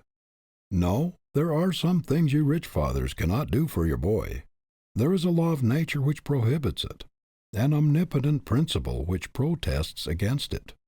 If a phrenologist should examine the heads of the idle, grown-up sons of rich men, he would find very marked deficiencies, an underdevelopment of nearly all of the qualities which make strong men. He would usually find selfishness very largely developed, self-reliance, originality, inventiveness, resourcefulness, and all of the other qualities which are drawn out and strengthened only by self-help, and the struggle to make one's way in the world, little developed. If he should compare them with the heads of their self-made fathers, he would find very marked inferiority, so marked that there would apparently be no relationship between the owners of the heads. The contrast would be as great as that between the hard, tough, firm fiber of the mountain oak and the fiber of soft, spongy sapling, which never struggled with the storm and tempest because sheltered by surrounding trees. How little a father realizes that it is one of the cruelest things he could do to his boy to practically rob him of the opportunity of making a real man of himself, of developing qualities which make strength, power, which build vigorous, stalwart manhood. There is something about the actual making of one's way in the world, of burning behind one all bridges which others have built, throwing away all crutches and refusing to lean, to be boosted, refusing all assistance and standing erect upon one's own feet, thinking his own thoughts, fighting his own battles, bringing out his own latent possibilities by actual exercise, bringing into action every bit of one's inventiveness, resourcefulness, ingenuity and originality, tact, that makes a man strong, vigorous and stalwart, which indicates that this is the normal life of a man, the only life which can develop the true man. The army of inefficients, the namby-pambies, the dressed-up nobodies, with soft hands and softer heads, who are expert only in saying silly nothings to silly women, or in the practice of some useless fad, the amount-to-nothings everywhere, ought to convince you that there is no way of getting something for nothing. If you will not do a man's work, if you will not pay a man's price for manhood, you will be only an apology for a man. Of course, you can live the life of the idle if you will. If you are the son of a foolish rich father, no one may be able to hinder you, but you must take the idler's reward.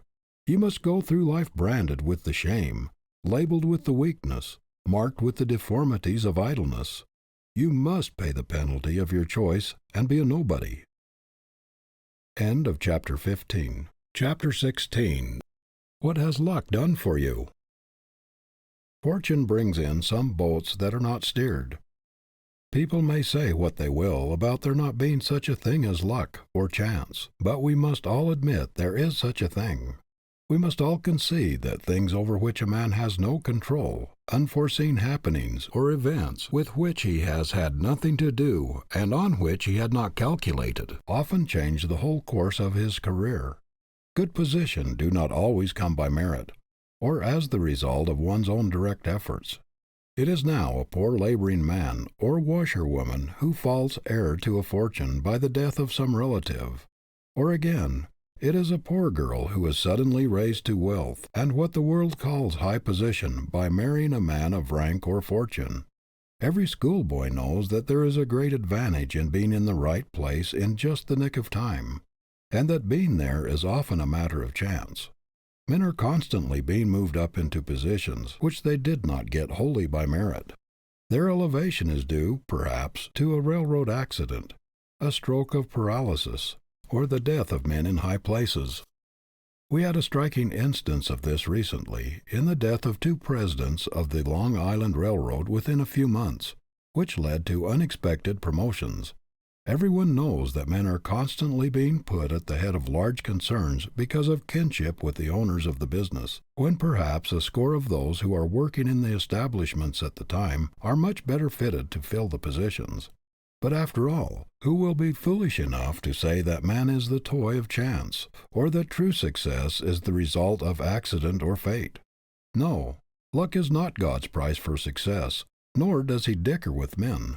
When we consider the few who owe fortune or position to accident or luck, in comparison with the masses who have to fight every inch of the way to their own loaves, what are they in reality but the exceptions to the rule that character, merit, not fate or luck, or any other bogey of the imagination, controls the destinies of men? The only luck that plays any great part in a man's life is that which inheres in a stout heart, a willing hand, and an alert brain. What has chance ever done in the world? Has it invented a telegraph or telephone? Has it laid an ocean cable? Has it built steamships or established universities, asylums, or hospitals? Has it tunneled mountains, built bridges, or brought miracles out of the soil? What did luck have to do with making the career of Washington, of Lincoln, of Daniel Webster, of Henry Clay, of Grant, of Garfield, or of Elihu Root? Did it help Edison or Marconi with his inventions? Did it have anything to do with the making of the fortunes of our great merchant princes? Do such men as John Wanamaker, Robert Ogden, or Marshall Field owe their success to luck? Many a man has tried to justify his failure on the ground that he was doomed by the cards which fate dealt him, that he must pick up and play the game, and that no effort, however great on his part, could materially change the result. But, my young friend, the fate that deals your cards is in the main your own resolution. The result of the game does not rest with fate or destiny, but with you. You will take the trick if you have the superior energy, ability, and determination requisite to take it. You have the power within yourself to change the value of the cards which you say fate has dealt you. The game depends upon your training, upon the way you are disciplined to seize and use your opportunities, and upon your ability to put grit in the place of superior advantages. Just because circumstances sometimes give clients to lawyers and patients to physicians, put commonplace clergymen in uncommon pulpits, and place the sons of the rich at the head of great corporations, even when they only have average ability and scarcely any experience, while poor youths with greater ability and more experience often have to fight their way for years to obtain ordinary situations, are you justified in starting out without a chart or in leaving a place for luck in your program? What would you think of a captain of a great liner who would start out to sea without any port in view, and trust to luck to land his precious cargo safely? Did you ever know of a strong young man making out his life program and depending upon chance to carry out any part of it? Men who depend upon luck do not think it worth while to make a thorough preparation for success. They are not willing to pay the regular price for it. They are looking for bargains. They are hunting for shortcuts to success. We hear a great deal about Roosevelt's luck, but what would have it availed him if he was not ready for the opportunity when it came, if he had not trained himself through years of persistent drill to grasp it, if he had not been prepared to make the best use of it? I have never known a man to amount to much until he cut out of his vocabulary such words as good luck and bad luck, and from his life maxims all the I can't words and the I can't philosophy. There is no word in the English language more misused and abused than luck.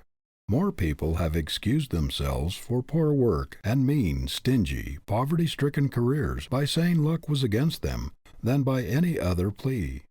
That door ahead of you, young man, is probably closed because you have closed it by lack of training, by lack of ambition, energy, and push. While perhaps you have been waiting for luck to open it, a pluckier, grittier fellow has stepped in ahead of you and opened it himself. Power gravitates to the man who knows how. Luck is the tide, nothing more. The strong man rows with it if it makes toward his port. He rows against it if it flows the other way. When Governor John A. Johnson of Minnesota was asked, "How do you account for your success?" he answered simply, "I just tried to make good." You will find 999 times out of 1,000 that the man who tries to make good is the lucky man.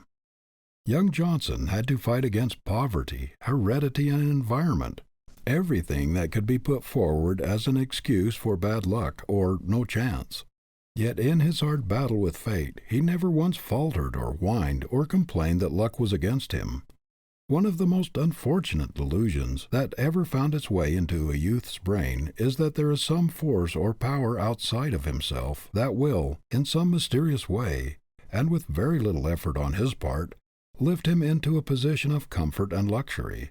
I never knew anyone who followed the ignis fatuus, luck, who did not follow it to his ruin.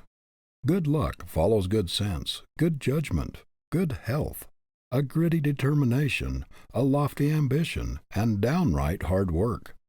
When you see horses in a race, you know perfectly well that the one in the lead is ahead because he has run faster than the others, and you would not have much sympathy for the horse behind it if he should bemoan his fate and declare that the horse ahead had a snap. When you see anyone doing better than you are doing under similar circumstances, just say to yourself, "There must be some reason for it. There is a secret back of it, and I must find it out." Do not try to ease your conscience or lull your ambition by pleading hard luck for yourself or good fortune for another. Napoleon said that God is always on the side of the strongest battalions. He is always on the side of the best prepared, the best trained, the most vigilant, the pluckiest, and the most determined. If we should examine the career of most men who are called lucky, we should find that their success has its roots far back in the past, and has drawn its nourishment from many a battle in the struggle for supremacy over poverty and opposition. We should probably find that the lucky man is a closer thinker than the unlucky man, that he has a finer judgment, that he has more system and order, that his brain acts more definitely and concisely, that he thinks more logically, more vigorously, and that he is more practical. Life is not a game of chance. The Creator did not put us where we would be the sport of circumstances, to be tossed about by a cruel fate, regardless of our own efforts. End of Chapter 16. Chapter 17. Success with a Flaw. Just now the American people are receiving some painful lessons in practical ethics, said President Nicholas Murray Butler recently. They are having brought home to them with severe emphasis the distinction between character and reputation. Of late, we have been watching reputations melt away like snow before the sun. Put bluntly, the situation which confronts the American people today is due to the lack of moral principle. Never before in the history of our country have the American people received a greater shock to their faith in human nature than during the past year, by the exposure of the diabolical methods practiced by men in high places upon an admiring and unsuspecting people. Every little while the public press throws X-rays upon the characters of men who have long stood high and spotless in the public eye, and have been looked up to as models of manhood, men of honorable achievement, revealing great ugly stains of dishonor, which, like the blood spot on Lady Macbeth's hands, all the oceans of the globe cannot wash out. A tiny flaw sometimes cuts the value of an otherwise $1,000 diamond down to $50 or less. The defect is not noticeable to the average person. It is only the fatal magnifying glass that will detect it, and yet its presence is a perpetual menace to the commercial value of the stone. A great many human diamonds, which a little while ago were thought to be flawless brilliants of the first water, and which dazzled the financial and social world, when the microscope of official scrutiny was turned upon them, were found to contain great ugly flaws. A United States Senator, 70 years of age, was recently sentenced to serve a term in prison, besides paying a fine, for his connection with great land frauds. Still another senator and several representatives have been indicted for crooked work in connection with their exalted positions. Congressmen have been convicted of land frauds and army officers of speculation. The exposure of post office contracts and the notorious cotton statistics leak, not long ago, showed that minor officials had sold themselves to manufacturers and Wall Street brokers. Think of the men at the head of great public trusts juggling with sacred funds, not only taking for themselves from the hard-earned savings of the poor salaries 2 or 3 times as great as that of the President of the United States, but also giving enormous salaries to a large number of their relatives out of these same sacred funds of those who have struggled for years to make possible a better condition for those who should survive them. Think of their paying out hundreds of thousands of dollars for secret services of suspicious nature, and using trust funds to effect stock manipulations for private gain. Was there ever before such a shameful story spread before Americans? Were people ever before so mercilessly betrayed by men they looked up to, admired, and implicitly trusted? Never before has there been such colossal stealing carried on so brazenly and openly by men in high positions. Some of these men, when they appeared in public a year ago, were applauded to the echo. Wherever they went they were followed by admiring crowds. Some months ago I saw one of them, a man who has been for many years a great public favorite, at a reception in the White House.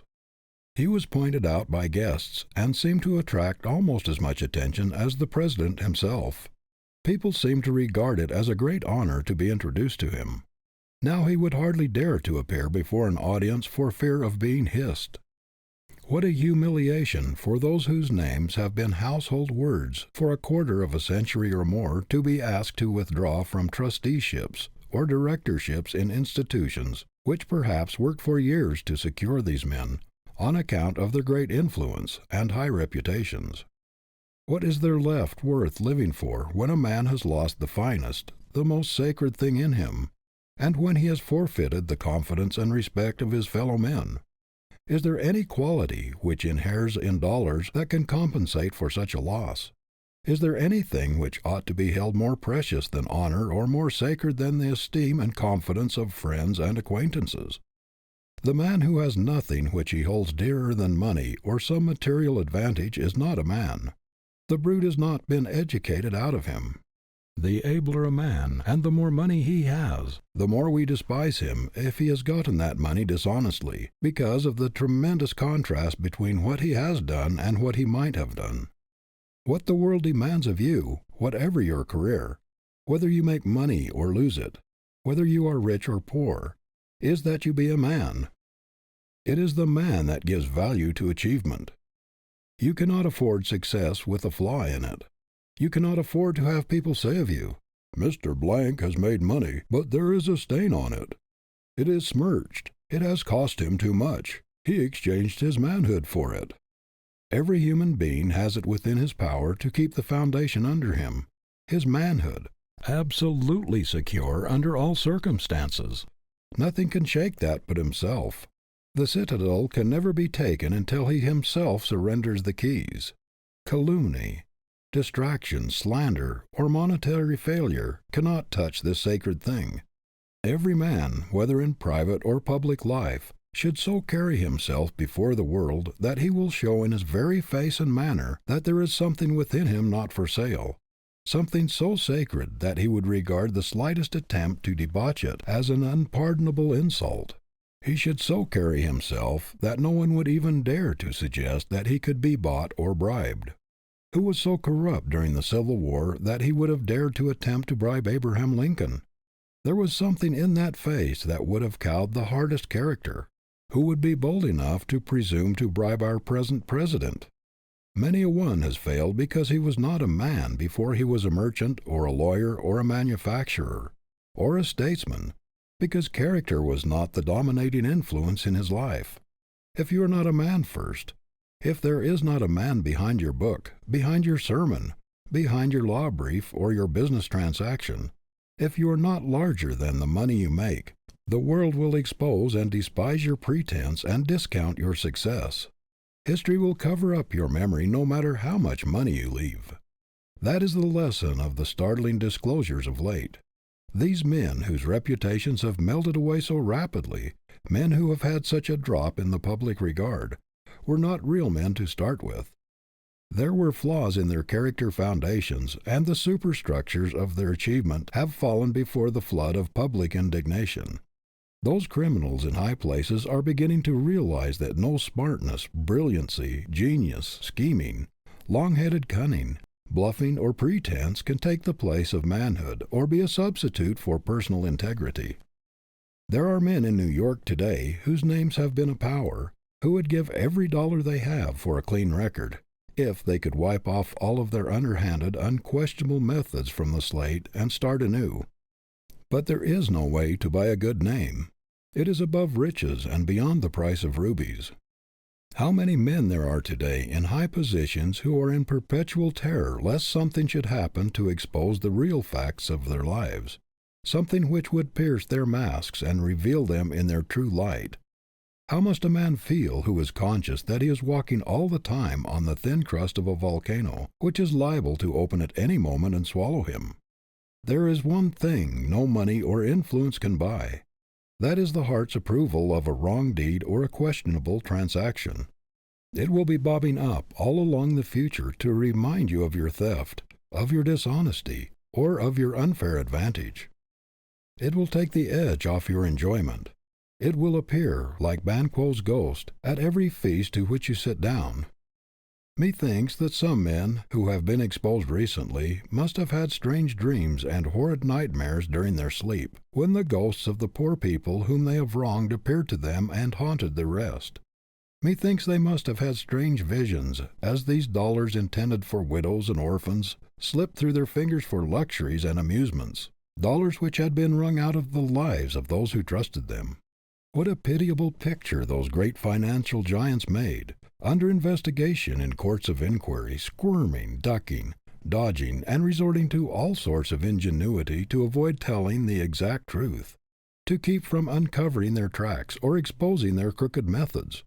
No man has a right to put himself in a position where he has to cover up anything or where he must be afraid of the truth. Every man should live so that he can hold up his head, look his kind in the face without wincing, and defy the world. A man went to President Roosevelt before the last presidential election and told him that someone had unearthed a letter of his which would be extremely damaging to his canvass were it made public, and that with a little diplomacy, the damaging part of the letter could be suppressed. After listening to the man, the great president said, "I have never written a letter which I am afraid to have published. Let them print the letter, the whole of it. I have nothing to conceal. I am not afraid to face anything I have ever done." How many of our public men dare take that attitude? Isn't it a disgrace to this fair land that there are men in our Senate and House of Representatives and in almost every legislature whose votes and influence can be bought, and upon whose honor there is a price? If there is anything which a man in a responsible position ought to prize, it is the esteem of the young men who look up to him as their idol or hero. Is it strange, when our youth find their idols smashed, and their heroes betraying them, that their ideals should become blurred and twisted? Is it strange that they should ignore the old-fashioned methods of slow fortune-making when they see the smooth, oily, diplomatic schemers getting rich in a few months, and young men who were mere clerks a year ago, now riding in costly automobiles, giving expensive entertainments, and living in fine houses. Why should they not catch the spirit and try to do the same thing themselves? You wrongdoers in high places, if you should live as long as Methuselah, should devote every minute of balance of your lives to doing good, and should give every farthing of your wealth to charity, you could not repair the damage you have done in crushing the ideals of these tens of thousands of youths who have looked up to you as their models of successful men. How can you escape responsibility for the crookedness which may be repeated in their lives when they shall come to fill these high positions which you now hold? They thought that square dealing, honesty, and integrity had been the secrets of your success, and now they see it was won by your smooth, oily, cunning dishonesty, your ability to deceive, to cover your tracks, and to live a double life. Who but yourselves will be responsible for the cracks in their characters which may come from the terrible shaking of their confidence in humanity? But, young men, don't lose your faith in humanity. Don't let your fallen idols shake your faith in your fellow man, for the great majority of people are honest. Let these terrible examples that have been recently held up to you make you all the more determined to build your own superstructure on the eternal rock of right and justice. Let the man in you stand out so boldly in every transaction that the deed or task you do, however great, will look insignificant in comparison. Get what you can and keep your own good name, not a penny more. $1 more than that would make your whole fortune valueless. If there is a pitiable sight in the world, it is that of a man with executive ability, sagacity, and foresight to make a clean fortune, yet using his energies and abilities in making a dirty one, a fortune which denounces and condemns him and is a perpetual disgrace to himself and his family. The right ought to thunder so loudly in a man's ears, no matter what the business or transaction in which he is engaged, that he cannot hear the wrong or baser suggestion. Men have two kinds of ambition, one for dollar-making, the other for life-making. Some turn all their ability, education, health, and energy toward the first of these, dollar-making, and call the result success. Others turn them toward the second, into character, usefulness, helpfulness, life-making, and the world sometimes calls them failures, but history calls them successes. No price is too great to pay for an untarnished name. The highest service you can ever render the world, the greatest thing you can ever do, is to make yourself the largest, completest, and squarest man possible. There is no other fame like that, no achievement like that. End of Chapter 17. Chapter 18. Getting Away from Poverty.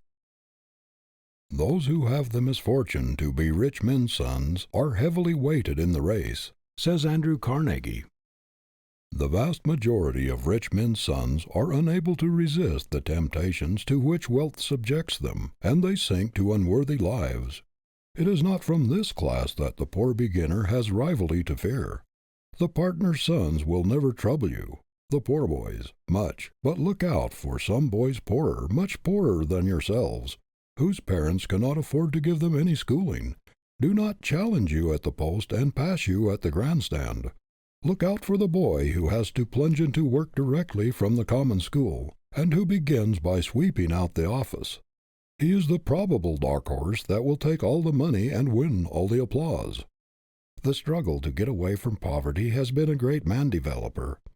Had every human being been born with a silver spoon in his mouth, had there been no necessity put upon him to work, the race would still be in its infancy. Had everybody in this country been born wealthy, ours would be one of the dark ages. The vast resources of our land would be undeveloped. The gold would still be in the mines, and our great cities would still be in the forest and the quarry. Civilization owes more to the perpetual struggle of man to get away from poverty than to anything else. We are so constituted that we make our greatest efforts and do our best work while struggling to attain that for which the heart longs. It is practically impossible for most people to make their utmost exertions without imperative necessity for it. It is the constant necessity to improve his condition that has urged man onward and developed the stamina and sterling character of the whole race. History abounds in stories of failures of men who started with wealth, and on the other hand, it is illuminated with examples of those who owe everything to the spur of necessity. A glance at the history of our own country will show that the vast majority of our successful men in every field were poor boys at the start. Benjamin Franklin, Alexander Hamilton, Andrew Jackson, Henry Clay, Daniel Webster, Abraham Lincoln, Horace Mann, George Peabody, Ulysses S. Grant, James A. Garfield, to mention but a few of the great names of past generations, rose to distinction from an iron environment and direst poverty. Our most useful and successful men of today have also been involved from the school of want and stern necessity. Our great merchants, railroad presidents, university presidents and professors, inventors, scientists, manufacturers, statesmen, men in every line of human activity have for the most part been pushed forward by the goad of necessity and led onward by the desire to make the most of themselves. A youth born and bred in the midst of luxury, who has always leaned upon others, who has never been obliged to fight his way up to his own loaf, and who has been coddled from his infancy, rarely develops great stamina or staying power. He is like the weak sapling in the forest compared with the giant oak which has fought every inch of its way up from the acorn by struggling with storms and tempests. Power is the result of force overcome. The giant is made strong in wrestling with difficulties. It is impossible for one who does not have to struggle and to fight obstacles to develop fiber or stamina. To live without trial is to die but half a man. Strength of character is a thing which must be wrung out of obstacles overcome. Life is a great gymnasium, and no man who sits in a chair and watches the parallel bars and other apparatus ever develops muscles or endurance. A father, by exercising for his son while he sits down, will never develop his muscle. The son will be a weakling until he uses the dumbbells and pulley weights himself. How many fathers try to do the exercises for their boys, while they sit on soft benches or easy chairs, watching the process? And still those fathers wonder that their boys come out of the gymnasium weak, with as soft and flabby muscles as they had when they entered. Isn't it strange that so many successful men who take pride in having made themselves, and consider it the most fortunate thing in the world that they were thrown upon their own resources, and were obliged to develop their independence and stamina and self-reliance, should work so hard to keep their children from having the same experience? Isn't it strange that they should provide crutches so that it will be all the more difficult for them to walk alone? That they should take away the strongest possible motive for development of power by making it unnecessary for them to strive, by providing for every want and guarding them on all sides by wealth? A famous artist, who was asked if he thought a young man who was studying with him would make a great painter, replied, "No, never. He has an income of £6,000 a year." This artist knew how the great struggle against thwarting difficulties brings out power, and how hard it is to develop a strong, manly fiber in the sunshine of wealth. How many young immigrants have come to this country uneducated, ignorant of our language, friendless and penniless, and yet have risen to positions of distinction and wealth, putting to shame tens of thousands of native-born youths who possessed every advantage of wealth, education, and opportunity, but who have never been heard from. I have in mind a young man of this class who came to this country a comparatively short time ago, but who has already risen to a very important position wholly unaided. He is a remarkable example of a self-educated, self-trained, self-disciplined man, and in the persistent process of his development he has evolved a very strong, positive, aggressive character. He has brought out his latent powers and strengthened his weaker faculties. He has pruned out of his mentality and habits those things which would embarrass and hinder his progress, and has gained such a strong momentum that there seems to be scarcely any limits to what he is likely to become. His is an inspiring example of the possibilities of manhood in America. one which explodes all excuses of the poor boy and girl who think they have absolutely no chance to get up in the world. I am no advocate of the blessings of poverty, considered as a finality. Poverty is of no value except as a vantage ground for a starting point. It is only good as the apparatus in the gymnasium, to develop the man. In itself it is a curse, slavery, but it is the great thing to get away from, and it is the getting away from it, if honestly and consciously done, that calls out the man, that develops the human giant. We did not always see at the time that we got incidentally on the way up from poverty was infinitely better and more precious than the thing we were aiming for, a living, a competence, that the development of a strong man in the mighty struggle with necessity was 1,000 times more valuable than the living, the money, or the property gained. Grover Cleveland, who once was a poor clerk at a salary of $50 per year, in speaking of poverty as a developer says, "There is surely no development of mental traits, and no stimulation of the forces of true manhood so thorough and so imperiously effective as those produced by the combination of well-regulated ambition with the healthful rigors of poverty." It is the student who has to struggle hardest to obtain an education that gets the most discipline and good out of it.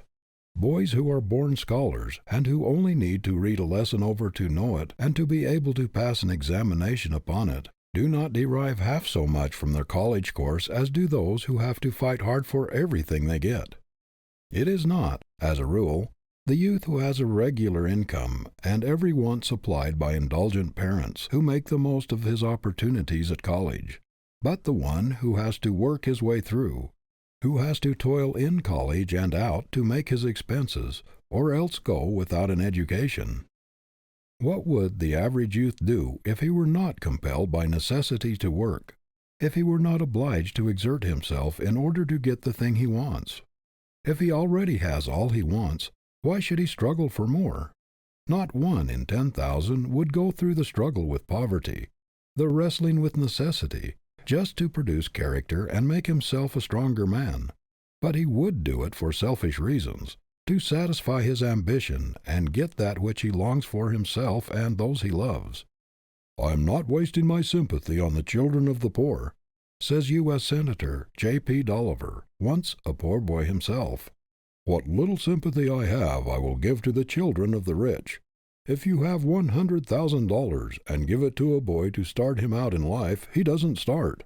I suggest keeping that 100,000 and that boy apart. It will be better for the boy. The cabin where Abraham Lincoln was born did not shelter the childhood of a king, but something better than a king, a man." The boy who is conscious that he has a fortune awaiting him says to himself, "What is the use of getting up early in the morning and working one's life out? I have money enough coming to me to take care of me as long as I live." So he turns over and takes another nap, while the boy who has nothing in the world but his own self to depend upon feels the spur of necessity forcing him out of bed in the morning. He knows there is no other way open for him but the way of struggle. He has nobody to lean on, nobody to help him. He knows that it is a question either of being a nobody or getting up and hustling for dear life. Thus, shrewd nature, in making man get that which he wants most by the way of necessity, brings about her great ends of civilization and character development of the race. The money, the property, the position are small things in comparison with the man she's after. What price will nature not pay for a man? She will put him through the hardest school of discipline and train him for years in the great university of experience in order to perfect her work. The mere money or property the man gets on the way is only incidental. Nature is after the man. She does not care a fig for the money in comparison, but she will pay any price for a human giant. End of chapter 18. Recording by Kirk Ziegler, Ogden, Utah. Voiceoversbykirk.com. End of He Can Who Thinks He Can,